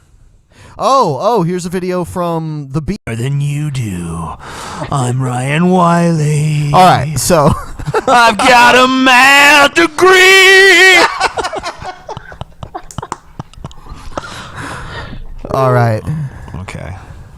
Belief held by many Hey, people there he is. who disagree or dislike Anita Sarkeesian's theories is that video games don't cause any type of change in attitudes, that they don't affect your behavior in any subtle way, or they don't affect how you view the world. And I don't know how this has started, but it keeps coming up, and it's amazing because I don't know why people believe this. And usually what happens is people are like, well, I mean, video games don't cause you to act sexist, just like video games don't cause you to become violent. And that's where the misunderstanding comes in. Like hit him in the face. is that wrong? Why would you even want? Why would you even want? He's like, oh, I'm sorry. Sorry, I just watched your video and I just want to hit you. You might hurt your hand though. It's not worth it. I don't know. My hand's pretty hard. Yeah, but his head I think is pretty hard too. Yeah, that is based on some of the shit he says. I don't know. I've hit him in the jaw. It looks like he has a soft jaw. He's a glass jaw. It'll just break. No, he looks like you, Scotty. He's your twin. He's my shit. He's How my can you say he's that? my evil twin, my evil retarded twin. He kind of looks like you and Ben had a love child, actually. Oh, okay.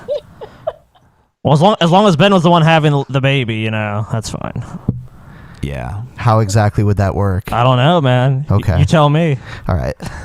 Anita Sarkeesian is not suggesting that you go out and you just beat the shit out of women if you play a video game that allows you to beat women. Beat all women. That's the at all fundamental straw man that people like Thunderfoot and all types of people stop. are trying to suggest. this is already hilarious. You're such a fucking liar. That's not even what. No one has ever suggested that. You fucking lying sack of monkey shit. Dude, some trolls on Twitter suggested this. Everyone must feel this way. He's obviously never even watched one of Thunderfoot's videos on Anita Sarkeesian. If he's going around saying like, Anita Sarkeesian says that anyone who no one said that. No one has said that. No one has said that about her. No one has made that straw man. It's actually a straw man that you're making against them, ironically, to say that they said that. God, he sucks. Does he not just suck? Like, he sucks so bad that you can't breathe because he sucks all the air out of the fucking room. He was suck in a good way. And if he started sucking something in a good way, it would be worth watching. Yeah, it's like in the worst way possible. He just that he that's sucks. I'm just gonna now that you said that, Mercedes, I'm just gonna consider every word out of his mouth just like him desperately pleading to have a cock shoved in his mouth. He's like, won't someone just put a dick in me to shut me up already? Rather, what might be going on here is that perhaps these depictions of women in video games normalize some attitudes which we might think are problematic, such as that women are sex objects, in that we should not think of these women as human beings, in that that's how the video game has portrayed them, that they're only valuable for the sexual rewards you can get.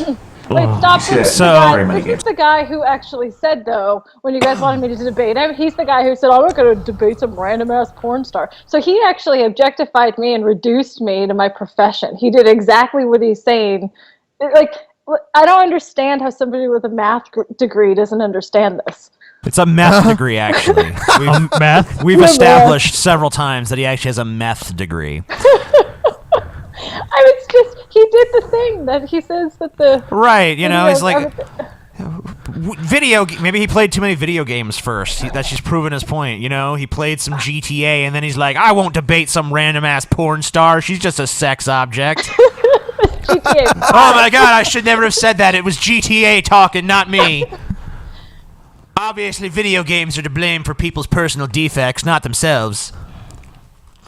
So where does this violence in video games thing come in? Well, yes, there have been studies that suggest if you play video games, you're not going to go out and murder people. You're not going to go out and just beat people.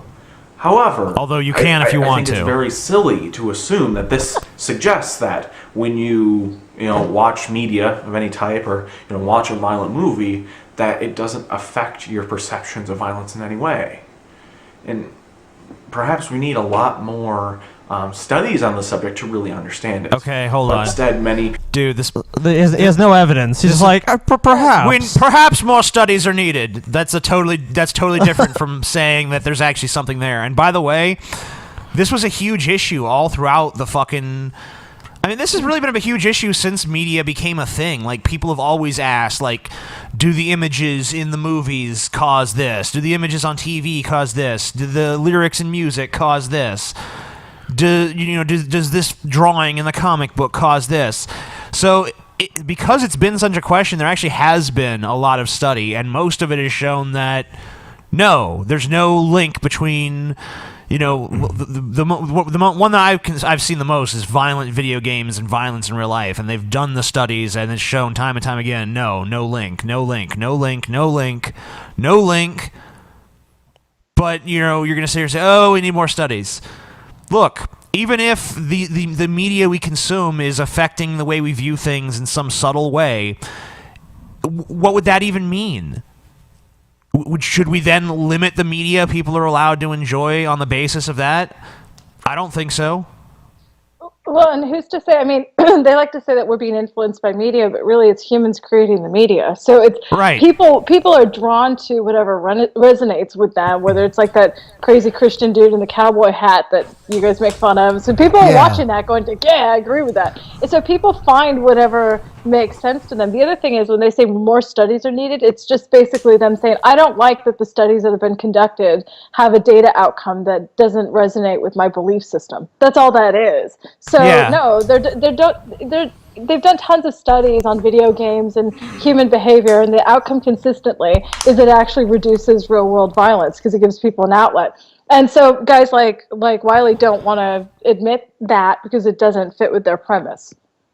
Which is not very mathematical. Yeah, and you're right about something. I mean, you're right about people selecting the media for themselves. Like, these kids, they play these violent video games and they did real life violence. Like, has it ever occurred to you that maybe because they had some sort of violence inherent in their personality that they sought out more violent video games? Yeah, and the data on violence is that it's going down. It's not that violence it's is spiraling out of control. Because it's a catharsis. Media. Like, if someone can find the release they need in a video game or some sort of fantasy environment, then they might not need to express it. It's also a distraction. People are inside playing video games like, and not being I'm violent. Be here just fucking playing my game. Exactly. I don't have time to rob a convenience store. I'm playing my fucking Xbox. It's true.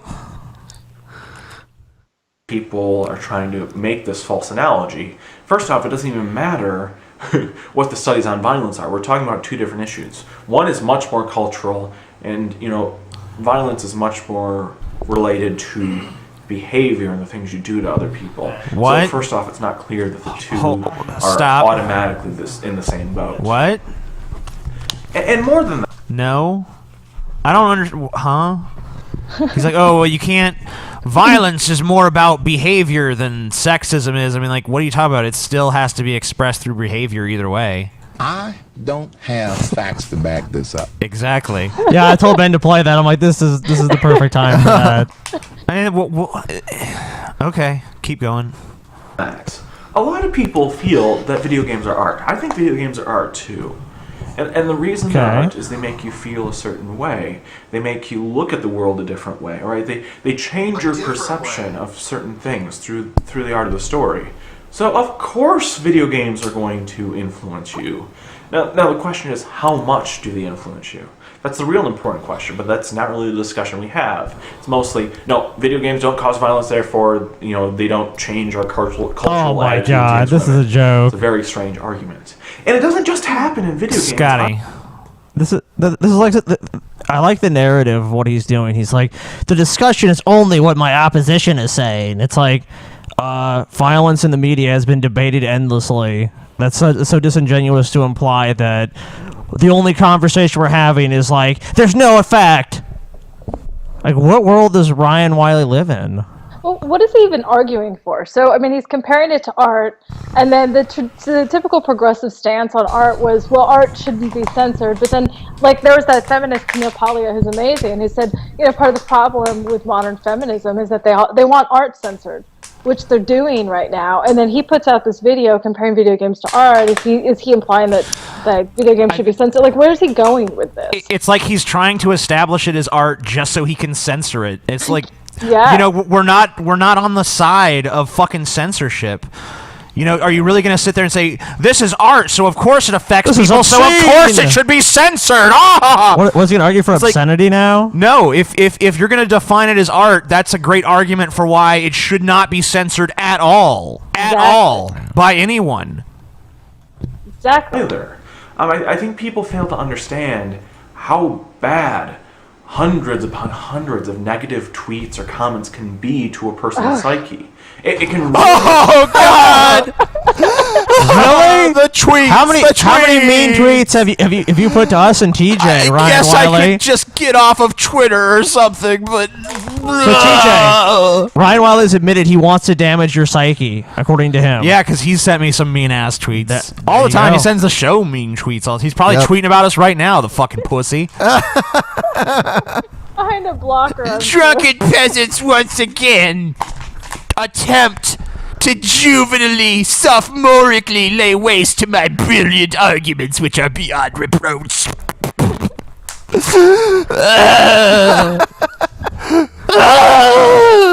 Math degree. Affect your self-esteem.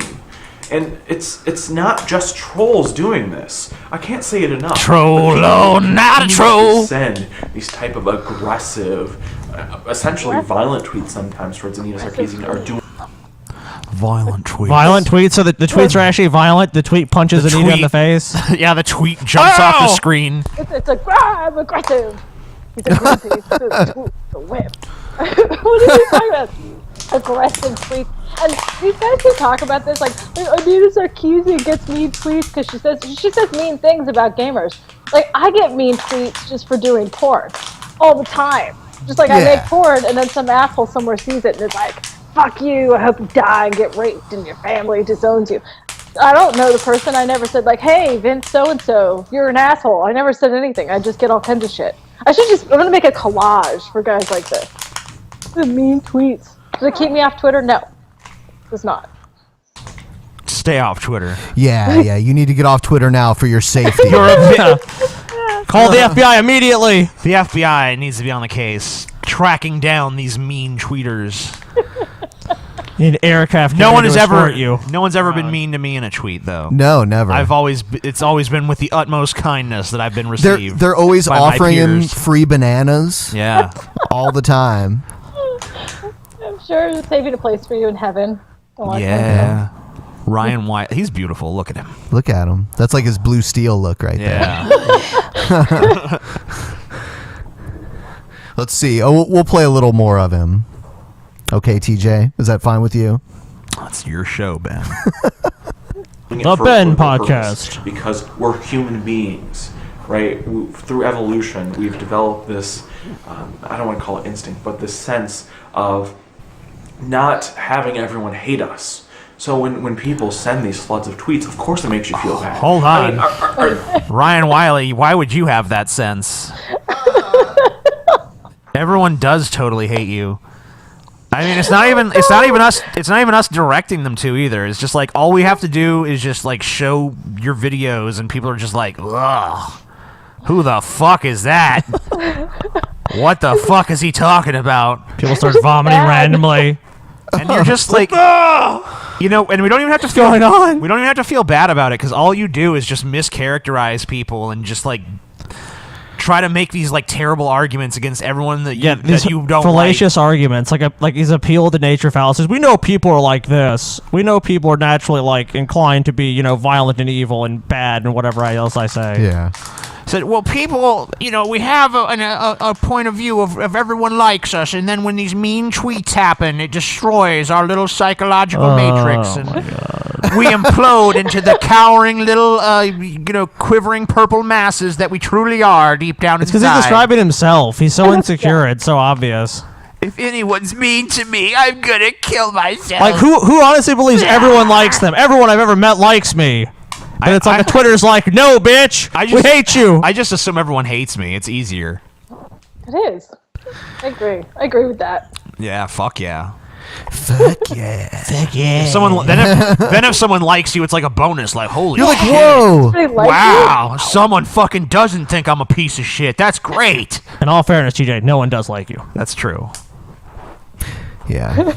Ben's like, yeah. Sorry, TJ. Sorry, Tej. All right. You suck, buddy. So now we're going to move on to get your take on it, TJ. He tweeted to us. Yeah. Like, please put this video on your show. I don't know, but is that what he said? No, he didn't say that. What did he say? Well, this is an open letter to us. That's the title of the fucking video. An open letter to the Drunken Peasants. Yes. Okay. So I was just about to talk about Ben's picture of Anita Sarkeesian and why I thought the secretness of that picture, the fact that she didn't know someone was taking her picture, is what made that action bad. This was until yesterday. Is he wearing like someone lipstick or something? I don't know. His lips are so lipsticky, and it seems like there's like almost residue like on the edges of his lips. Is it just acne or? I don't know, dude. I'm just asking questions, Ben. I don't know. What is your problem, Ben? I'm just asking questions that need to be asked. I don't have a problem. Okay. To tweet at me and the Drunken Peasants exactly where I was yesterday and that they were thinking about taking a picture of me. Now, I am not a celebrity, right? There's no way you can construe me as a public figure in any way. What? I have a channel with about 3,000, almost 4,000 subscribers. Hold on. You do have a Patreon, don't you? Like, I mean, like, I'm sorry, you're posting videos on YouTube. Right. And just because you only have 3,000 subscribers doesn't mean you're not well known. And he accepts donations from his viewers. Right. And stuff I mean, too. You're well known through our show as an antagonist. If you even go to our little unofficial fan wiki, there's like a Ryan Wiley article. It's like Drunken Peasants antagonist, Ryan Wiley. So you can't just put yourself out there in the world and then, make videos and say, hey, pay attention to me, listen to what I'm saying. And then say, oh, I'm not a public figure. No, you became a public figure the second you started making the videos. Yeah, it doesn't matter. I don't care if only 4 people have seen him. I guess someone recognized him somewhere. Didn't take his picture, but said that they wanted to. And tweeted where he was, his exact location. And I mean, that alone to me suggests you're a public figure. The fact that you can just be recognized as like, hey, that's that guy. Right? The only reason anyone could possibly recognize me is from the Drunken Peasants and the Drunken Peasants alone. I didn't create my own celebrity. And the reason, of course, this matters is because TJ has tried to defend that picture by saying Anita Sarkeesian is a celebrity, therefore it's okay. Well, I'm not a celebrity.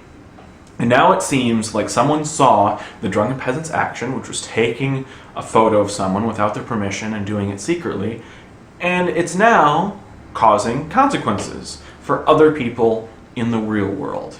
And I'm just hoping that perhaps we can all come together.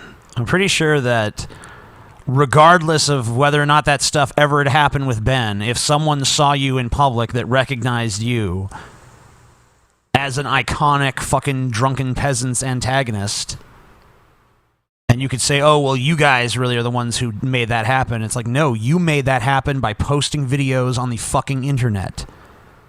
I mean, what are you? Are you like a fucking child? Well, I mean, he's been critical of you and Thunderfoot prior to sure, that's what I'm saying. I mean, he posts videos on YouTube like, hey, I'm Ryan Wiley, and here's the fuck what I think. But now he's going to act like, oh, no. Okay, if you don't, here's my suggestion to you, Ryan. You don't want to be a public figure, stop posting videos on YouTube. Take your channel down.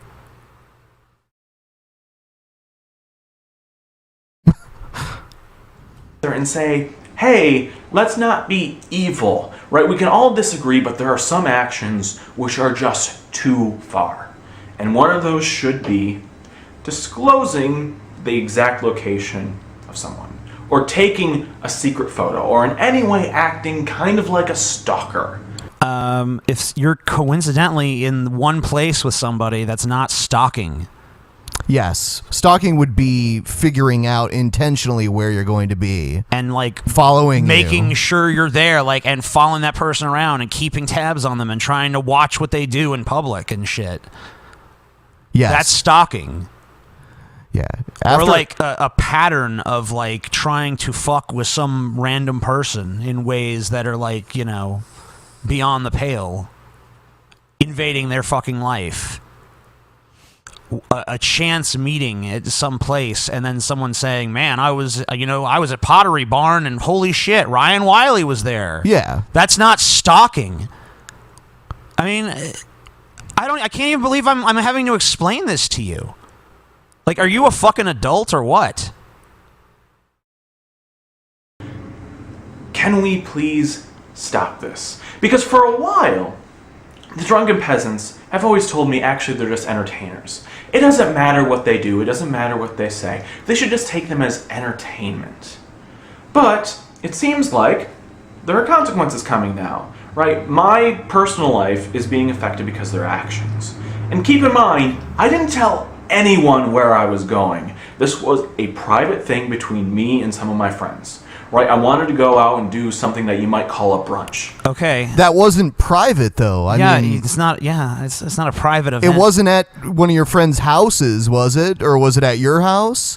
Or was it out in a public place? Because that's not private. Right, and the thing is, it's like, was your brunch ruined? Did then a swarm of people arrive at the brunch place? Like, yeah, it's fucking time to fuck with Ryan Wiley. No, that didn't happen. No one gave a shit.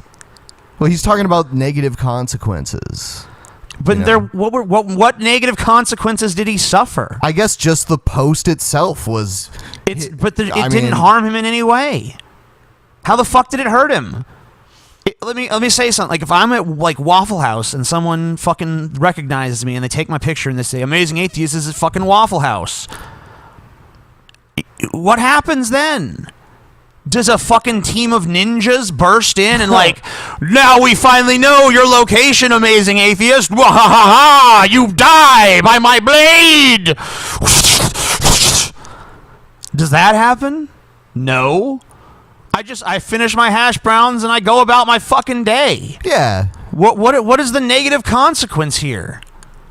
What fucking happened to Ryan Wiley? Nothing. Nothing happened to him. He's up here bitching about nothing having happened to him. I just want to hang out with some people. And then all of a sudden, I see on Twitter where I was. This is so creepy and so across the line. We all know it, or at least say it. Let me put it this way. Imagine if you just have a YouTube channel and you disagree with someone pretty strongly, and for whatever reason, these people have a podcast with tens of thousands of viewers. Some of the people in that podcast have hundreds of thousands of subscribers. And for a while, you've been receiving tweets that you've been okay with, and they keep responding to your content. But it seems like things keep escalating. And all of a sudden, you see this tweet. Escalating? Yeah. What the fuck has escalated? When's the last time we even talked about him? I know, man. It's been forever. This is like just him trying to fucking get our attention out of nowhere. There was nothing escalating. We haven't mentioned him in fucking ages. And then out of nowhere, this open letter where it's like, "Oh, woe is me." Because some random fuck decided to tweet him. Some random person that's not even has anything to do with you fucking tweeted where I was, and then nothing else happened. Ah, woe is me. Woe is me. Oh, God, what a fucking sick world. Shut up. You're a moron. I don't want to hear any more of this. Oh, is this your pass? Yeah, this is my veto. And I say, like, eternal veto on Ryan Wiley's boring, whiny ass. Eternal veto. I don't know if I've given you something like. Well, we'll see. We can discuss it. Yeah. All right. So here's a new segment about the 420 rally that happened today in Denver. Let's take a look at this is the you said this is the last time we're ever going to watch a Ryan Wiley video. Yes. And this actually happens, Sargon, to be about this issue. I don't know if you saw on our last show, but apparently what Ben did to Anita, someone did to Ryan Wiley, who he's except for they didn't actually did watch it. I'm aware of Ryan Wiley. So you're caught up. All right, let's just take a look at this most recent masterpiece of shit. Of shit. It's a masterpiece of shit. Masterpiece of shit. So the Drunken Peasants responded to my request to tell their audience not to act like sociopathic assholes. Sociopathic assholes. You saw someone you recognized in a public place and you took their picture. You are a sociopath. You're like Dexter. You probably kill people in your spare time, huh? It cracks me up how you guys are literally the only people on Earth who give a fuck about Ryan Wiley.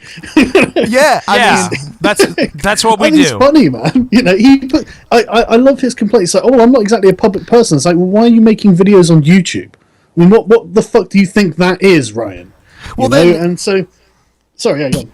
Oh no, I was just gonna say he was saying that he was going out to a private event, but it was in a public place again. I don't understand what's so hard to understand about being in a public place and other people that you don't know will be there and they will see you. Where is Ryan Wiley's outrage for websites like People of Walmart and shit? Yeah, and Gawker and all that. Gawker, yeah. Right. Where's the fucking outrage for that for the sake of them? But you see, in Ryan Wiley's mind, you were an MRA because everyone who disagrees with Ryan Wiley is an MRA. It's amazing how many MRAs there are out there. Yeah, pretty much the entire population of the Earth. And their minus response Tumblr. was, actually, Ryan, you deserve it. Because ever since... Is that a direct quote? Yeah, you deserve it, Ryan. What does deserve? Deserve has nothing to do with anything. No one gives a fuck what you deserve or don't deserve. It's not even a fucking. It's not even a thing that happened to you. Is the fucking major point? Someone here. tweeted. That's the thing. The tweet. Yeah, someone tweeted like, "I'm at this place and Ryan Wiley's here." They didn't even take his picture. What the fuck? Nothing even happened to you at all. You weren't. If you fucking. If you never found out about it, you wouldn't have never known any fucking different. It didn't even affect your life negatively in the slightest. So why would we say, oh, you deserve it? Nothing even happened to you, you fucking crybaby. It kind of seems like tweets are like 90% of the news these days, though, doesn't it? People are too fucking lazy to go out of the house. Well, if you're watching CNN, maybe. Yeah, well, that's also Ryan Wiley's preferred mode of communication. Tweets. So. As you start a YouTube channel, you become a public figure. How dare you expect that in some places you have some privacy? And, you cannot expect to have privacy in a public place. How dare you expect to have privacy in a public place? Yeah, it's like, I went in the middle of Burger King and started masturbating, and everyone was looking at me. What the fuck is their problem? Aren't I entitled to some privacy here? It's like, yeah, you're entitled to privacy when you're in a fucking private place like your goddamn house. Or, you fucking paid to go in the fucking back room with the stripper and have her do a lap dance for you or something. Like, yeah, there's certain places where you have an expectation of privacy. But, Denny's or something, that ain't one, motherfucker. Goes now, apparently. Yeah. I just can't stop but laugh. It's just. Sorry, go on. Well, that's why we pay attention to Ryan Wiley, is because he is an endless source of amusement. So Ryan, stop being a fucking lol cow. They're milking you for laughs. Just fucking stop responding. Honestly, aren't you never going to end? Aren't your udders sore yet? Aren't your udders sore yet, Ryan? That you're a public figure. And we get such wise diatribes from TJ, suggesting that I'm fucking stupid for suggesting that I've been stalked. Well, hold on now. Wait a minute. I have never suggested that you're stupid. I have outright said that you're stupid. It's never been like a subtle innuendo. Ryan Wiley, you, sir, are a moron. I wish I had something funny to say, but I can't stop myself from laughing. So, sorry, carry on. What I said acting like a creepy stalker. Can we please not act like creepy stalkers? As in taking a photo of someone you hate over your shoulder and not telling them about it is acting like a creepy stalker. No, it's not. Hang on. No, it's not. Isn't that acting like Adria Richards? It's acting like fucking any goddamn person on Earth. You know, if I'm sitting at a fucking, IHOP and fucking Keanu Reeves walks in or some shit, there's a good chance I'll fucking take a picture, be like, look who's here, fucking Keanu Reeves. To be fair, Ryan Wiley is not Keanu Reeves, but he's still someone that could be recognized. Yeah, but he's someone that, to us, he's like a Keanu Reeves.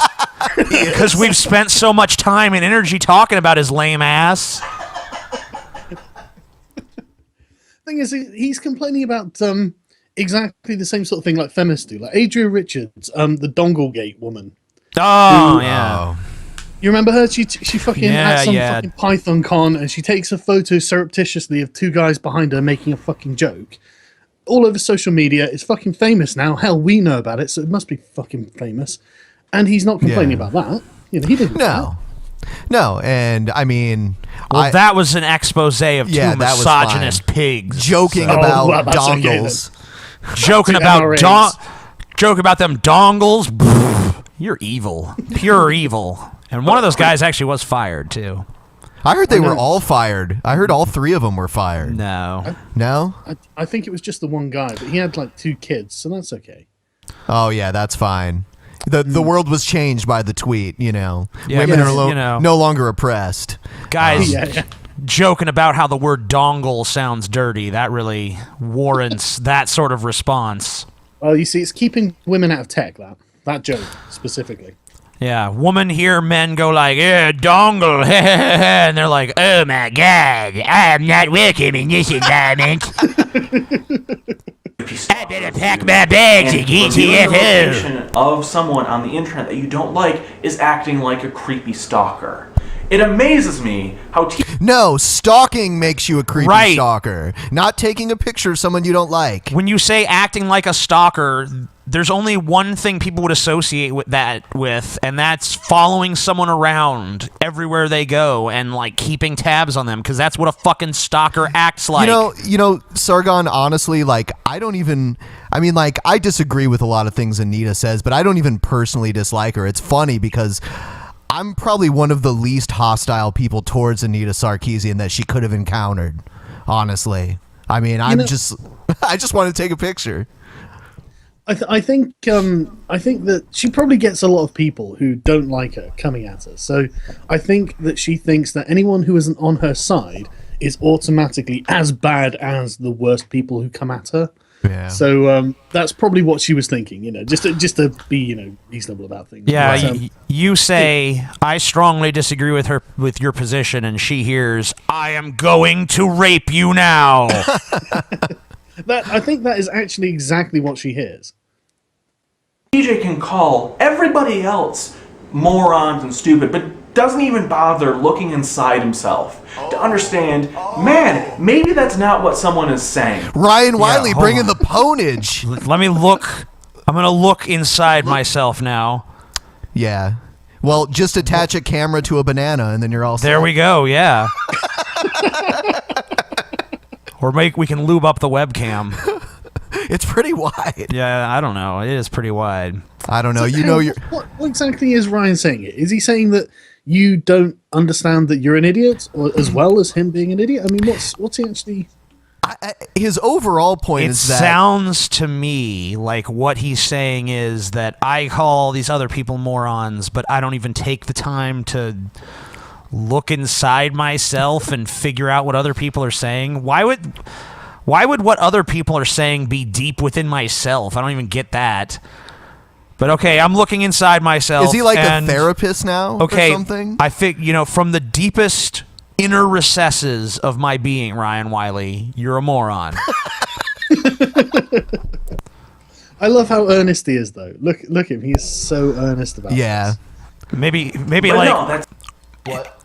I mean, he has the intelligence of fucking Ernest P. Worrell from the fucking bad 90s and 80s movies. That's a throwback. But that's like the only earnestness I see, honestly. That's the problem. They lack all introspection. They lack all empathy. When it comes down to it, that's what all these regressive morons' arguments are. Right? Don't want to have your privacy violated. You feel like even though you've been on the internet and as we're becoming more public, that you want some privacy. Well, fuck you. Hang on. Go ahead. I see what's happening here. I see what's happening. You've got the Amazing Atheist, who's a massive YouTube channel and has been here for ages. Found a tiny YouTube channel that was just minding its own business called Ryan Wiley and started mocking it. It wasn't anything to do with you going after the Amazing Atheist, was it, Ryan? You know, it nothing to do with that.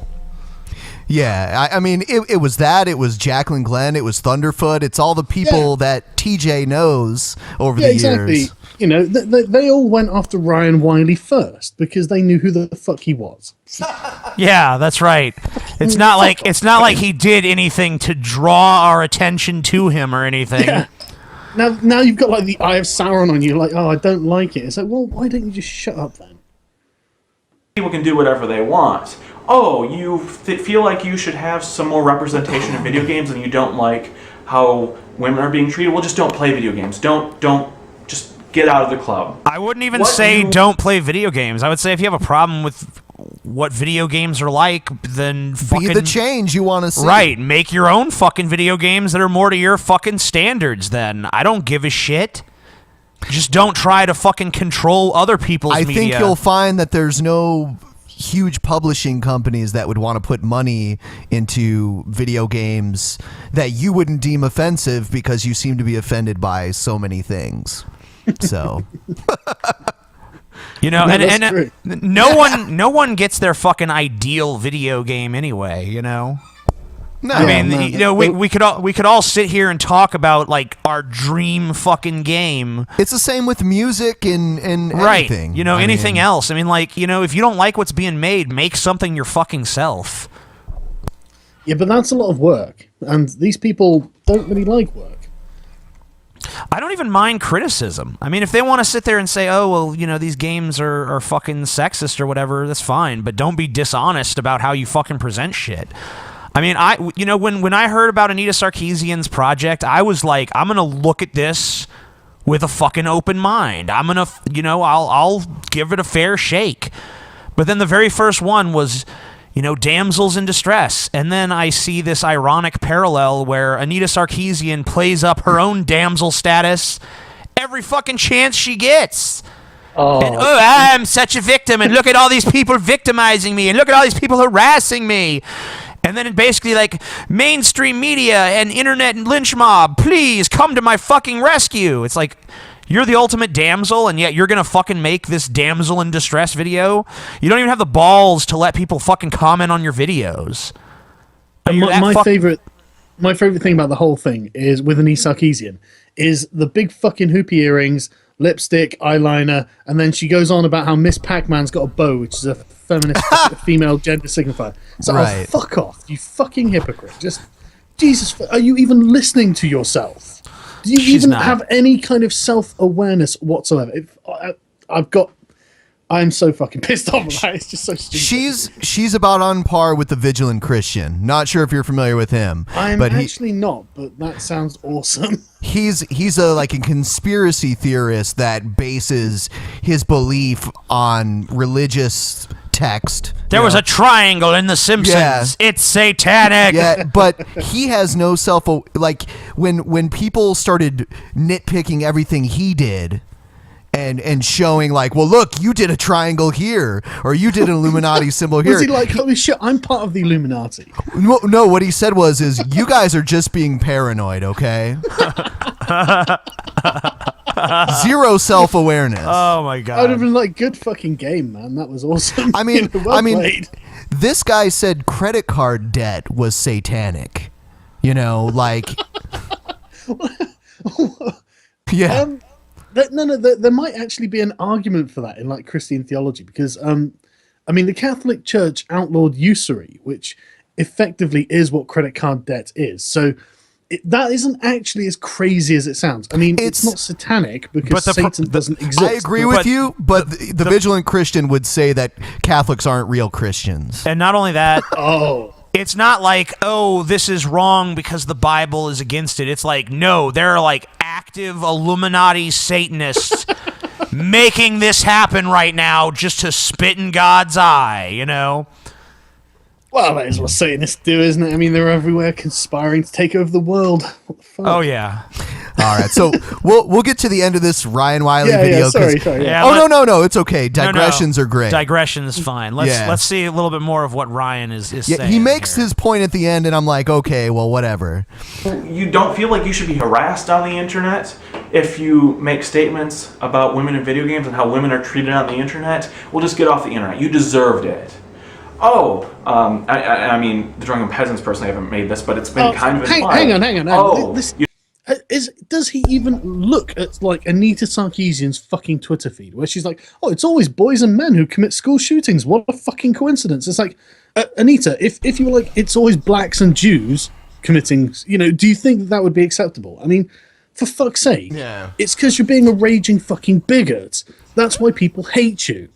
No. Because men are so fucking dominant and powerful. Right. That It's prejudice plus that power. prejudice against us is okay. Prejudice plus power. Because we've got the power, Exactly. so... Exactly. because as men, we all get to sit around and decide the fate of the world while women just Secret helplessly... patriarchy meetings. Right, and, the women just, they don't get nothing. I mean, we Right. let them participate in those phony elections, but we don't let them have the real power, It's not like Anita Sarkeesian's been on TV or anything. I mean, spouting her bollocks around all the newspapers or anything. Oh wait, no, actually, she's the only person who goes on fucking TV talking about this. I've heard she's actually one of the 100 most influential people for Time magazine. So yeah, apparently, she's the patriarchy is not doing a good job of holding her down. In just a moment here in the video, Ryan Wiley is about to. First, he's about to say that we didn't actually say this, but then he's like, but they implied that, it's okay to rape a woman if she's, dressed like a slut, Really? Yeah. Let's see that. Yeah. made this, but it's been kind of implied. Oh, you don't want to get raped? Well, I mean, don't go on that alley. Don't wear those clothes. No. Go down the alley. Go down the alley. I mean, you might get raped if there's a rapist down there and he wants to rape you. And not going down that alley is actually a good way of avoiding that rape. But, if you go down there, it's totally fine. I mean, fucking hell, Ryan. Jesus. We've never prevention even is better than said... fucking cure. We've never said anything like this anyway in the first place. No, of course not. But it's just the premise he's working from is fucking stupid. It's like, what? You're going to go down the alley? It's like, oh, I'm going to rape you. It's like, excuse me, I think I need to teach you not to rape. And the rapist go, what do you mean?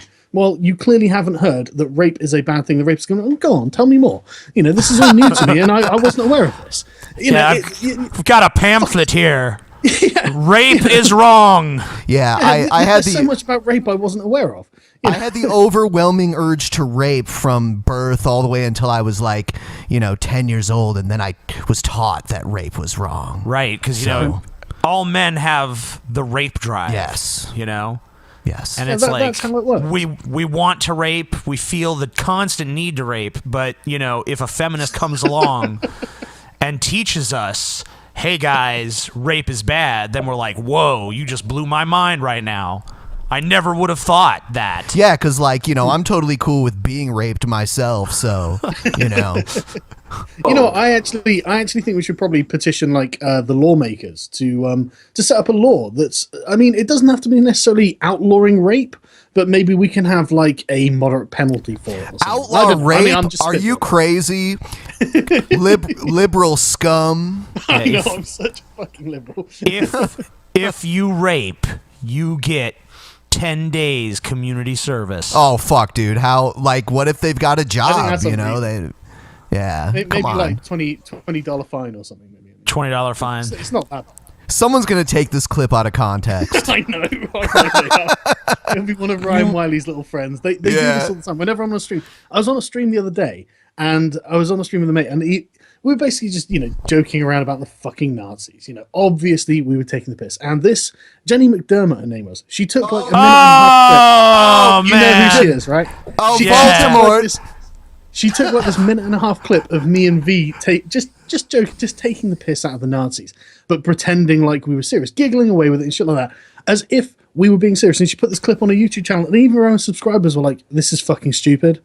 You must know they're joking, and it's just like there is nothing these people won't do to try and get like that little gotcha. Oh, we've had some issues with her for sure. Yeah, I just want to say, you guys, Heil Hitler. She was gonna DMCA us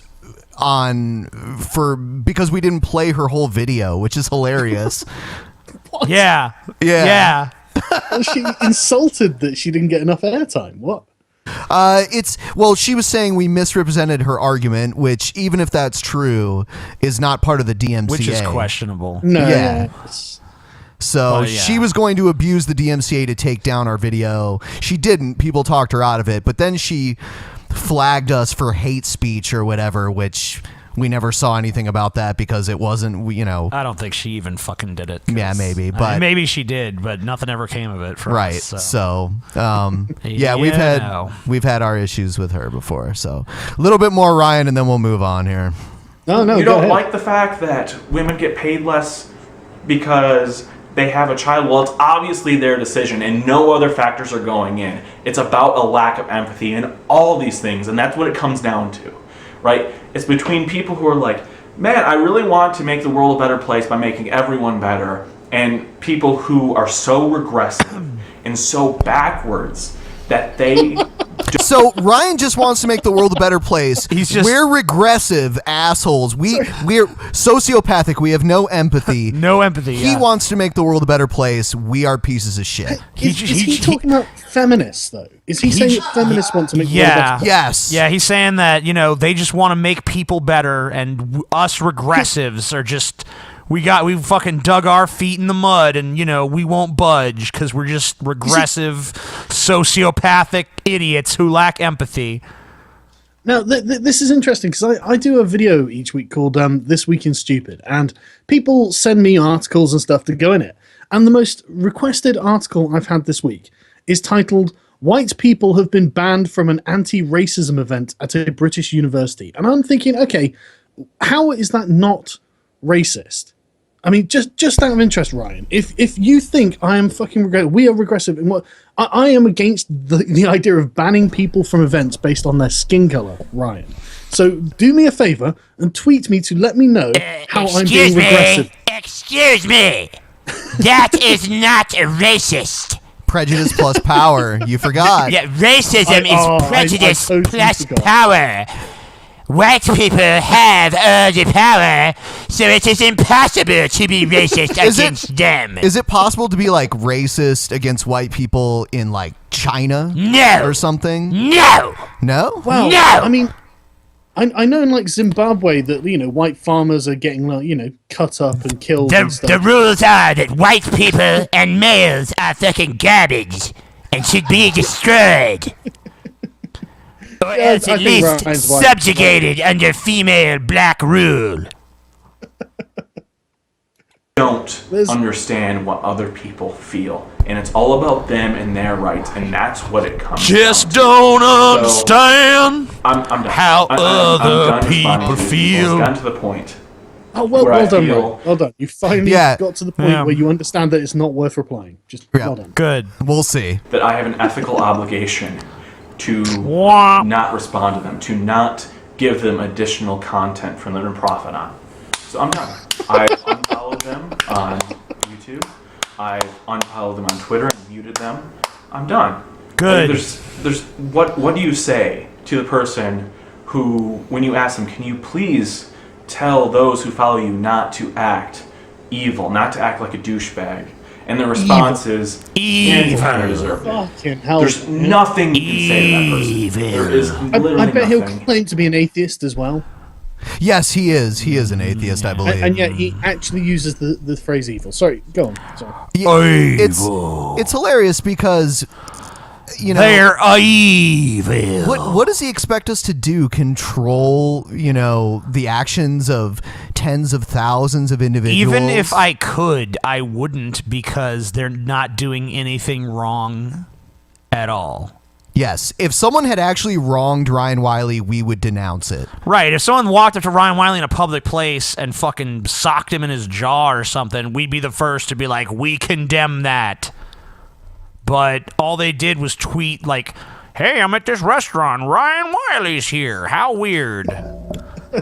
And that's his definition of evil. Stalkerish what behavior. What a fucking asshole. What a fucking moron. Nasty words on the Twitter. That is just terrible. The thing is, what pissed me off about this is like, look, Ryan, you made the videos, you made them public, you went after the people that you took umbrage with, and it turns out that not only do they disagree with you, they find you laughable. And instead of going, okay, lesson learned, chalk it up to experience, move on, you kept making videos and you kept trying to hammer this point, and not only that, you kept presuming the motive as if you actually think that other people lack empathy completely, as if you are dealing with thousands of psychopaths or something. It's insane. It's like, no, Ryan, they just disagree with you, mate. They just think you're wrong. Can you possibly accept that? No, okay, fine. Some sociopath out there sees Ryan Wiley at Burger King. They announce on Twitter where he is. Next thing you know, there's an angry mob with torches and pitchforks, outside in the parking lot waiting. Let us kill Ryan Wiley. Let us skin him and make his skin into a coat which we will all share. I get it on Tuesdays. Oh dear.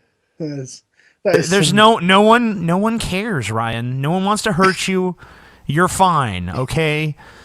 I promise you, just put on your big boy pants and fucking realize that someone tweeting about where you are is not a big deal. Okay. That's another thing, isn't it? It's like you're just not important enough to hurt, Ryan. Right. No one gives a shit. It's the hilarious thing is how much we get crazy messages from people who may display stalkerish behavior, and we just ignore them. We don't say we're victims. Look how people victimize us. Really? How on earth are you managing to ignore nasty words on the Twitter? I mean, how is that done? Just out of interest. Somehow, some way, we manage. I don't know how we do it. It's hard sometimes. It's hard. Can we move on? Yes. Was that the end of his point? Is it? He's dead. For the most part. He's dead, and I'm tired of him. Hopefully, Ryan will live up to his word, and he will stop trying to play with the big boys. Ryan, I have one less message and then for cry you. into his ice cream when we kick his little ass. These are our last words, okay? I'm gonna fuck your ass, and then you're gonna be humble. There we go. All right.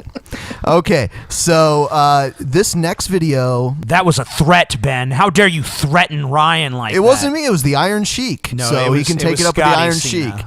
If he, oh yeah, Scotty Cena. Scotty Cena. So, I usually when we have a guest, I try to find videos that I definitely think you might have something to say about. And, go ahead. Yeah, so this one is a feminism versus egalitarianism argument, which is pro-feminism. Yeah, before we even get started, how exactly can feminists argue against egalitarianism? What are they going to be like? Well, we want everyone to be equal. It's like, well, okay, well that's what egalitarianism is as well. It's like, okay, well, we want them to be more equal. Okay, Stalin, go ahead. Yeah. Sorry, go on. Okay, so yeah, well, you're about to be eating those fucking words, Sergeant. That's true. Because this guy's about to school your bitch ass.